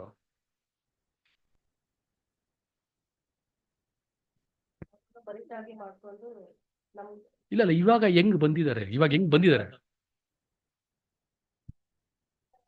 ಒಂದು ಅಕ್ಕಸಾಲಿಗನಂತೆ ಯೇಸು ಸ್ವಾಮಿ ಇವಾಗ ಏನಾಗಿದ್ದಾರೆ, ಬಂದಿದ್ದಾರೆ. Is come like a refiner's fire. ಒಂದು ಅಕ್ಕಸಾಲಿಗ, ಒಂದು ಬೆಂಕಿ ಏನ್ ಕೆಲಸ ಮಾಡುತ್ತೆ? 2 ಕಾರ್ಯಗಳು ಮಾಡುತ್ತೆ. ಒಂದು ನಾಶ ಮಾಡುತ್ತೆ, ಇನ್ನೊಂದು ಶುದ್ಧೀಕರಣ ಮಾಡ್ತದೆ. ಯೇಸು ಸ್ವಾಮಿ ಇವಾಗ ಬಂದು ಆ ಒಂದು ಕೆಲಸಗಳನ್ನ ಏನ್ ಮಾಡ್ತಾ ಇದ್ದಾರೆ. ಯಾವ ಒಂದು ವಿಷಯಗಳನ್ನ ನಾಶ ಮಾಡ್ತಾ ಇದ್ದಾರೆ? ಈ ಒಂದು ಲೋಕದ ಒಂದು ಸಂಸ್ಥೆಗಳು, ಅವರಲ್ಲಿರುವಂತ ಒಂದು ಸಿಸ್ಟಮ್ಸ್ ಅಲ್ವೇ, ಈ ಒಂದು ಸಂಸ್ಥೆಗಳು ಏನ್ ಮಾಡ್ತಾ ಇದ್ದಾರೆ, ನಾಶ ಮಾಡ್ತಾ ಇದ್ದಾರೆ. ಅದೇ ಬೆಂಕಿಯಿಂದ ಶುದ್ಧೀಕರಣನೂ ಮಾಡ್ತಾ ಇದ್ದಾರೆ. ಯಾರನ್ನ ಶುದ್ಧೀಕರಣ ಮಾಡ್ತಾ ಇದ್ದಾರೆ? ನಮ್ಮನ್ನ ಏನ್ ಮಾಡ್ತಾ ಇದ್ದಾರೆ? ನಮ್ಮನ್ನ ಶುದ್ಧೀಕರಣ ಮಾಡ್ತಾ ಇದ್ದಾರೆ. We are already during the judgement ಅಲ್ವಾ. Judgement is already start. ತೀರ್ಪು ಏನಾಗ್ಬಿಟ್ಟಿದೆ? ತೀರ್ಪು ಆಲ್ರೆಡಿ ಪ್ರಾರಂಭ ಆಗ್ಬಿಟ್ಟಿದೆ. ನಾವೆಲ್ಲ ತೀರ್ಪು ಒಳಗಡೆ ನಾವು ಇದೀವಿ. ಆ ಒಂದು ಮತ್ತೇನ್ ಬರೆದ ಸುವಾರ್ತೆ 22ನೇ ಅಧ್ಯಾಯದಲ್ಲಿ ಬರುವಂತ ಒಂದು ಸಾಮ್ಯ ಓದದ್ಬೇಡಿ, ಬರ್ದಿಟ್ಕೊಳ್ಳಿ ಅಲ್ವಾ. ಆ ಸಾಮ್ಯದಲ್ಲಿ ಏನಾಗ್ತಾರೆ, ಆ ಒಂದು ಅರಸನು ಮತ್ತೆ ಬರ್ತಾರೆ, ಬಂದ್ಬಿಟ್ಟು ಏನ್ ಮಾಡ್ತಾರೆ, ಇನ್ಸ್ಪೆಕ್ಷನ್ ಮಾಡ್ತಾರೆ. ಯಾರ ಹತ್ರ ಬಂದ್ಬಿಟ್ಟು ಬಿಳಿ ಅಂಗಿ ಇದೆ, ಯಾರ ಹತ್ರ ಇಲ್ಲ. ಅದ್ರಲ್ಲೊಬ್ರು ಏನಾಗಿರ್ತಾರೆ, ಅಂಗಿ ಹಾಕೊಳ್ದೇ ಇರೋರೊಬ್ರು ಇರ್ತಾರೆ, ಅಂದ್ರೆ ಮದುವೆ ಡ್ರೆಸ್ ಹಾಕೊಳ್ದೇ ಇರೋರು ಇರ್ತಾರೆ. ಅವ್ರನ್ನ ಏನ್ ಮಾಡ್ತಾರೆ, ತೆಗೆದು ಹೊರಗಡೆ ಹಾಕ್ತಾರೆ. ಆಕ್ಚುಲಿ ಬಂದ್ಬಿಟ್ಟು ಅವರ ಒಂದು ಪದ್ಧತಿ ಹೆಂಗಿತ್ತು ಗೊತ್ತಾ, ಒಳಗಡೆ ಬಂದ್ಬಿಟ್ಟು ಆ ಅಂಗಿ ಇಲ್ದಿರ ಯಾರು ಒಳಗಡೆ ಬರೋದಂಗೆ ಇಲ್ಲ. There is a wedding robe, ಆ ರೋಬ್ ಹಾಕೊಂಡು ಏನ್ ಮಾಡ್ಬೇಕು, ಒಳಗಡೆ ಅವರು ಬರ್ಬೇಕು. ಬಟ್ ಇವನ್ ರೋಬ್ ಹಾಕ್ದಿರ ಹೆಂಗ್ ಬಂದ್ಬಿಡ ಒಳಗಡೆ? ರೋಬ್ ಹಾಕೊಂಡೇ ಬಂದಿದ್ದಾನೆ ಒಳಗಡೆ, ಅದು ಹೊರಡ್ಬಿಟ್ಟು ಏನ್ ಮಾಡ್ಬಿಟ್ಟಿದ್ದಾನೆ, ತೆಗೆದ್ಬಿಟ್ಟು ಸೈಡ್ ಬೀಸ್ ಹಾಕ್ಬಿಟ್ಟಿದ್ದಾನೆ. ಅದೇ ಅಲ್ಲ ಆಯ್ತು ಪ್ರಾಬ್ಲಮ್ ಅಲ್ವಾ. ನಾವು ಬಂದಿದೀವಿ ಒಳಗಡೆ, ನಾವು ಮದುವೆ ಮನೇಲಿ ಇದೀವಿ, ಕರೆಕ್ಟಾ? ಅವ್ನು ಔತಣದಲ್ಲಿ ಇದೀವಲ್ಲ ನಾವು. ಒಂದು 22ನೇ ಅಧ್ಯಾಯ ನಿಮಗೆ ಬಂದ್ಬಿಟ್ಟು ಮತ್ತೇನ್ ಬರ್ತದೆ, ಸ್ವಾರ್ಥ 22ನೇ ಅಧ್ಯಾಯದಲ್ಲಿ ಇರುವಂತ ಒಂದು ಮದುವೆ ಒಂದು ಔತಣದಲ್ಲಿ ನಾವೇನಾಗಿದ್ದೀವಿ, ಇದೀವಿ. ವಿಧವಾಗಿರುವಂತ ಒಂದು ಊಟನ ಏನ್ ಮಾಡ್ತಾ ಇದ್ದೀವಿ, ರುಚಿ ನೋಡ್ತಾ ಇದ್ದೀವಿ, ತಿಂತಾ ಇದ್ದೀವಿ, ಅನುಭವಿಸ್ತಾ ಇದ್ದೀವಿ ಅಲ್ವೇ. ಪರಲೋಕ ಹೆಂಗಿರತ್ತೆ ಅಂತ ಹೇಳ್ಬಿಟ್ಟು ಇಲ್ಲಿಂದಾನೆ ನೋಡ್ತಾ ಇದೀವಿ, ಏನ್ ಮಾಡ್ತಾ ಇದೀವಿ, ಇಲ್ಲಿಂದಾನೆ ನೋಡ್ತಾ ಇದೀವಿ. ಹಿಂಗಿತ್ಕೊಂಡು ಅಂಗಿನ ತೆಗ್ದಾಕಿದೀವಿ ಅಂತ ಹೇಳಿದ್ರೆ ನಮ್ಗೇನಾಗ್ಬಿಡ್ತು, ಸ್ವಯಂ ನೀತಿಯಲ್ಲಿ ನಾವೇನ್ ಮಾಡ್ತಾ ಇದ್ದೀವಿ, ನಡೀತಾ ಇದ್ದೀವಿ. ಅಂಥವ್ರು ಬಂದ್ಬಿಟ್ಟು ದೇವ್ರ ಮುಂದೆ ನಿಂತ್ಕೊಳ್ಳೋಕ್ಕಾಗೋದಿಲ್ಲ. ಅಂಥವ್ರ ಬಗ್ಗೆ ಬಂದ್ಬಿಟ್ಟು ದೇವ್ರು ಏನ್ ಬರೀತಾರೆ ಗೊತ್ತಾ, ಅಪೊಸ್ತಲ ಪೌಲ್ ಏನ್ ಬರೀತಾರೆ ಗೊತ್ತಾ, ದೇವರ ಕೈಯಲ್ಲಿ ಸಿಕ್ಕಿ ಬೀಳುವುದು ಭಯಂಕರವಾಗಿದೆ ಅಂತ ಬಿಟ್ಟು ಏನ್ ಮಾಡ್ಬಿಡ್ತಾರೆ. ನಮಗೆ ಎಬ್ರಿಯರಿಗೆ ಬರೆದ ಪತ್ರಿಕೆ 10ನೇ ಅಧ್ಯಾಯದಲ್ಲಿ ಬರೀತಾರೆ. ನೀವು ನೋಟ್ ಮಾಡ್ಕೊಂಡು ಇಟ್ಕೊಳ್ಳಿ. ನಿಮ್ಗೆ ಅದು 28ರಿಂದ 31 ಒಂದು ವಚನದಲ್ಲಿ ಬರುತ್ತೆ ಅಂತ ಅನ್ಕೊಂತಿದ್ದೀನಿ ನಮಗೆ. ಜೀವಕರವಾಗಿರೋ ದೇವರ ಕೈಯಲ್ಲಿ ಸಿಕ್ಕಿ ಬೀಳುವುದು ಭಯಂಕರವಾಗಿ ಇದೆ. ಯಾಕಂದ್ರೆ ಇವಾಗ ದೇವ್ರು ಬಂದ್ಬಿಟ್ಟು ಪ್ರೀತಿಮಯನಾಗಿದ್ದಾರಲ್ವಾ, ಅಂತ ದೇವ್ರ ಕೈಲಿ ಸಿಕ್ಕಿ ಬೀಳೋದು ಪ್ರೀತಿ ಅಂತಾನೆ ಇರಬೇಕು. ಏನಕ್ಕೆ ಭಯಂಕರವಾಗಿದೆ ಅಂತ ಹೇಳಿದ್ರೆ, ಏನಕ್ಕೆ ಭಯಂಕರವಾಗ್ಬಿಡ್ತದೆ ಅಂತ ಹೇಳಿದ್ರೆ, ನಮ್ಮ ಸ್ವತಃ ನೀತಿನ ತಗೊಂಡು ದೇವ್ರ ಮುಂದೆ ಏನ್ ಮಾಡ್ಕೊಳಕ್ಕಾಗಲ್ಲ, ನಾವು ನಿಂತ್ಕೊಳ್ಳೋದಕ್ಕೆ ಆಗೋದಿಲ್ಲ ಪ್ರೀತಿಯ ಸಹೋದರರೇ ಅಲ್ವೇ. ಸೊ ಅಂತವ್ರನ್ನ ಶುದ್ಧೀಕರಣ ಮಾಡಿಸೋದಕ್ಕೆ, ತೀರ್ಪು ಮಾಡೋದಕ್ಕೆ ಯೇಸು ಸ್ವಾಮಿ ಆಲ್ರೆಡಿ ಇವಾಗ ಏನ್ ಮಾಡ್ಬಿಟ್ಟಿದ್ದಾರೆ, ಬಂದ್ಬಿಟ್ಟಿದ್ದಾರೆ. ಒಂದು ನಾಶನ ಮಾಡೋದಕ್ಕೆ, ಇನ್ನೊಂದು ಶುದ್ಧೀಕರಣ ಮಾಡೋದಕ್ಕೆ ಯೇಸು ಸ್ವಾಮಿ ಆಲ್ರೆಡಿ ಬಂದಿದ್ದಾರೆ ಅಂತ ಏನ್ ಮಾಡ್ತೀವಿ ಅಂತಂದ್ರೆ ನಾವು ನೋಡ್ತೀವಿ. ಮಲಾಕಿಯ ಬರೆದ ಪ್ರವಚನ ಗ್ರಂಥ 3ನೇ ಅಧ್ಯಾಯ 1-3 ವಾಕ್ಯಗಳು. Malachi chapter 3 verse 1 to 3. ಇಗೋ, ನನ್ನ ದೂತನನ್ನು ಕಳಿಸುತ್ತೇನೆ, ಆತನು ನನ್ನ ಮುಂದೆ ದಾರಿಯನ್ನು ಸರಿ ಮಾಡುವನು. ನೀವು ಹಂಬಲಿಸುವ ಕರ್ತನು ತನ್ನ ಆಲಯಕ್ಕೆ ಪಕ್ಕನೆ ಬರುವನು. ಆಹಾ, ನಿಮಗೆ ಇಷ್ಟನಾದ ಒಡಂಬಡಿಕೆಯ ದೂತನು ಐತಾರುತ್ತಾನೆ. ಇದು ಸೇನಾಧೀಶ್ವರ ಯೆಹೋವನ ನುಡಿ. ಆತನು ಬರುವ ದಿನವನ್ನು ಯಾರು ತಾಳಾರು? ಆತನ ಬರುವ ದಿನವನ್ನು ಯಾರು ತಾಳಾರು? ಆತನು ಕಾಣಿಸಿಕೊಳ್ಳುವಾಗ ಯಾರು ನಿಂತಾರು? ಆತನು ಅಕ್ಕಸಾಲಿಗನ ಬೆಂಕಿಗೂ ಅಗಸನ ಚೌಲಿಗೂ ಸಮಾನನಾಗಿರುತ್ತಾನೆ. ಅಲ್ವಾ, ಸಾಕು ಸಾಕು ಅಲ್ವಾ. ಆತನು ಅಕ್ಕಸಾಲಿಗನ ಬೆಂಕಿಯು, ಅಕ್ಕಸಾಲಿಗನಂತೆ ಏನಾಗಿದೆ, ಅವರು ಬಂದಿದ್ದಾರೆ. ಆತನ ಬರೋದನ್ನ ಯಾರು ತಾಲಾರು ಅಲ್ವೇ? ಯಾರು ತಾಲಾರು? Who will stand at his coming? ಯಾರು ಮನೇನ ಬಂಡೆಯಲ್ಲಿ ಕಟ್ಕೊಂಡಿದಾರೋ ಅವ್ರು ಮಾತ್ರ ಏನ್ ಮಾಡಕ್ಕಾಗತ್ತೆ, ಅವ್ರು ಮಾತ್ರ ನಿಂತ್ಕೊಳ್ಳೋದಕ್ಕಾಗತ್ತೆ. ಬಂಡೆಯಲ್ಲಿ ನಮ್ಮ ಒಂದು ಮನೇನ ಕಟ್ಕೊಂಡಿಲ್ಲ ಅಂತ ಹೇಳಿದ್ರೆ ನಾವೇನಾಗ್ಬಿಡ್ತೀವಿ, ಗಾಳಿ ಬೀಸಿದಾಗ ಎಲ್ಲ ಬಿದ್ದೋಗ್ಬಿಡ್ತೀವಿ.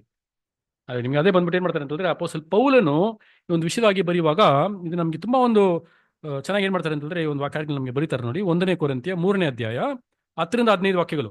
1 ಕೊರಿಂಥಿಯ 3ನೇ ಅಧ್ಯಾಯ 10-15 ವಾಕ್ಯಗಳು. ದೇವರು ನನಗೆ ಕೃಪೆಯಿಂದ ಒಪ್ಪಿಸಿದ ಕೆಲಸವನ್ನು ನಡೆಸಿ ನಾನು ಪ್ರವೀಣ ಶಿಲ್ಪಿಯಂತೆ ಅಸ್ತಿವಾರ ಹಾಕಿದೆನು, ಮತ್ತೊಬ್ಬನು ಅದರ ಮೇಲೆ ಕಟ್ಟುತ್ತಾನೆ. ಪ್ರತಿಯೊಬ್ಬನು ತಾನು ಅದರ ಮೇಲೆ ಎಂತದ್ದನ್ನು ಕಟ್ಟುತ್ತಾನೋ ಎಚ್ಚರಿಕೆಯಾಗಿರಬೇಕು. ಆ ಒಂದು ಅಸ್ಥಿವಾರದ ಮೇಲೆ ನಮ್ಮ ಮನೆ ನಾವು ಹೆಂಗ್ ಕಟ್ತಾ ಇದೀವಿ, ಎಂತ ಒಂದು ಮನೆಯಾಗಿ ನಾವು ಅದನ್ನ ಕಟ್ತಾ ಇದೀವಿ. ಕಂಟಿನ್ಯೂ ಮಾಡಿ ಸರ್. ಹಾಕಿರುವ ಅಸ್ಥಿವಾರವು ಯೇಸು ಕ್ರಿಸ್ತನೇ. ಆ ಅಸ್ಥಿವಾರವಲ್ಲದೆ ಮತ್ತೊಂದು ಅಸ್ಥಿವಾರವನ್ನು ಯಾರು ಹಾಕಲಾರರಷ್ಟೇ. ಕಂಟಿನ್ಯೂ ಮಾಡಿ. ಆ ಅಸ್ಥಿವಾರದ ಮೇಲೆ ಚಿನ್ನ, ಬೆಳ್ಳಿ, ರತ್ನ, ಕಟ್ಟಿಗೆ, ಹುಲ್ಲು, ಆಪು ಮುಂತಾದವುಗಳಲ್ಲಿ ಯಾವುದರಿಂದ ಕಟ್ಟಿದರೂ ಅವನವನ ಕೆಲಸವು ವ್ಯಕ್ತವಾಗುವುದು. ಕ್ರಿಸ್ತನು ಬರುವ ದಿನವು ಬೆಂಕಿಯೊಡನೆ ಉದಯವಾಗಿ ಆ ಕೆಲಸವನ್ನು ಸ್ಪಷ್ಟವಾಗಿ ತೋರಿಸುವುದು. ಅವನವನ ಕೆಲಸವೆಂತದ್ದು ಆ ಬೆಂಕಿ ಶೋಧಿಸುವುದು. ಒಬ್ಬನು ಆ ಅಸ್ಥಿವಾರದ ಮೇಲೆ ಕಟ್ಟಿದರೂ ಉಳಿದರೆ ಅವನಿಗೆ ಸಂಬಳವು ಬರುವುದು. ಒಬ್ಬನು ಕಟ್ಟಿದ್ದು ಸುಟ್ಟು ಹೋದರೆ ಅವನಿಗೆ ಸಂಬಳವು ನಷ್ಟವಾಗುವುದು. ಎಷ್ಟೊಂದು ಸ್ಪಷ್ಟವಾಗಿ ಅಪೊಸ್ತಲ ಪೌಲ ಏನ್ ಮಾಡ್ತಾರೆ ಅಂತಂದ್ರೆ ಇದನ್ನ ಬರೀತಾರೆ. ಚಿನ್ನ, ಬೆಳ್ಳಿ, ನವರಾತ್ರ, ಹುಲ್ಲು, ಹಲಿಗೆ ಹಾಗೂ ಇಂಥವ್ ಮೇಲೆ ಯಾರು ಎಂತದ ಮೇಲೆ ಕಟ್ತಾರೋ ಅದಕ್ಕೆ ತಕ್ಕಂತ ಒಂದು ರಿಸಲ್ಟ್, ಔಟ್ಕಮ್ ಏನಾಗತ್ತೆ, ಯೇಸು ಸ್ವಾಮಿ ಬಂದಾಗ ಬರ್ತದೆ. ಇವಾಗ ಚಿನ್ನ, ಬೆಳ್ಳಿ, ರತ್ನಗಳ ಮೇಲೆ ಕಟ್ಟಿರೋನು ಆತನ ಬೆಂಕಿಯಾಗಿ ಬರುವಾಗ ನಾವಿನ್ನ ಏನಾಗ್ತೀವಿ, ಇನ್ನ ಅತಿಯಾಗಿ ಏನಾಗ್ತೀವಿ, ಶುದ್ಧಿ ಆಗ್ತೀವಿ. ಅದೇ ಹಲಿಗೆ, ಹುಲ್ಲು, ಹಾವು ಇದ್ರ ಮೇಲೆ ಕಟ್ಟಿದ್ರೆ ಆತನ ಬೆಂಕಿಯಾಗಿ ಬರುವಾಗ ನಿಂತ್ಕೊಳ್ಳೋಕ್ಕಾಗತ್ತಾ? ಇಲ್ಲ, ಆಗೋದಿಲ್ಲ. It get destroyed. ಸೊ ಈ ಒಂದು ಹಲಿಗೆ ಮತ್ತೆ ಹುಲ್ಲು, ಹಾವು ಇದ್ರ ಮೇಲೆ ಕಟ್ಟೋರು ಯಾರು? ಮಹಾಸಮೂಹ. ಈ ಮಹಾಸಮೂಹ ಇದ್ರ ಮೇಲೆ ಏನ್ ಮಾಡ್ತಾ ಇರ್ತಾರೆ, ಇದ್ರ ಮೇಲೆ ಕಟ್ತಾ ಇರ್ತಾರೆ. ಅದನ್ನ ಬಂದಾಗ ಅವ್ರ ಕೈಲಿ ತಡ್ಕೊಳ್ಳೋದಕ್ಕೆ ಆಗೋದಿಲ್ಲ ರೀ. ಬೆಂಕಿ ತಡ್ಕೊಳಕ್ಕಾಗತ್ತಾ? ಆ ಒಂದು 3 ವಸ್ತುಗಳು ಬಂದು ಬೆಂಕಿ ತಡ್ಕೊಳಕ್ಕಾಗತ್ತೆ? ಬೆಂಕಿನ ತಡ್ಕೊಳಕ್ಕಾಗತ್ತದು? ಇಲ್ಲ, ಸುಟ್ಟೋಗ್ತವೆ. ಬಟ್ ಆದ್ರೂ ದೇವ್ರನ್ನ ಏನ್ ಮಾಡ್ತಾರೆ, ಅದ್ರಿಂದ ಅವ್ರನ್ನ ತಪ್ಪಿಸ್ಕೊಂಡು ಒಳ್ಳೆ ಕರ್ಕೊಂಬರೋ ಹೊರಗೆ ಇನ್ನು ದೇವರಲ್ಲಿ ಏನಾಗಿದೆ ಅಂತ ಅಲ್ಲಿ ಇದಾರೆ ಅಂತ ನಾವು ನೋಡ್ತೀವಿ ಪ್ರೀತಿಸೋದ್ರ. ಸೊ ಇಂಥ ಒಂದು ಟೈಮಲ್ಲಿ ದೇವ ಭಕ್ತರು ಹೆಂಗಿರ್ಬೇಕು? ಇಂಥ ಒಂದು ಟೈಮಲ್ಲಿ ದೇವ ಭಕ್ತರು ಹೆಂಗಿರ್ಬೇಕಂತಂದ್ರೆ ಒಬ್ರಿಗೊಬ್ರು ಮಾತಾಡ್ಕೊಂತ ಇರ್ಬೇಕು. ಅರ್ಥ ಆಗ್ತದೆ ಹೇಳ್ತಾರದು? ಸಭೆ ಹೋಗೋದನ್ನ ಬಿಟ್ಬಿಡ್ಬಾರ್ದು, ಐಕ್ಯತೆಯಲ್ಲಿ ಇರಬೇಕು, ಒಬ್ರಿಗೊಬ್ರು ಪರಸ್ಪರ ಪ್ರೀತಿಯಲ್ಲಿ ಇರಬೇಕು. ನನಗಿಂತ ಇನ್ನೊಬ್ರು ಹೆಚ್ಚಿನವನಾಗಿ ಅವನ್ನ ಎನಿಸ್ಬೇಕು. ನಾವು ಸ್ವಾರ್ಥತೆ ಇರಬಾರ್ದು ನಮ್ಮಲ್ಲಿ, ಅಲ್ವೇ? ಸೊ ಇಂಥ ಒಂದು ಟೈಮಲ್ಲಿ ದೇವಭಕ್ತರು ಮಾತಾಡ್ಕೊಂಡ್ರಂತೆ ಅಲ್ವಾ? ನೋಡಿ, ಮಲಾಕಿ ಬರೆದ ಪ್ರವಾದನೆ ಗ್ರಂಥ 3ನೇ ಅಧ್ಯಾಯ 16-17 ವಾಕ್ಯ. ಅದು 3ನೇ ಅಧ್ಯಾಯ 16-17. ಮಲಾಕಿ ಬರೆದ ಪ್ರವಾದನೆ ಗ್ರಂಥ 3ನೇ ಅಧ್ಯಾಯ 16-17. ಇಂಥ ಮಾತುಗಳನ್ನು ಕೇಳಿ ಯೆಹೋವನ ಭಕ್ತರು ಒಬ್ಬರಿಗೊಬ್ಬರು ಮಾತಾಡಿಕೊಳ್ಳಲು ಯೆಹೋವನು ಕಿವಿಗೊಟ್ಟು ಆಲಿಸಿ ಭಯಭಕ್ತಿಯಿಂದ ತನ್ನ ನಾಮಸ್ಮರಣೆ ಮಾಡುವವರ ಹೆಸರುಗಳನ್ನು ತನ್ನ ಮುಂದೆ ಜ್ಞಾಪಕದ ಪುಸ್ತಕದಲ್ಲಿ ಬರೆಸಿದನು. ಸೇನಾಧೀಶ್ವರ ಯೆಹೋವನು ಇಂತೆನ್ನುತ್ತಾನೆ, ನಾನು ಕಾರ್ಯ ಸಾಧಿಸುವಾಗ ದಿನದಲ್ಲಿ ಅವರು ನನಗೆ ಸ್ವಕೀಯ ಜನರಾಗಿರುವರು. ನನಗೆ ಸ್ವಕೀಯ ಜನರಾಗಿ ಇರೋರು ಯಾರು? ಒಬ್ರಿಗೊಬ್ರು ಮಾತಾಡ್ಕೊಂತಾರೆ ನೋಡಿ. ಈ ಒಬ್ರಿಗೊಬ್ರು ಮಾತಾಡ್ಕೊಳ್ಳೋದು ಬಂದ್ಬಿಟ್ಟು ಯಾರ ಬಗ್ಗೆ ತೋರಿಸ್ಕೊಡ್ತಾ ಇದೆ ಅಂತಂದ್ರೆ, ಒಂದೇ ಐಕ್ಯತೆಯಲ್ಲಿ ಸಹೋದರ ಸಹೋದರಿಗಳಾಗಿ ಪರಸ್ಪರ ಒಂದು ಪ್ರೀತಿಯಲ್ಲಿ ಇರೋರ ಬಗ್ಗೆ ಅಲ್ಲಿ ಮಾತಾಡ್ತಾ ಇದಾರೆ. ದೇವರಿಗೆ ಭಯಭಕ್ತಿ ಉಳ್ಳವರು, ಸದ್ಭಕ್ತರು, ಅವ್ರ ಬಗ್ಗೆ ಮಾತಾಡ್ತಾ ಇರುವಂತ ಒಂದು ಕಾರ್ಯ. ಯಾವಾಗ? ಇಂಥ ಒಂದು ಟೈಮಲ್ಲಿ, ಇವಾಗ ಈ ಒಂದು ಟೈಮಲ್ಲಿ ಯೇಸು ಸ್ವಾಮಿ ಹಳ್ಳಿ ಅಕ್ಕಸಾಲಿಗಿನಂತೆ ಬಂದಿದ್ದಾರೆ ಗೊತ್ತಾ? ಆ ಒಂದು ಟೈಮಲ್ಲಿ ಪರಸ್ಪರ ಪ್ರೀತಿನ ಬಿಟ್ಕೊಡದೆ ಪ್ರೀತಿಯಲ್ಲಿ ಅತಿಯಾಗಿ ಅಭಿವೃದ್ಧಿ ಹೊಂದ್ಕೊಳ್ಳೋರು.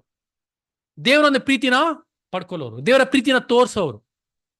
1,44,000 ಅಂಗದವರು ಅಲ್ವೇ? ಅಂಥವ್ರಾಗಿ ನಾವೇನಾಗಿರ್ಬೇಕು? ನಾವು ಅದರಲ್ಲಿ ನಾವು ಇರ್ಬೇಕು. ಅದಕ್ಕೆ ಬಂದ್ಬಿಟ್ಟು ನಮ್ಗೆ ಅಪೊಸ್ತಲ ಪೌಲನು ಹೇಳ್ತಾರೆ ಅಂತಂದ್ರೆ, ನೋಡಿ, ಎಬ್ರಿಯರಿಗೆ ಬರೆದ ಪತ್ರಿಕೆ 10ನೇ ಅಧ್ಯಾಯ 24-25 ವಚನಗಳು ಓದಿ. ಎಬ್ರಿಯರಿಗೆ ಬರೆದ ಪತ್ರಿಕೆ 10ನೇ ಅಧ್ಯಾಯ 24-25 ವಚನಗಳು. ನಾವು ಪರಸ್ಪರ ಹಿತಚಿಂತಕರಾಗಿದ್ದು ಹ್ಮ್ ಪ್ರೀತಿಸುತ್ತಿರಬೇಕೆಂತಲೂ ಸತ್ಕಾರ್ಯ ಮಾಡಬೇಕೆಂತಲೂ ಹ್ಮ್ ಒಬ್ಬರನ್ನೊಬ್ಬರು ಪ್ರೇರೇಪಿಸೋಣ. ಹಿತಚಿಂತಕರು. ನಿಮ್ಮ ಒಂದು ಚಿಂತೆನೆ ನನ್ನೊಂದು ಚಿಂತೆ, ನನ್ನ ಚಿಂತೆ ನಿಮ್ಮ ಒಂದು ಚಿಂತೆಯಾಗಿ ಇರ್ಬೇಕು. ಅಪೊಸ್ತಲ ಪೌಲ್ ಬಂದ್ಬಿಟ್ಟು ಫಿಲಿಪಿದ ಸಭೆನ ಬಂದ್ಬಿಟ್ಟು ತುಂಬಾ ಅಪ್ರಿಷಿಯೇಟ್ ಮಾಡ್ತಾರೆ. ಯಾಕಂದ್ರೆ ಫಿಲಿಪಿಯ ಒಂದು ಸಭೆಯನ್ನು ಮಾತ್ರ ಏನ್ ಮಾಡ್ತಾರೆ ಅಂತಂದ್ರೆ, ಅಪೊಸ್ತಲ ಪೌಲ್ನ ಎಷ್ಟೊಂದು ಪ್ರೀತಿ ಮಾಡ್ತಾರೆ ಅಂತಂದ್ರೆ, ಅಪೊಸ್ತಲ ಪೌಲನ ಬಂದ್ಬಿಟ್ಟು ಸೆರೆಮನೆಯಲ್ಲಿ ಇರುವಾಗ ಅಲ್ವೇ, ಅವರು ಸೆರೆಮನೆಯಲ್ಲಿ ಇದ್ದಂತೆ ನೆನೆಸ್ಕೊಂಡು ಅಪೊಸ್ತಲ ಪೌಲ್ನ ಅವರ ಒಂದು ಕಷ್ಟ ಅವ್ರ ಕಷ್ಟ ಏನ್ ಮಾಡ್ತಾರಂತೆ, ಹಂಚ್ಕೊಂಡ್ರಂತೆ. ಅಂದೊಂದು ಸಭೆ ಬಗ್ಗೆ ಬಂದು ಅಪೊಸ್ತಲ ಪೌಲ್ ಬಗ್ಗೆ ಏನ್ ಮಾಡ್ತಾರೆ ಅಂತ, ಅಪೊಸ್ತಲ ಪೌಲ್ ಏನ್ ಮಾಡ್ತಾರೆ ಅಂತಂದ್ರೆ, ಅಂದೊಂದು ಸಭೆ ಬಗ್ಗೆ ಬಂದ್ಬಿಟ್ಟು ಹೈಲೈಟ್ ಮಾಡಿ ಬರೀತಾರೆ. ಹಿತಚಿಂತಕರಾಗಿ ನಾವೇನಾಗಿರ್ಬೇಕು, ಇರ್ಬೇಕು. ಒಬ್ರು ಚಿಂತೆಲೆ ಇದ್ರೆ ಅವರ ಚಿಂತೆ ನಾವೇನ್ ಮಾಡ್ಕೋಬೇಕ್ರಿ? ಏನ್ ಪಾಲ್ ತಗೊಳಕ್ಕಾಗತ್ತೋ ನನ್ನ ಕೈಯಲ್ಲಿ. ಇದೆ ಅಲ್ವಾ ಪ್ರೀತಿ? ಪ್ರೀತಿ ಅಂದ್ರೆ ಇದೆ ಅಲ್ವೇ? ಬರೀ ಅವ್ರ ಸಂತೋಷದಲ್ಲಿ ಮಾತ್ರ ಪಾಲ್ಗೊಳ್ಳೋದಲ್ಲ, ಅವರ ಕಷ್ಟಕ್ಕೆ ಅವ್ರ ಚಿಂತೆಯಿಂದ ಇರುವಾಗ್ಲೂ ಅವ್ರ ಚಿಂತೆಯಿಂದ ನಾವೇನ್ ಮಾಡ್ಬೇಕು? ಅವ್ರ ಚಿಂತೆಯಲ್ಲಿ ನಾವು ಭಾಗಿಗಳಾಗಿ ನಾವು ಇರಬೇಕು. ಇನ್ನೊಂದ್ಸತಿ ಓದಿಸ್ತಾರೆ ವಾಕ್ಯನ.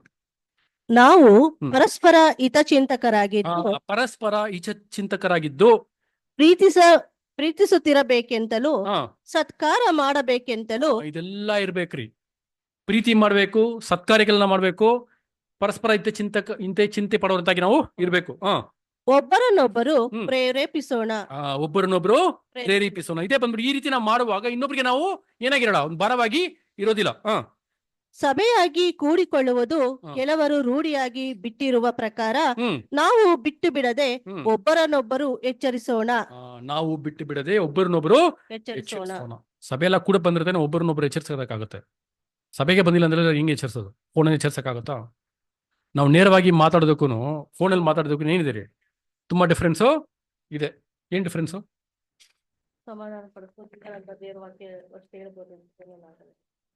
ಫೋನಲ್ಲಿ ಮಾತಾಡೋದಕ್ಕೂ ನೇರವಾಗಿ ಮಾತಾಡೋದಕ್ಕೆ ಏನ್ ಡಿಫ್ರೆನ್ಸ್?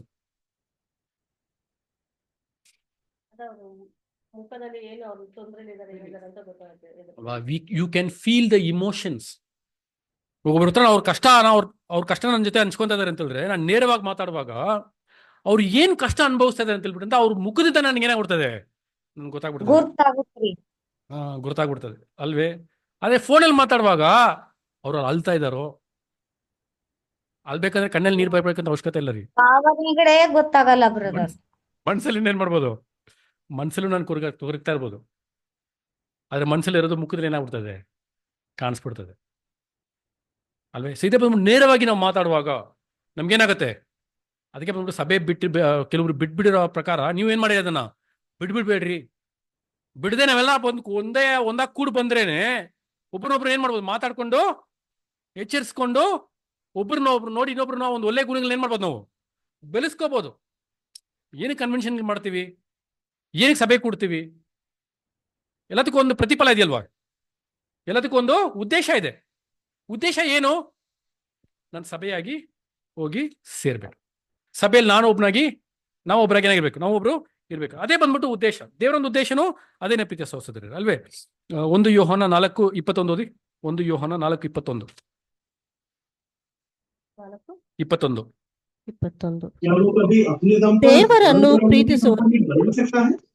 ದೇವರನ್ನು ಪ್ರೀತಿಸುವವನು ತನ್ನ ಸಹೋದರರನ್ನು ಪ್ರೀತಿಸಬೇಕೆಂಬ ಆಜ್ಞೆಯನ್ನು ನಾನು ಆತನಿಂದ ಹೊಂದಿದ್ದೇವೆ. ದೇವರನ್ನ ನಾವು ಪ್ರೀತಿ ಮಾಡ್ತಾ ಇದೀವಿ ಅಂತ ಹೇಳಿದ್ರೆ ಅದಕ್ಕೆ ಮುಂಚೆ ಯಾರನ್ನ ಪ್ರೀತಿ ಮಾಡಿರ್ಬೇಕು? ಸಹೋದರನ ಪ್ರೀತಿ ಮಾಡಿರ್ಬೇಕು. ಇದೆಲ್ಲ ಬಂದ್ಬಿಟ್ಟು ನಮಗೆ ತುಂಬಾ ಕ್ಲಿಯರ್ ಆಗಿ ಜಾನ್ ಏನ್ ಮಾಡ್ತಾರೆ ಬರೀತಾರೆ. ಕಣ್ಣಿಗೆ ಕಾಣುವ ಸಹೋದರನ ಪ್ರೀತಿ ಮಾಡಿಲ್ಲ ಅಂತ ಹೇಳಿದ್ರೆ, ಕಣ್ಣಿಗೆ ಕಾಣದಿರೋ ದೇವ್ರ ನಿಂಗಪ್ಪ ಪ್ರೀತಿ ಮಾಡಕ್ ಸಾಧ್ಯ? ಬರೀ ಬಾಯಿಂದ ಅರ್ಕೆ ಮಾಡ್ಬಿಟ್ರೆ ಸಾಕ, ನಾನು ಪ್ರೀತಿ ಮಾಡ್ತಾ ಇದ್ದೀನಿ ದೇವ್ರ ಅಂತ ಹೇಳ್ಬಿಟ್ಟಂತ ನನ್ನ ಒಂದು ಕ್ರಿಯೆಗಳು ಏನ್ ಮಾಡ್ಬೇಕು? ತೋರಿಸ್ಬೇಕು ಅಲ್ವೇ? ನನ್ನ ಕ್ರಿಯೆಯಲ್ಲಿ ತೋರಿಸಿಲ್ಲ ಅಂತ ಹೇಳಿದ್ರೆ ಅದು ಯಾವ ಒಂದು ಲೆಕ್ಕನೂ ಇಲ್ಲ. ಕ್ರಿಯೆಯಲ್ಲಿರುವ ಒಂದು ನಂಬಿಕೆ ಸತ್ತದ್ದು ಅಂತ ಹೇಳ್ಬಿಟ್ಟು ಮಾಡ್ತೀವಿ ನಾವು. Faith without works is dead. ನಂಬಿಕೆ ಇದ್ರೆ ಸಾಕಾಗಲ್ಲ, ನಂಬಿಕೆಯನ್ನ ಕ್ರಿಯೆಯಲ್ಲಿ ತೋರಿಸುವಂತದ್ದಾಗಿರ್ಬೇಕು. ಅವಾಗಲೇ ನಂಬಿಕೆ. ಇಲ್ಲಂದ್ರೆ ನಂಬಿಕೆ ಇಲ್ಲ. ಅದು ಬರೀ ನಮ್ಮಷ್ಟು ನಾವೇ ಜಂಬ ಕಚ್ಕೊಂಡಿರ್ಬೋದು ಅಷ್ಟೇ, ನಾನು ಕ್ರಿಸ್ತನು ಅಂತ ಹೇಳ್ಬಿಟ್ಟು, ನಾನು ಕ್ರೈಸ್ತನು ಅಂತ ಹೇಳ್ಬಿಟ್ಟು ಅಂತ. ಆದ್ರೆ ಆ ಒಂದು ಗುಣಗಳು ಭಾವನೆಗಳು ಹೊರಗಡೆ ಬಂದಿಲ್ಲ ಅಂತ ಹೇಳಿದ್ರೆ I am not a Christian. ಆ ಒಂದು ಕಾಲದಲ್ಲಿ ಬಂದ್ಬಿಟ್ಟು ಕ್ರೈಸ್ತರಂತ ಹೆಸರಿಟ್ರ ಅಂತ ಹೇಳಿದ್ರೆ ಏನಕ್ಕೋಸ್ಕರ ಹೆಸರಿಟ್ರು, ಹೆಂಗ್ ಹೆಸರಿಟ್ರು? ನೋಡೋದಕ್ಕೆ ಫ್ಯಾನ್ಸಿ ಆಗಿದೆ ಅಂತ ಬಿಟ್ಟಿಟ್ರ? ಇಲ್ಲ, ಕ್ರಿಸ್ತನ ಗುಣಗಳನ್ನ ನೋಡಿದ್ರು ಅಲ್ಲಿ ಸದ್ಭಕ್ತರಲ್ಲಿ. ಕ್ರಿಸ್ತನ ಒಂದು ಗುಣಗಳನ್ನ ಅವ್ರು ನೋಡಿದ್ರಿಂದಾನೆ ಅವ್ರಿಗೆ ಕ್ರೈಸ್ತರ್ ಅಂತ ಹೆಸರು ಬಂತು. ಇವಾಗ ನಾವು ಕ್ರೈಸ್ತರ್ ಅಂತ ಹೇಳ್ಕೊಂಡು ನಾವು ಜಂಬ ಕಚ್ಕೊಂಡಿದೀವಿ ಅಂತಂದ್ರೆ ಇಲ್ಲ, ನಾವು ನಮ್ಮನ್ನ ಕ್ರೈಸ್ತರ್ ಅಂತ ಕರೆಯೋದಲ್ಲ. ನನ್ನ ಮನೆ ಪಕ್ಕದಲ್ಲಿರೋ ನಾನು ನೋಡಿ ಏನ್ ಮಾಡ್ಬೇಕು, ಇದು ನಿಜವಾದ ಕ್ರೈಸ್ತನ ಅಂತ ಏನ್ ಮಾಡ್ಬೇಕು, ಕರಿಬೇಕು. ಆ ಒಂದು ಹೆಸರನ್ನ ಏನ್ ಮಾಡ್ಬೇಕು, ನಾನು ಆ ಒಂದು ಹೆಸರನ್ನ ಸಂಪಾದಿಸ್ಕೋಬೇಕು. I have to earn that name. ಎಲ್ಲಾನು ಏನ್ ಮಾಡ್ಬೇಕು, ಎಲ್ಲಾನು ಸಂಪಾದನೆ ಮಾಡ್ಕೋಬೇಕು ನಾವು. ಎಲ್ಲನೋ ಬಂದ್ಬಿಟ್ಟು ದೇವ್ರ ಏನ್ ಮಾಡಲ್ಲ, ಎಲ್ಲನೂ ದೇವ್ರು ಫ್ರೀಯಾಗಿ ಹಂಗೆ ಕೊಟ್ಬಿಡೋದಿಲ್ಲ. ಅದನ್ನ ಪಡ್ಕೊಳ್ಳೋದಕ್ಕೆ ನನಗೆ ಏನ್ ಬೇಕೋ ಆ ಒಂದು ಬೇಸಿಕ್ ಒಂದು ರಿಕ್ವೈರ್ಮೆಂಟ್ ಏನ್ ಮಾಡಿದ್ದಾರೆ, ದೇವ್ರು ಕೊಟ್ಬಿಟ್ಟಿದ್ದಾರೆ. You can only walk us to the door. ಬಾಗ್ಲ ಹತ್ರ ಮಾತ್ರ ಏನ್ ಮಾಡ್ಬೋದು, ಕರ್ಕೊಂಡ್ಬಂದು ನಮ್ಮನ್ನ ಬಿಡ್ಬೋದು. ಬಾಗಿಲನ್ನ ತಕ್ಕೊಂಡು ಒಳಗಡೆ ನಾವೇನ್ ಮಾಡ್ಬೇಕು, ಕೆಲಸಕ್ಕೆ ನಾವೇ ಮಾಡ್ಬೇಕು. ಅದಕ್ಕೂ ದೇವ್ರು ಬಂದ್ಬಿಟ್ಟು ಸಪೋರ್ಟ್ ಮಾಡ್ತಾರೆ ಅಂತ ಹೇಳಿದ್ರೆ ಇಲ್ಲ, ನೋ ಸ್ಪೂನ್ ಫೀಡಿಂಗ್. ಚಿಕ್ಕ ಮಕ್ಕಳಲ್ಲ ನಾವು, we are not still kids. ನಾವು ಚಿಕ್ಕ ಮಕ್ಕಳ ಅಲ್ಲ. ನಾವೇನ್ ಬಯಸ್ತೀವಿ ಚಿಕ್ಕ ಮಕ್ಕಳಲ್ಲಿ? ಒಂದು ವರ್ಷ ಒಂದ್ ಸ್ವಲ್ಪ ಕೆಲವೊಂದು ಕಾಲ ಆದ್ಮೇಲೆ ಅವನೇ ಏನ್ ಮಾಡ್ಬೇಕು, ಅವನೇ ಊಟ ಮಾಡ್ಬೇಕು, ಅವನ ಕೆಲಸನ ಅವನೇ ಮಾಡ್ಕೋಬೇಕು. ಎಲ್ಲದಕ್ಕೂ ನಾವು ಯಾವಾಗ್ಲೂ ಹಿಂದೆ ಇರೋದಕ್ಕಾಗೋದಿಲ್ಲ. ಅಷ್ಟರ್ಗೊಂಡು ಏನ್ ಬೇಕೋ ಒಂದು ಜ್ಞಾನ ಏನೇನ್ ಮಾಡ್ತೀವಿ ನಾವು, ಕೊಡುವಂತ ಒಂದು ಹೊಣೆ ನಮ್ಮಲ್ಲಿದೆ, ರೆಸ್ಪಾನ್ಸಿಬಿಲಿಟಿ. ಒಂದೊಂದು ವರ್ಷ ಅವನು ಒಂದೊಂದು ಹೋಗ್ತಾ ಹೋಗ್ತಾ ಹೋಗ್ತಾ ಹೋಗ್ತಾ ಅವ್ನಿಗೆ ಏನೇನ್ ಬೇಕೋ ಅದನ್ನ ಅವನೊಂದು ಅಗತ್ಯಕ್ಕೆ ತಕ್ಕ ನಾವು ಅಗತ್ಯಕ್ಕೆ ನಾವು ಕೊಡ್ಬೇಕು. ಅದು ನಮ್ಮ ರೆಸ್ಪಾನ್ಸಿಬಿಲಿಟಿ. ಯಾವವರೆಗೂ ಅವ್ನು ಓದಿ ಮುಗಿಸಿ ಅವ್ನ ಕೆಲ್ಸಕ್ಕೆ ಹೋಗೋವರೆಗೂ. ಅದಾದ್ಮೇಲೆ ಅವನ ರೆಸ್ಪಾನ್ಸಿಬಿಲಿಟಿ. ಅಷ್ಟರಿಗೂ ನಮ್ಮ ರೆಸ್ಪಾನ್ಸಿಬಿಲಿಟಿ. ಆ ಥರ ದೇವರು ನಮ್ಮನ್ನ ಒಂದು ಸ್ಟ್ಯಾಂಡಲ್ಲಿ ಬಂದು ಒಂದು ಜಾಗದಲ್ಲಿ ತಗೊಂಡ್ಬಂದು ಬಿಟ್ಬಿಟ್ಟಿದ್ದಾರೆ. ನಿನ್ಗೆ ಏನೇನು ಬೇಕೋ ಎಲ್ಲ ಕೊಡ್ತೀನಪ್ಪ ನಾನು. ಅದೇ ನಿನ್ಗೋಸ್ಕರ ನಾನು ನಡೀದಕ್ಕಾಗೋದಿಲ್ಲ. I cannot walk on behalf of you. ನೀನೇ ನಡಿಬೇಕು. ನಿಂಗೆ ನಡಿಬೇಕಾಗಿರೋದಕ್ಕೆ ಏನೇನು ಬೇಕೋ ಅದೆಲ್ಲ ನಾನು ಏನು ಮಾಡ್ತೀನಿ, ಅದನ್ನೆಲ್ಲ ಕೊಡ್ತೀನಿ. ಬಟ್ ಅದನ್ನ ನೀನೇ ಸ್ವತಃ ಡಿಸೈಡ್ ಮಾಡಿ ಯಾವ್ದು ಒಳ್ಳೇದು ಯಾವ್ದು ಕೆಟ್ಟದ್ದು ಅಂತ ನೀನು ತಿಳ್ಕೊಂಡು ನೀನೇನು ಮಾಡ್ಬೇಕು, ಅದನ್ನ ನೀನು ತಗೊಂಡು ನೀನು ನಡಿಬೇಕು. ಎಲ್ಲದಕ್ಕೂ ನಮಗೆ ಸ್ಪೂನ್ ಫೀಡಿಂಗ್ ಅಂತಂದ್ರೆ ಆಗೋದಿಲ್ಲ. ದೇವ್ರು ಅದನ್ನೇನು ಮಾಡಲ್ಲ. ದೇವ್ರು ಅದನ್ನು ಬಸ್, ಯಾಕೆಂದ್ರೆ ಕೆಲವರು ಬಂದ್ಬಿಟ್ಟು ಮಾತಾಡೋದು ನೋಡಿದೀರಾ, ದೇವ್ರು ನೋಡ್ಕೊಂತಾರೆ ಏನ್ ಮಾಡ್ತೀವಿ, ಡೈಲಾಗ್ ಹೊಡಿತೀವಿ. ಇಲ್ಲ ರೀ, ದೇವ್ರು ನೋಡ್ಕೊಳ್ಳೋದಿಲ್ಲ. ಅದನ್ನ ಹೆಂಗ್ ನಾನು ಸಂಧಿಸ್ಬೇಕು ಅನ್ನೋದಕ್ಕೆ ಬೇಕಾದ ಜ್ಞಾನ ಮಾಡ್ತಾ ಕೊಡ್ತಾರೆ ಅಷ್ಟೇ. ಎಲ್ಲದಕ್ಕೂ ಬಂದ್ಬಿಟ್ಟು ದೇವ್ರು ಮಾಡ್ತಾರೆ ಅಂತಂದ್ರೆ ಇಲ್ಲ. ದೇವ್ರು ಬೇರೆ ಕೆಲಸ ಇದೆ ಅಲ್ವೇ? ದೇವ್ರಿಗೆ ಏನ್ ಕೆಲಸ ಆ ಕೆಲಸ ಏನ್ ಮಾಡ್ತಾರೆ, ಅವರು ಮಾಡ್ತಾರೆ. ನಮಗೂ ಜ್ಞಾನ ಕೊಟ್ಟಿದ್ದಾರೆ, ಕೈಕಾಲು ಕೊಟ್ಟಿದ್ದಾರೆ, ಶಕ್ತಿ ಕೊಟ್ಟಿದ್ದಾರೆ, ಅಲ್ಲೇ ವಿದ್ಯಾಭ್ಯಾಸ ಕೊಟ್ಟಿದ್ದಾರೆ. ಏನ್ ಕೊಟ್ಟಿಲ್ಲ? ಏನಾದ್ರು ಕೊಡದೇ ಇದಾರ ದೇವರು? ಏನಾದ್ರು ಕೊಡದೇ ಇದ್ದಾರ? ನಮ್ಗೆ ಯಾವ್ಯಾವ ಕೊರತೆಯಲ್ಲಿ ಇದ್ದೀರಾ ನಾವು ಆತ್ಮಿಕ ರೀತಿಯಲ್ಲಿ ಬೆಳೆಯೋದಕ್ಕೆ ನಮ್ಗೆ ಏನಾದ್ರು ಕೊರತೆ ಇದೆಯಾ? ಯಾರು ಕೊರತೆ ಇದೆ ಅಂತ ಹೇಳೋದಕ್ಕಾಗೋದಿಲ್ಲ. ಯಾಕಂದ್ರೆ ಅವ್ರು ಬಂದ್ಬಿಟ್ಟು ಅವರ ಒಂದು ಅವ್ರ ಹತ್ರ ಇರೋದನ್ನೆಲ್ಲ ಏನ್ ಮಾಡ್ಬಿಟ್ಟಿದ್ದಾರೆ, ಎಲ್ಲಾನು ಕೊಟ್ಬಿಟ್ಟಿದ್ದಾರೆ. ನಮಗೋಸ್ಕರ ಎಲ್ಲ ಏನ್ ಮಾಡ್ಬಿಟ್ಟಿದ್ದಾರೆ, ಎಲ್ಲಾನು ನಮಗೆ ಕೊಟ್ಬಿಟ್ಟಿದ್ದಾರೆ. ನಾವು ತಗೊಂಡ್ಬಿಟ್ಟಿದ್ದೀವಿ. ಅದಕ್ಕೆ ಕೆಲವೊಂದು ಟೈಮ್ ತಗೊಂಡಿದ್ದೀವಿ ಅಂತಲೇ ನಮ್ಗೆ ಗೊತ್ತಾಗೋದಿಲ್ಲ. ಅಷ್ಟೊಂದು ಬಿಸಿ ಆಗ್ಬಿಟ್ಟಿರ್ತೀವಿ ಲೋಕದಲ್ಲಿ. ಚಿಕ್ಕ ಚಿಕ್ಕ ಆಶೀರ್ವಾದಗಳನ್ನ ಮರ್ತೋಗ್ಬಿಡ್ತೀವಿ ಗೊತ್ತಾ ನಾವು. ಯಾರೆಲ್ಲ ತಮಿಳ್ಗಾರಿಗೆ ಹಂಗೆ ನನ್ರಿ ವಿಶ್ವಾಸ ಇರ್ತಿಲ್ಲ ಸಲ ಟೈಮ್ಲಿ. ಏನಂತಾರೆ ಅದಕ್ಕೆ? ಕೃತಜ್ಞತೆ ಒಂದು ಭಾವನೆ ಇರೋದಿಲ್ಲ. ಅಂಡ್ ಆಟಿಟ್ಯೂಡ್ ಆಫ್ ಗ್ರಾಟಿಟ್ಯೂಡ್ ಅಂತ ಹೇಳ್ತಾರೆ. ದೇವ್ರು ಎಷ್ಟೆಲ್ಲಾ ಮಾಡಿದ್ರು ದೇವ್ರಿಗೆ ರಿಟರ್ನ್ ಕೊಡುವಾಗ ನಾವೇನ್ ಮಾಡ್ತೀವಿ, ಯೋಚನೆ ಮಾಡ್ತೀವಿ. ಕರೆಕ್ಟಾ? ಹಂಗೆ ಯೋಚನೆ ಮಾಡಿನೇ ಆ ಒಂದು ಯಾಜಕರು ಏನ್ ಮಾಡಿದ್ರು, ಅದಕ್ಕೆ ಆ ಒಂದು ಸ್ಥಳದಲ್ಲಿ ಬಂದ್ಬಿಟ್ಟು ಪ್ರೀತಿ ಸಲ್ಲಿಸಿದ್ರೆ ಎಲ್ಲ ತಗೊಂಡ್ಬಿಟ್ರು ದೇವ್ರ ಹತ್ರ ಇಂದ. ರಿಟರ್ನ್ ದೇವ್ರು ಕೊಡೋದಕ್ಕೆ ಆಗ್ತಾ ಇಲ್ಲ. ದೇವ್ರು ಬಂದ್ಬಿಟ್ಟು ನನ್ನ ಹತ್ರ ಏನ್ ಕೇಳ್ತಾ ಇಲ್ಲ, ಅವ್ರು ಏನ್ ಕೊಟ್ಟಿದ್ದಾರೆ ಅದನ್ನೇ ರಿಟರ್ನ್ ಕೇಳ್ತಾ ಇದ್ದಾರೆ. ಅದು ಅವ್ರದೇನೆ. ಅವ್ರು ನಮ್ಮ ಹತ್ರ ಏನ್ ಕೇಳ್ತಾ ಇದ್ದಾರೋ ಅದು ಅವ್ರದೇನೆ. ಅವರೇ ನಮ್ಗೆ ಕೊಟ್ಟಿರೋದು. ಅದನ್ನ ನಾವು ರಿಟರ್ನ್ ಕೊಡ್ಬೇಕು ದೇವರಿಗೆ. ನಾವೇನ್ ಮಾಡ್ತೀವಿ, ನಮಗೋಸ್ಕರ ಅದನ್ನ ಇಟ್ಕೊಂಡ್ಬಿಡ್ತೀವಿ. ಅಲ್ಲಿ ಯಾಜಕರು ಮಾಡಿದ ತಪ್ಪದೇನೆ. ಆ ತಪ್ಪನ್ನೇ ಅವ್ರಲ್ಲಿ ಮಾಡಿದ್ರು. ಬೇಡದೇ ಇರೋದನ್ನ ಏನ್ ಮಾಡಿದ್ರು, ದೇವರಿಗೆ ಕೊಟ್ಟು ಬೇಕಾಗಿರೋದನ್ನ ಅವ್ರಿಗೋಸ್ಕರ ಇಟ್ಕೊಂಡ್ರು. ಅವ್ರು ಏನ್ ಮಾಡಿರ್ಬೇಕಾಗಿತ್ತು, ಬೇಕಾಗಿರೋದನ್ನ ದೇವರಿಗೆ ಕೊಟ್ಟು ಬೇಡದೇ ಇರೋದನ್ನ ಅವ್ರು ಇಟ್ಕೋಬೇಕು. ಅದು ಗುಣ, ಅದು ಬಲಿ. ಅಂತ ವಿಷಯ ಅವ್ರು ಏನ್ ಮಾಡ್ಲಿಲ್ಲ, ಅಂತ ವಿಷಯ ಅವ್ರು ಮಾಡೋದಕ್ಕೆ. ಇವಾಗ ನಾವು ಆತ್ಮಿಕ ರೀತಿಯಲ್ಲಿ ಹಂಗೆ ಮಾಡ್ತಾ ಇದೀವಿ. ನಮ್ಗೆ ದೇವರ ದೈವಿಕವಾಗಿರೋ ಪ್ರೀತಿ ಬೇಕು. ಕರೆಕ್ಟಾ? ನಾವು ಪಾಪನ ಅರಿಕೆ ಮಾಡಿದಾಗ ದೇವ್ರು ನಮ್ಮನ್ನ ಕ್ಷಮಿಸ್ಬೇಕು ಅಲ್ವೇ? ಅದೇ ನಾನು ಕ್ಷಮಿಸೋದಿಲ್ಲ. ಆ ದೈವಿಕವಾಗಿರೋ ಪ್ರೀತಿ ನಾನು ಇನ್ನೊಬ್ರಿಗೆ ತೋರಿಸೋದಿಲ್ಲ. ಎಲ್ಲ ನನಗೆ ಬೇಕು, ಇನ್ನೊಬ್ರಿಗೆ ಕೊಡೋದಿಲ್ಲ. ಜನಸೇವೆತನ ಜನಾರ್ದನ ಸೇವೆ.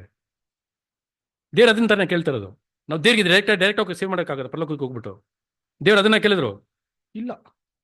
What's ever you do unto my brethren you do unto me.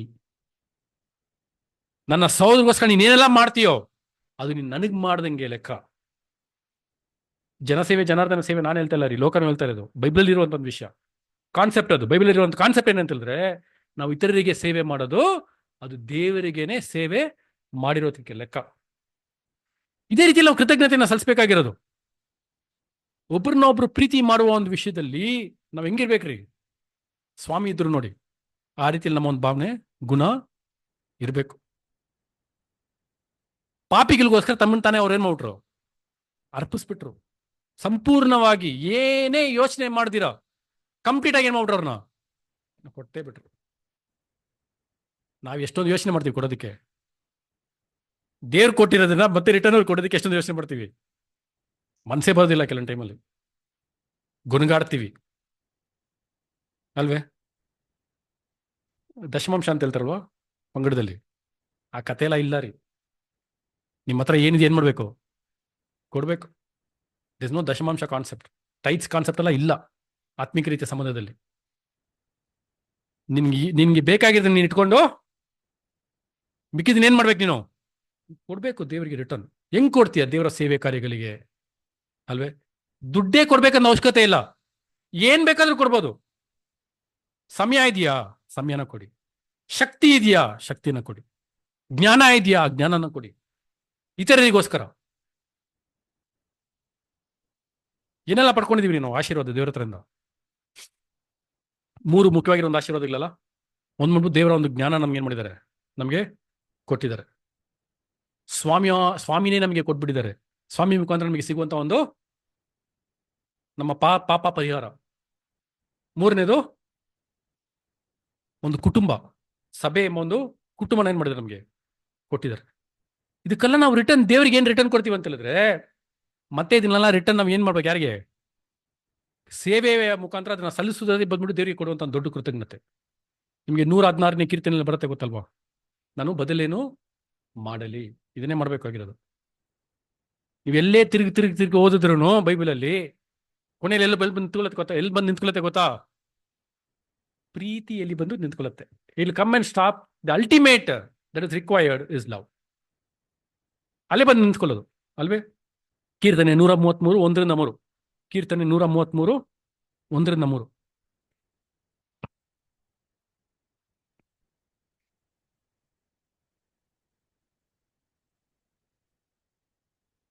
ಕೀರ್ತನೆ ಆಹಾ, ಸಹೋದರರು ಒಂದಾಗಿರುವುದು ಎಷ್ಟೋ ಒಳ್ಳೆಯದು, ಎಷ್ಟೋ ರಮ್ಯವಾದದ್ದು.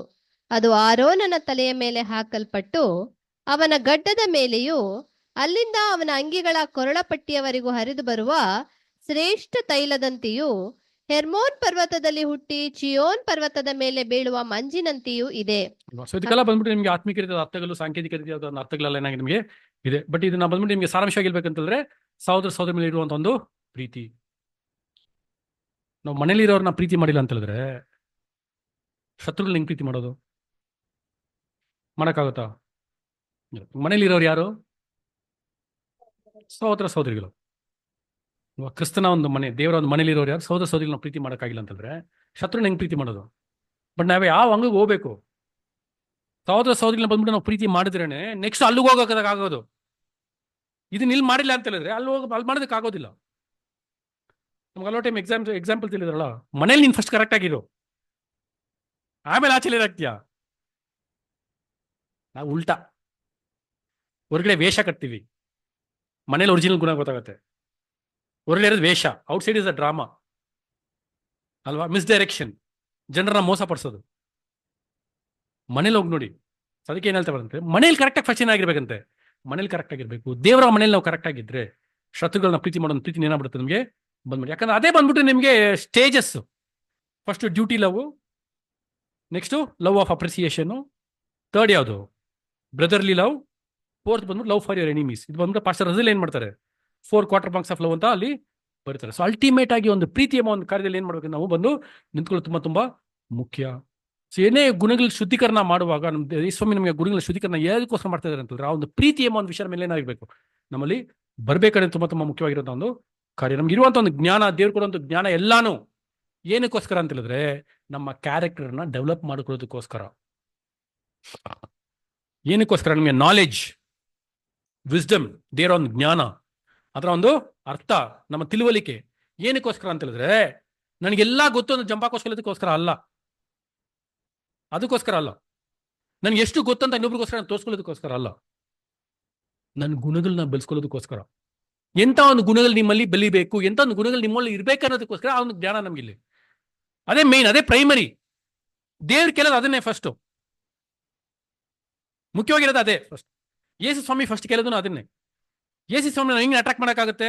ಗುಣಗಳಿಂದ ಮಾತ್ರನೇ, ಬೇರೆ ಯಾವ್ದ್ರಿಂದನೂ ಅಲ್ಲ. ಈ ಗುಣಗಳು ಎಲ್ಲಿಂದ ಬರುತ್ತೆ ಅಂತ ಹೇಳಿದ್ರೆ ದೇವರ ಒಂದು ಜ್ಞಾನದಿಂದ ನಮಗೆ ಬರುವಂತ ಒಂದು ಕಾರ್ಯ. ಸೊ ಇಲ್ಲೆಲ್ಲ ನಾವು ನೋಡೋದೇನಂತಂದ್ರೆ ಎಲ್ಲಾನು ಎಲ್ಲಿಗೆ ನಮಗೆ ಡೈರೆಕ್ಟ್ ಆಗತ್ತೆ ಅಂತ ಹೇಳಿದ್ರೆ ದೇವರ ಒಂದು ಗುಣಗಳು, ಆ ಒಂದು ಗುಣಗಳನ್ನ ಬೆಳೆಸ್ಕೊಳ್ಳುವಂತ ಒಂದು ಕಾರ್ಯ. ಸರಿ, 4ನೇ ಅಧ್ಯಾಯ ಮಲಾಕಿಯಲ್ಲಿ ನೋಡ್ಬೇಕಂತಂದ್ರೆ ಪ್ರೀತಿ ಸಹೋದರರೇ, ನಮ್ಗೆ ಅಲ್ಲಿ ಬರುವಂತದ್ದು ಬಂದ್ಬಿಟ್ಟು ಅದು ದೇವರ ಒಂದು ದಿನ, ದೇವರು ಮೊಯ್ ತೀರಿಸ್ಕೊಳ್ಳುವಂತ ಒಂದು ದಿವಸದ ಬಗ್ಗೆ ನಮ್ಗೆ ಅಲ್ಲಿ ಕೊಡುವಂತ ಒಂದು ಕಾರ್ಯ, ದ ಡೇ ಆಫ್ ವೆಂಜನ್ಸ್ ಅಲ್ವೇ? ಆ ಒಂದು ತೀರ್ಪಿನ ಒಂದು ಕೊನೆಯ ಒಂದು ಹಂತ, the last stage of the judgement. ಅದು ಈ ಒಂದು ಲೋಕಕ್ಕೆ ಬರೋದು. ದೇವರು ಒಬ್ಬೊಬ್ರನ್ನ ನೆನ್ಸ್ಕೊಂತಾರಂತೆ. ಯಾವ ರೀತಿಯಲ್ಲಿ ನೆಬೂಕದ್ನೆಚ್ಚರನ್ನ ಬಿಟ್ಟಿಲ್ವೋ, ನೆಬೂಕದ್ನೆಚ್ಚರ ಏನ್ ಮಾಡ್ದ?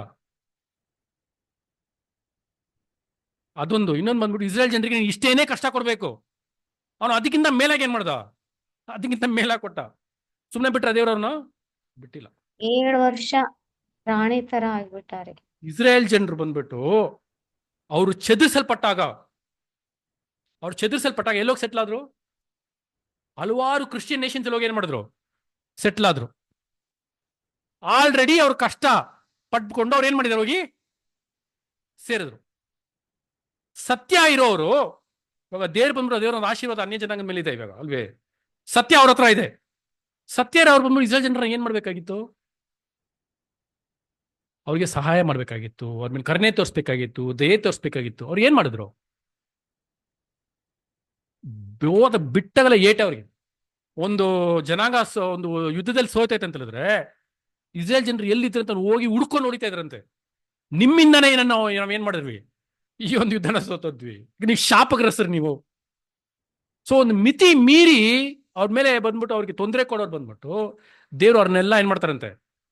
ಜ್ಞಾಪಕದಲ್ಲಿ ಇಟ್ಕೊಂತಾರೆ. ಟೈಮ್ ಬಂದಾಗ ಹೊಡಿತಾರೆ. ನನ್ನೆಲ್ಲ ಅರ್ಥ ಆಗ್ತಾ ಇದೆಯಾ? ಅದೇ ತರಾನೇ ಸಭೆನ ಯಾರೆಲ್ಲ ಹಿಂಸಿಸಿದ್ರು, ಅವ್ರಿಗೆ ಎಷ್ಟು ಹಿಂಸೆ ಮಾತ್ರ ಕೊಡ್ಬೇಕು, ಅಷ್ಟು ಹಿಂಸೆ ಮಾತ್ರ ಕೊಡ್ಬೇಕಾಗಿತ್ತು. ಅದಕ್ಕಿಂತ ಹೆಚ್ಚಾಗಿ ಕೊಟ್ಟಿದ್ರೆ ಅವ್ರನ್ನ ದೇವ್ರು ಏನ್ ಮಾಡ್ತಾರೆ? ನೆನ್ಸ್ಕೊಂತಾರೆ. ರೀಕಂಪೆನ್ಸ್ ಆಫ್ ಝಯಾನ್ ಅಂತ ಬಂದ್ಬಿಟ್ಟು ನಮಗೆ ಹಗ್ಗಾಯಲ್ಲಿ ಏನ್ ಮಾಡ್ತಾರೆ? ಹಗ್ಗಾಯಲ್ಲಿ ಬಂದು ಒಂದ್ ಕಡೆ ನಮಗೆ ಬರೀತಾರೆ ಅಲ್ಲ, ರೀಕಂಪನ್ಸೇಷನ್ ಫಾರ್ ಝಯಾನ್. ಅವ್ರು ಮಾಡಿರೋ ಒಂದು ಪಾಪ, ಅವ್ರಿಗೆ ವಿರುದ್ಧವಾಗಿ ಮಾಡಿರೋಂಥ ಒಂದು ಪಾಪಗಳು, ಇದನ್ನೆಲ್ಲ ಏನ್ ಮಾಡ್ತಾರೆ ಅಂತಂದ್ರೆ ಇದನ್ನೆಲ್ಲ ದೇವರು ಮೊಯ್ ತೀರ್ಸ್ಕೊಳ್ಳೋ ಒಂದು ದಿವಸ ಬರುತ್ತೆ. ಪಾಸ್ಟರ್ ರಸೆಲ್ ವಾಲ್ಯೂಮ್ ಅಲ್ಲಿ 4th ವಾಲ್ಯೂಮ್ ಅಲ್ಲಿ ತೆಗೆದು ಓದಿ. ಅದ್ರಲ್ಲಿ ಬಂದ್ಬಿಟ್ಟು ಡೇ ಆಫ್ ವೆಂಜನ್ಸ್ ಅಂತ ನಿಮಗೆ ಒಂದು ವಾಲ್ಯೂಮ್ ಒಂದು ಭಾಗ ಇದೆ ಅಲ್ವಾ? ಅದು ಬಂದ್ಬಿಟ್ಟು ತುಂಬಾ ಒಂದು ಸ್ಪಷ್ಟವಾಗಿ ತುಂಬಾ ಚೆನ್ನಾಗಿ ಏನ್ ಮಾಡ್ತಾರೆ ಅದರಲ್ಲಿ ಪಾಸ್ಟರ್ ರಸೆಲ್ ಬಂದ್ಬಿಟ್ಟು ಎಕ್ಸ್ಪ್ಲೇನ್ ಮಾಡ್ಕೊಂಡು ಬರ್ತಾರೆ ಹಲವಾರು ಒಂದು ಕಾರ್ಯಗಳು ಅಲ್ವೇ? ಸೊ ಅದ್ರಲ್ಲಿ ನಾವು ನೋಡ್ಬೇಕಂದ್ರೆ ಈ ಒಂದು ಟೈಮಲ್ಲಿ ಬಂದ್ಬಿಟ್ಟು ಇದೇ ಟೈಮಲ್ಲಿನೇ ಗ್ರೇಟ್ ಕಂಪನಿ ಸಿಕ್ಕಾಕೊಳ್ಳೋದು. ಈ ಒಂದು ಜಜ್ಮೆಂಟ್ ಟೈಮ್ನಲ್ಲಿ ಯಾರಾಗ್ತಾರೆ? ಗ್ರೇಟ್ ಕಂಪನಿನಲ್ಲಿ ಸಿಕ್ಕಾಕೊಂತಾರೆ. ಅವ್ರನ್ನು ಏನ್ ಮಾಡ್ತಾರೆ? ದೇವ್ರು ಅವ್ರನ್ನು ತಪ್ಪಿಸ್ಬಿಟ್ಟು ಅವ್ರನ್ನ ತಪ್ಪಿಸ್ಕೊಂಡು ಅವ್ರು ಬರ್ತಾರೆ. ಅವ್ರು ಬಂದ್ಬಿಟ್ಟು ಪರಲೋಕದ ಆಶೀರ್ವಾದಕ್ಕೆ ಬಂದು ಏನ್ ಮಾಡ್ತಾರೆ? ಅವರು ಪರಲೋಕ ಆಶೀರ್ವಾದಕ್ಕೆ ಬಂದು ಸೇರ್ತಾರೆ ಅಲ್ವೇ? ಸೊ ಆ ಒಂದು ಟೈಮಲ್ಲಿ ಆ ಒಂದು ಟೈಮಲ್ಲಿ ಆದ್ಮೇಲೆ ನಮ್ಗೇನಾಗುತ್ತೆ? ಲೋಕದವರು ಅವರು ಆಶೀರ್ವಾದದೊಳಗಡೆ ಏನಾಗ್ತಾರೆ? ಅವ್ರ ಆಶೀರ್ವಾದದೊಳಗಡೆ ಅವರು ಸೇರ್ಕೊಂತಾರೆ ಅಲ್ವಾ? ಸೊ ನಿಮಗೆ ಮಲಾಕಿ ಅಲ್ವಾ? ಆ ಒಂದು ಕಾರ್ಯನೇ ಇಸ್ರೇಲ್ ಜನರು ಏನ್ ಮಾಡ್ತಾ ಇದ್ದಾರೆ? ಎದುರು ನೋಡ್ತಾ ಇದ್ದಾರೆ. ಯಾವಾಗ ಬರ್ತಾರೆ? ನಮ್ಮನ್ನ ಯಾವಾಗ ಬಿಡುಗಡೆ ಮಾಡ್ತಾರೆ? ನಮ್ಮನ್ನ ಯಾವಾಗ ಸ್ವಸ್ಥಪಡಿಸ್ತಾರೆ? ಅವರು ಎದುರು ನೋಡ್ತಾರೆ. ಒಂದು ಕಾಲದಲ್ಲಿ ಬಂದ್ಬಿಟ್ಟು ಇನ್ನ ಏನ್ ಮಾಡ್ತಾರೆ? ಅವ್ರು ಬಂದ್ಬಿಟ್ಟು ಈ ಮಲಾಕಿಯ ಪ್ರವಾದನೆ ಗ್ರಂಥದಲ್ಲಿ ಇನ್ನ ಮೇಷಯ ಬಂದಿಲ್ಲ, ಮೇಷ ಬಂದ್ಬಿಟ್ಟು ಎಲ್ಲ ಸರಿಪಡಿಸ್ತಾರೆ. ಇನ್ನು ಅವ್ರು ಎದುರು ನೋಡ್ಕೊಂಡು ಏನ್ ಮಾಡ್ತಾರೆ? ಎದುರು ನೋಡ್ಕೊಂಡು ಕೂತ್ಕೊಂಡು. ಆದ್ರೆ ಬಟ್ ನಮ್ಗೆ ಏನಾಗಿದೆ? ನಮಗೆ ಸತ್ಯ ಗೊತ್ತು. ಮೇಷಯ ಬಂದಿದ್ದಾರೆ, ಬಂದ್ 2000 ವರ್ಷಗಳಾಯ್ತು. 2ನೇ ಬರುವಿಕೆಯಲ್ಲಿ ಬಂದಿದ್ದಾರೆ, ಬಂದ್ಬಿಟ್ಟು ಅಕ್ಕಸಾಲಿಗಿನಂತೆ ಬಂದಿದ್ದಾರೆ. ಸಂಸ್ಥೆಗಳನ್ನ ಮಾಡ್ತಾ ಇದ್ದಾರೆ, ಲೋಕದ ಒಂದು ಸಂಸ್ಥೆಗಳನ್ನೆಲ್ಲ ನಾಶ ಮಾಡ್ತಾ ಇದ್ದಾರೆ ಅಲ್ವಾ? ಒಂದು ಕೊನೆಯ ಒಂದು ದೇಹದ ಅಂಗಗಳನ್ನ ಅವ್ರನ್ನೂ ಏನ್ ಮಾಡ್ತಾರೆ? ಅವ್ರನ್ನು ಶುದ್ಧಿಪಡಿಸ್ಕೊಂಡು ಅವ್ರನ್ನು ತೀರ್ಪು ಮಾಡ್ತಾ ಇದ್ದಾರೆ. ನಮ್ಗೆ ಇವಾಗ ಇಲ್ಲಿ ಏನಾಗ್ತಾ ಇದೆ? ನಾವು ಲೋಕದಲ್ಲಿ ಇರುವಾಗಲೇ ನಮಗೆ ತೀರ್ಪು ಆಗ್ತಾ ಇದೆ. ಆದ್ರೆ ಆಲ್ರೆಡಿ ಓಟನ ಓಡಿ ಮುಗಿಸಿರೋ ಒಂದು ಭಕ್ತರು ಅವರ ಪುನರುತ್ಥಾನದಲ್ಲಿ ಅವ್ರಿಗೆ ಏನಾಗಿತ್ತು? ಅವ್ರಿಗೆ ಆ ತೀರ್ಪಿನಲ್ಲಿ ಅವ್ರಿಗೆ ಕೊಟ್ಬಿಟ್ರು. ಬಟ್ ಅದು ಲಿಟ್ರಲ್ ಆಗಿ ಫಿಸಿಕಲ್ ಆಗಿ ನಮ್ಗೆ ಇವಾಗ ಏನಾಗ್ತಾ ಇದೆ? ಇಲ್ಲಿ ನಾವು ಜೀವಂತವಾಗಿರುವಾಗಲೇ ನಮಗೆ ತೀರ್ಪು. ಅರ್ಥ ಆಗ್ತದೆ ನಾನು ಹೇಳ್ತಾ ಇರೋದು? ಯಾಕಂದ್ರೆ ಇವಾಗ ಬಂದ್ಬಿಟ್ಟು ತುಂಬಾ ಒಂದು ಮುಖ್ಯವಾಗಿರೋ ಒಂದು ಕಾಲಗಳಲ್ವೇ, ಪಾದದ ಒಂದು ಅಂಗಲಾಗಿ ನಾವು ಇದೀವಿ ಪ್ರೀತಿಯ ಸಹೋದರರೇ ಅಲ್ವಾ. ಸೊ ಇಂಥ ಒಂದು ಕಾಲದಲ್ಲಿ ಯಾರು ತುಂಬಾ ಒಂದು ಜಾಗ್ರತೆಯಿಂದ ನಡ್ಕೋಬೇಕಂತ ಹೇಳಿದ್ರೆ ಈ ಒಂದು ಮಹಾಸಮೂಹದವರ ಇರುವಂತ ಒಂದು ಗುಣ, ಎಲ್ಲರೂ ಮಹಾಸಮೂಹ ಅಂತ ನಾನು ಹೇಳ್ತಾ ಇಲ್ಲ, ಆ ಒಂದು ಗುಣಗಳು ನಮ್ಮನ್ನ ನಾವು ಪರಿಶೋಧನೆ ಮಾಡ್ಕೊಂಡು ನೋಡ್ಕೋವಾಗ ಅಂತ ಒಂದು ಗುಣ ನಮ್ಮಲ್ಲಿ ಇದೆಯಾ? ಯಾಕಂದ್ರೆ ದೇವರ ಒಂದು ದುನಾರಿ ಇದು. ಆಲ್ರೆಡಿ ನಾವೇನಾಗಿದೆ, ಆಲ್ರೆಡಿ ಇವಾಗ ಹತ್ರದಲ್ಲಿ ನಾವು ಇದೀವಿ. ಹಲವಾರು ಒಂದು ಕಾರ್ಯಗಳು ಏನಾಗ್ತಾ ಇದೆ ಲೋಕದಲ್ಲಿ, ಹಲವಾರು ಒಂದು ಕಾರ್ಯಗಳು, ಯುದ್ಧಗಳು ಇನ್ನೂ ಸೆಟ್ಲ್ ಆಗಿಲ್ಲ, ಯಾವುದು ಸರಿಗೆ ಏನಾಗಿಲ್ಲ, ಸೀಸ್ ಫೈರ್ ಅಂತ ಸ್ಟಾಪ್ ಮಾಡಿಟ್ಟಿದ್ದಾರೆ. ಬಟ್ ಇನ್ನಾನು ಬಂದ್ಬಿಟ್ಟು ಇರಾನ್ಗೂ US-ಗೂ ಏನಾಗ್ತಾ ಇಲ್ಲ ಸರಿಗೆ ಒಂದು ಸಮಾಧಾನದ ಒಂದು ಇದಕ್ಕೆ ಅವ್ರು ಏನಾಗ್ತಿಲ್ಲ, ಅವ್ರು ಬರ್ತಾರೆ ಅಂತ ಏನ್ ಮಾಡ್ತೀವಿ ಅಂತ ನಾವು ನೋಡ್ತೀವಿ. ಬಟ್ ಈ ಟೈಮಲ್ಲಿ ತಪ್ಪಿಸ್ಕೊಳ್ಳೋರು ಯಾರು ಅಂತ ಹೇಳಿದ್ರೆ ಆ ಒಂದು ಬೆಳ್ಳಿ, ಚಿನ್ನ ಮತ್ತೆ ನವರತ್ನಗಳಿಂದ ಮನೇನ ಕಟ್ಕೊಂಡಿರೋ ಏನ್ ಮಾಡ್ತಾರೆ, ಅವ್ರು ತಡ್ಕೊಂಡು ಏನ್ ಮಾಡ್ತಾರೆ, ಅವರು ತಪ್ಪಿಸ್ಕೊಂತಾರೆ.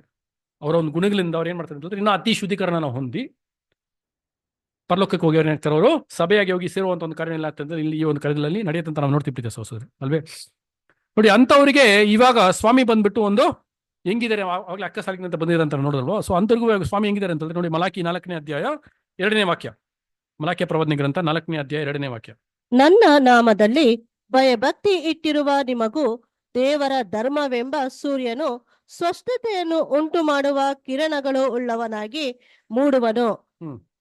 ಸ್ವಸ್ಥತೆಯನ್ನು ಉಂಟು ಮಾಡುವ ಕಿರಣಗಳಂತೆ ನಮ್ಗೆ ಏನಾಗಿದೆ ಇವಾಗ ಸ್ವಾಮಿ ಆಲ್ರೆಡಿ ಇದಾರೆ, ನಮ್ಮನ್ನ ಶುದ್ಧೀಕರಣ ಮಾಡ್ತಾ ಇದಾರಲ್ವೇ, ನಮ್ಮ ಒಂದು ಪಾಪಗಳಿಂದ, ನಮ್ಮ ಒಂದು ರೋಗಗಳಿಂದ ನಮ್ಮನ್ನ ಬಿಡುಗಡೆ ಮಾಡ್ತಾ ಇದ್ದಾರೆ ಅಲ್ವೇ, ನಮಗೆ ವಾಸಿ ಮಾಡ್ತಾ ಇದಾರೆ ಅಂತ ಏನ್ ಮಾಡ್ತೀವಿ ಅಂತಂದ್ರೆ ನಾವು ನೋಡ್ತೀವಿ. ಬಟ್ ಆದ್ರೆ ಲೋಕಕ್ಕೂ ಮಲಾಕಿಯ ಪ್ರವಾದನೆ ಗ್ರಂಥ 4ನೇ ಅಧ್ಯಾಯ 1ನೇ ವಚನ ಓದಿ, ಮಲಾಕಿ 4:1. ಈಗೋ ಆ ದಿನವು ಬರುತ್ತಿದೆ, ಒಲೆಯಂತೆ ಉರಿಯುತ್ತಿದೆ, ಸಕಲ ಅಹಂಕಾರಿಗಳು ದುಷ್ಕರ್ಮಿಗಳು ಒಟ್ಟಿನಂತಿರುವರು. ಬರುತ್ತಿರುವ ಆ ದಿನವು ಅವರಿಗೆ ಅಗ್ನಿ ಪ್ರಳಯವಾಗುವುದು.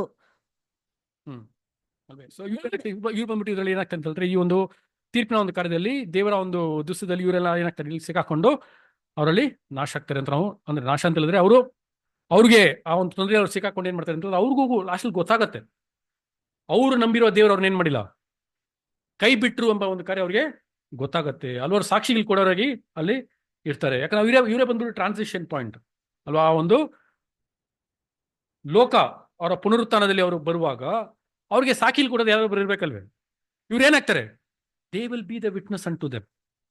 ಇವರು ಒಂದು ಸಾಕ್ಷಿಗಳಾಗಿ ಅವರಲ್ಲಿ ಕೊಡ್ತಾರೆ. ಇದರ ಒಂದು ಕೆಲವೊಂದು ಕಾರ್ಯಗಳು ಬಂದ್ಬಿಟ್ಟು ನಿಮಗೆ ಕೀರ್ತನೆಗಾರನು ಬಂದ್ಬಿಟ್ಟು ಯಾವ ಅಧ್ಯಾಯ ಅಂತ ನನಗೆ ಎಕ್ಸಾಕ್ಟ್ ಆಗಿ ಗೊತ್ತಿಲ್ಲ, ಬಟ್ ಅಲ್ಲಿ ವಾಯ್ಸ್ ಆಫ್ ದ ಲಾರ್ಡ್ ಅಂತ ಬರ್ತದೆ, ದೇವರ ಒಂದು ಧ್ವನಿ ಅಂತ ಏನಾಗ್ತದೆ ಅಲ್ಲಿ ಬರೋದನ್ನ ಒಂದು ವಿಷಯ ನಾವು ನೋಡ್ತೀವಿ. ಅದ್ರಲ್ಲಿ ಬಂದ್ಬಿಟ್ಟು ಕೆಲವೊಂದು ಡೀಟೇಲ್ಸ್ ಏನ್ ಮಾಡ್ತಾರೆ ಅಂತಂದ್ರೆ ಈ ಒಂದು ಕೊನೆಯ ಒಂದು ಕಾಲದಲ್ಲಿ ಬರುವಂತಹ ಒಂದು ತೊಂದರೆಗಳು, ಅದ್ರಲ್ಲಿ ಯಾವ ರೀತಿಯಾಗಿ ಬಂದ್ಬಿಟ್ಟು ಕೆಲವರು ಸಾಕ್ಷಿಗಳಾಗಿ ಅಲ್ಲಿ ಇರ್ತಾರೆ, ದೇವ್ರ ಕೆಲವರನ್ನ ಉಳಿಸ್ಕೊಂತಾರೆ ಅಲ್ವೇ. ಸೊ ಅದ್ರಲ್ಲಿ ಬಂದ್ಬಿಟ್ಟು ಕೆಲವೊಂದು ಕನ್ಫ್ಯೂಷನ್ಸ್ ಇದೆ. ಯಾಕಂದ್ರೆ ನಾವು ಬಂದ್ಬಿಟ್ಟು ನಮ್ಮ ನಂಬಿಕೆ ಏನಂತ ಹೇಳಿದ್ರೆ ಆದಾಮನ ದೇಹದಲ್ಲಿ ಯಾರೆಲ್ಲ ಇದ್ದಾರೋ ಅವರೆಲ್ಲ ಏನಾಗ್ಲೇಬೇಕು, ಎಲ್ಲರೂ ಸಾಯ್ಲೇಬೇಕು. ಬಟ್ ಆದ್ರೆ ಕೆಲವೊಂದು ನಿಮ್ಗೆ ವಾಕ್ಯಗಳಲ್ಲಿ ದೇವ್ರ ಕೆಲವ್ರನ್ನ ಏನ್ ಮಾಡ್ತಾರಂತೆ, ಉಳಿಸ್ಕೊತಾರೆ. ಇವಾಗ ನಾವ್ ಹೆಂಗೆ ದೇಹದಲ್ಲಿ ಇತ್ಕೊಂಡು ನಮ್ಮ ಮೇಲೆ ಬಂದ್ಬಿಟ್ಟು ರಾನ್ಸಮ್ ಅಪ್ಲೈ ಆಗಿದೆ, ಒಂದು ಸ್ಪೆಷಲ್ ಅಪ್ಲಿಕೇಶನ್ ಅವ್ರ ಮೇಲೆ ಕೊಡ್ತಾರಂತೆ.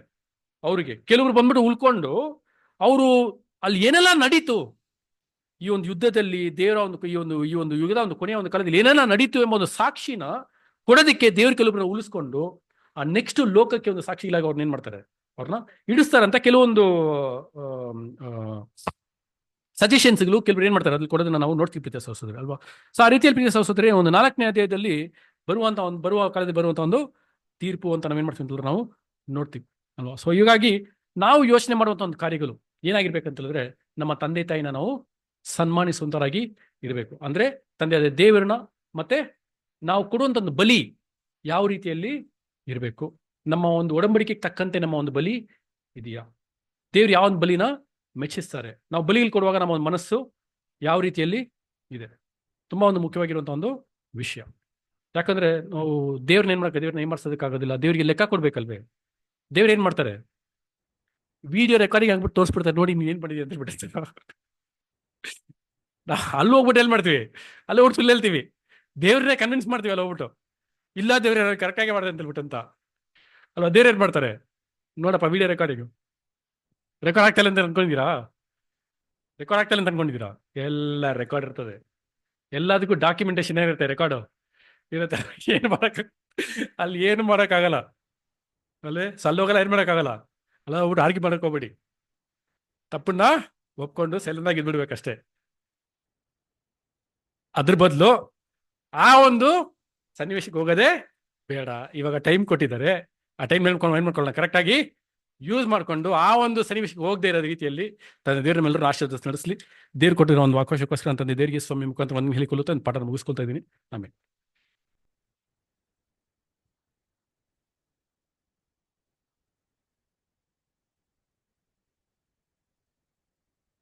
ಸಹೋದರ ಮುಖಾಂತರ ನಮಗೆ ತನ್ನ ವಾಕ್ಯ ಸಂದೇಶವನ್ನು ನೀಡಿದ ನಮ್ಮ ಪರಲೋಕ ತಂದೆಯ ದೇವರಿಗೂ ನಮ್ಮ ರಕ್ಷಕನಾದ ಯೇಸು ಕ್ರಿಸ್ತನಿಗೂ ಧನ್ಯವಾದಗಳನ್ನು ಅರ್ಪಿಸುತ್ತೇವೆ. ಮತ್ತು ವಾಕ್ಯ ಸಂದೇಶ ನೀಡಿದ ಸಹೋದರಿಗೂ ಎಲ್ಲ ಸಹೋದರ ಪರವಾಗಿ ಧನ್ಯವಾದಗಳನ್ನು ಅರ್ಪಿಸುತ್ತೇವೆ.